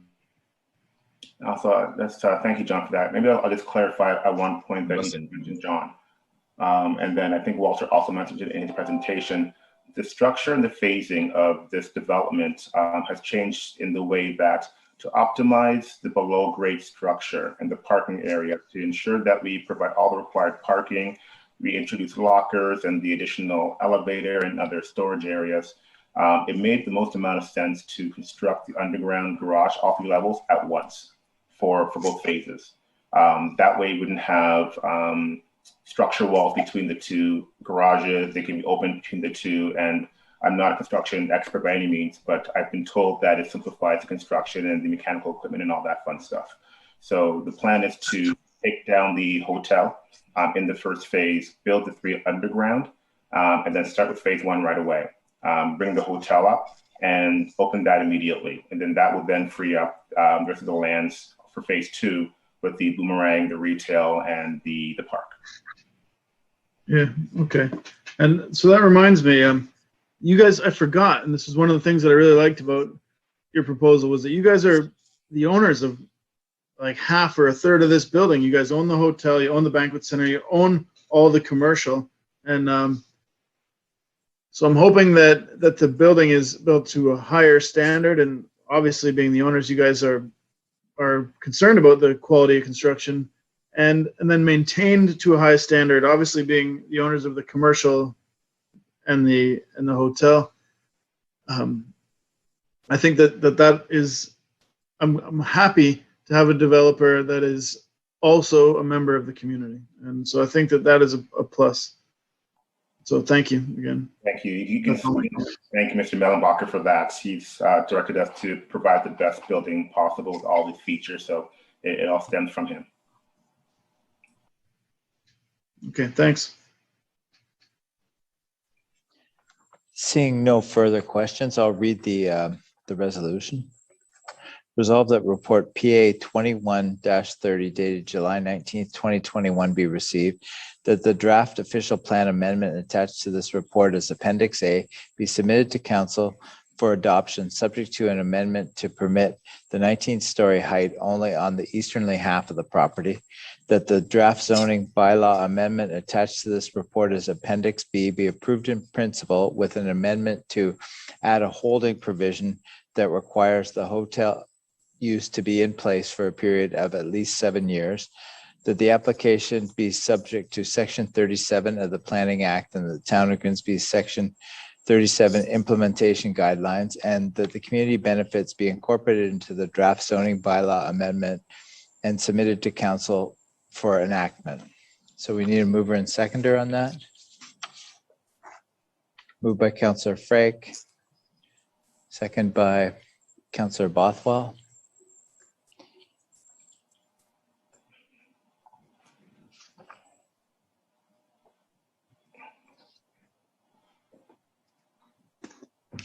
Moved by Councillor Frake, second by Councillor Bothwell. Resolved that report PA 21-30 dated July 19th, 2021 be received, that the draft official plan amendment attached to this report as Appendix A be submitted to council for adoption, subject to an amendment to permit the 19-story height only on the easterly half of the property, that the draft zoning bylaw amendment attached to this report as Appendix B be approved in principle with an amendment to add holding provisions that require the hotel use to be in place for a period of at least 7 years, that the application be subject to Section 37 of the Planning Act and the Town of Grimsby Section 37 implementation guidelines, and the community benefits be incorporated into the draft zoning bylaw amendment and submitted to council for enactment. Recorded vote. Councillor Bothwell,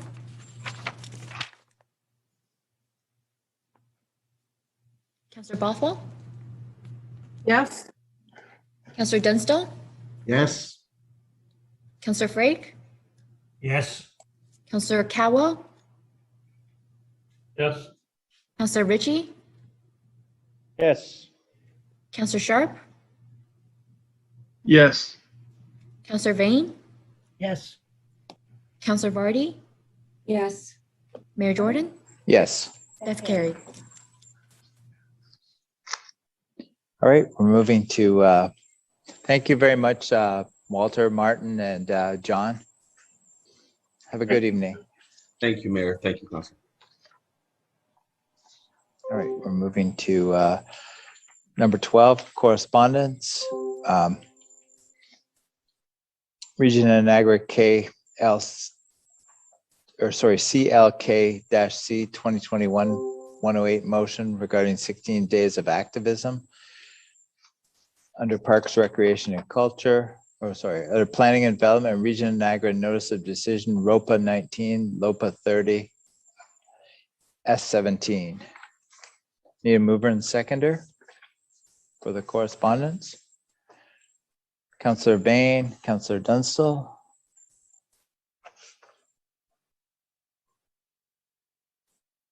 Moved by Councillor Bain, second by Councillor Dunstall. Resolved that the correspondence under Administration and Finance pertaining to Region of Niagara CLK-C 2021-108 motion regarding 16 days of activism, and that the correspondence under Planning and Development pertaining to the Region of Niagara Notice of Decision ROPA 19, LOPA 30, S17 be received. All in favor?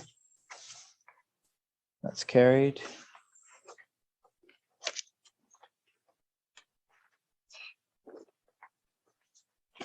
Our next meeting of the Committee of the Whole is scheduled for August 3rd, 2021 at 6 p.m. This meeting is adjourned. And should we do that motion? Or should we? Okay. Do you want to go into council immediately? All right. All right, we'll take a 4-minute break and come back at 10:59.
Recording in progress.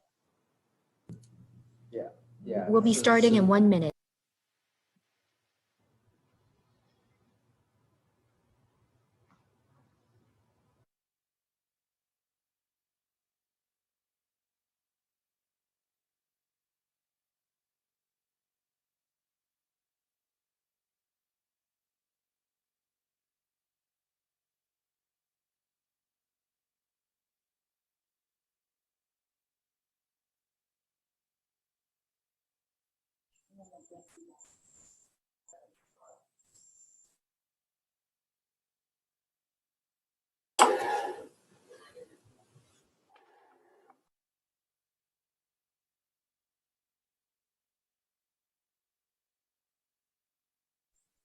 All right. Welcome to the Town of Grimsby Council meeting for Monday, July 19th, 2021. As I call the meeting to order, we have a resolution to extend past 11. Just need a mover and seconder.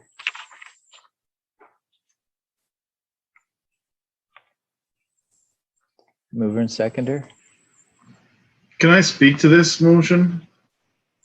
Well, let's get a mover and seconder, and then you're welcome to speak to it. Go ahead, Councillor. Moved by Councillor Sharp, second by Councillor Frake.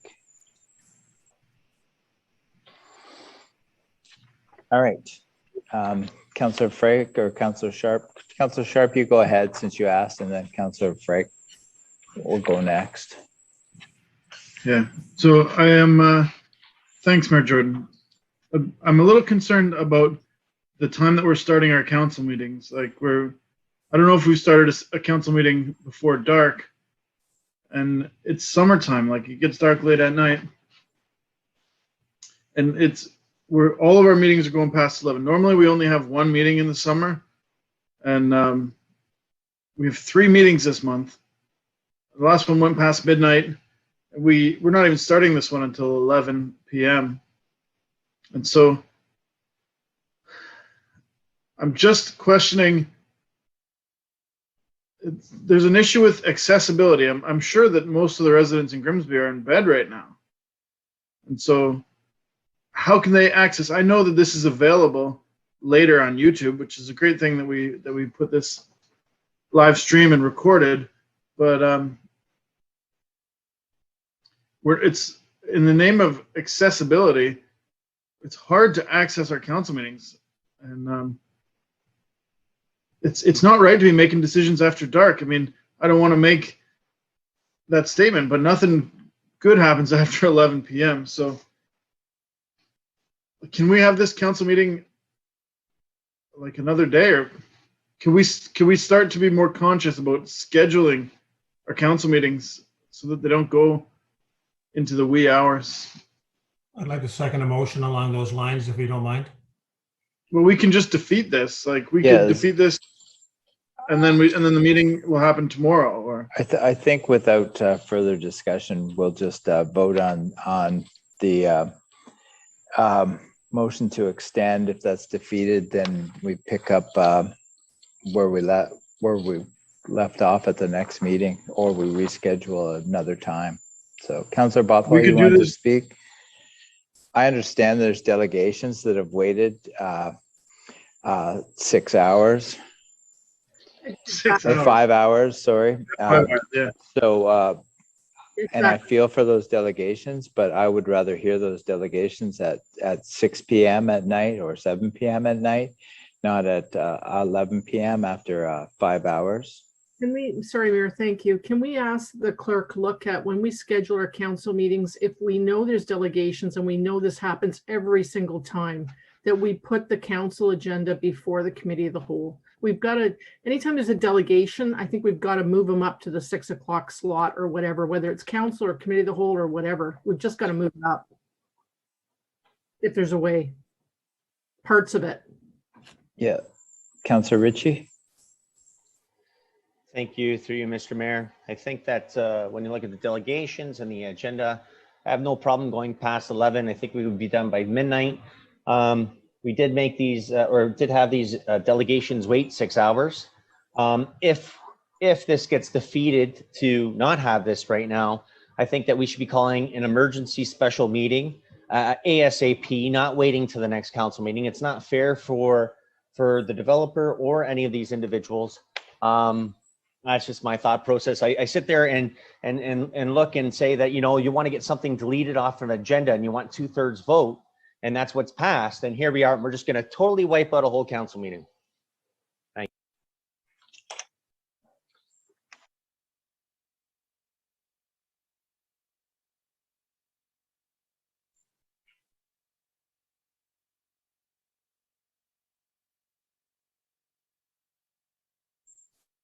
Councillor Frake.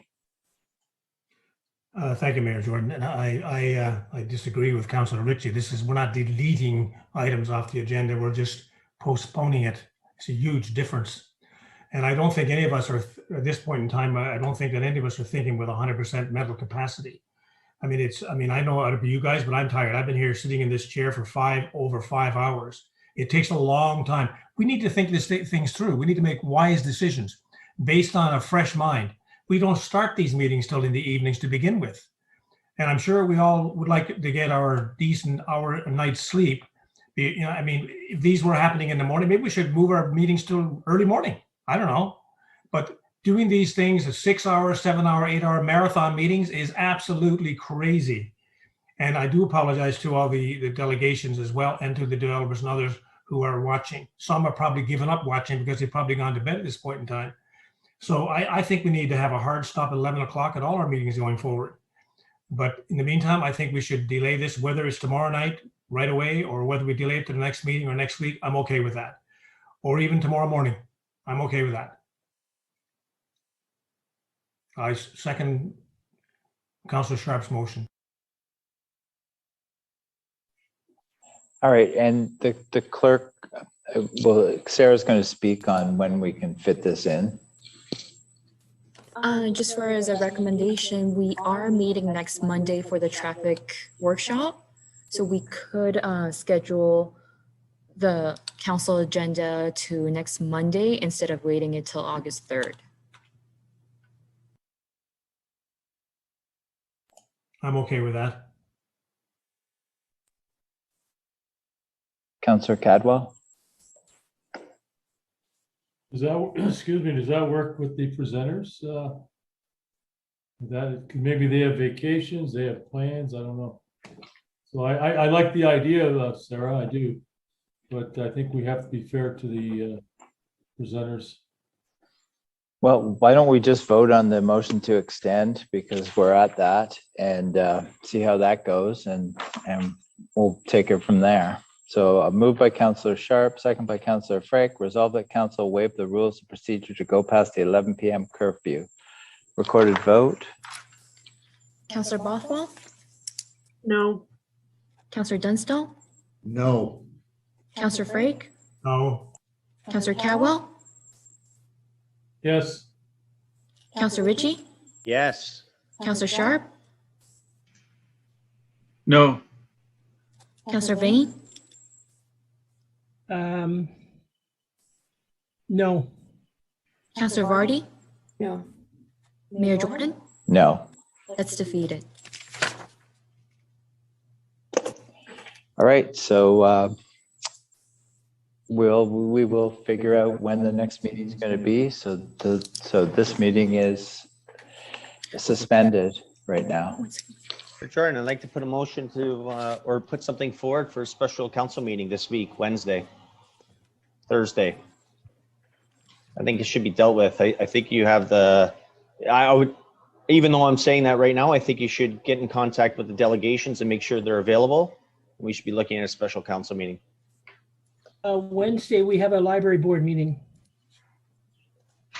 Thursday, I have Thursday, region. at McNally House. Tuesday's committee of adjustment.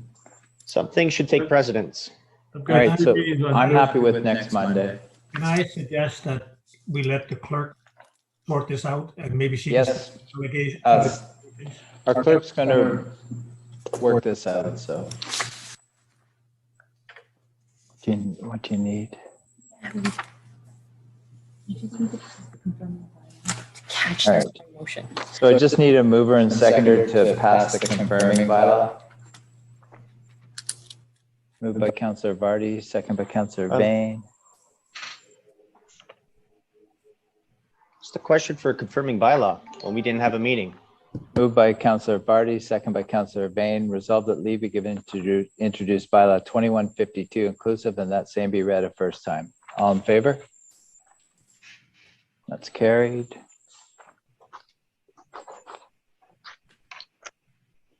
We need a mover and seconder for second and third reading. Moved by Councillor Dunstall, clarity. second by Councillor Sharp. Point of clarity, Mr. Mayor. Yes? Why are we passing confirming bylaws if we've never had a meeting? Clerk? Through you, Mr. Mayor. So we did start the meeting and we did have a vote on passing the curfew. So a confirming bylaw of the proceeding of the meeting up to the time of the proposed adjournment needs to be passed to capture that one motion that we did pass.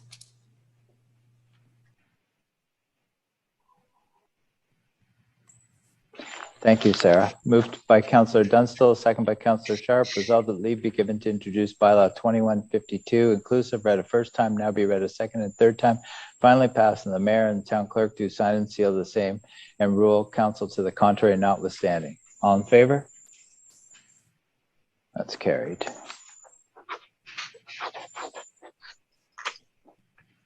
Good night, everyone.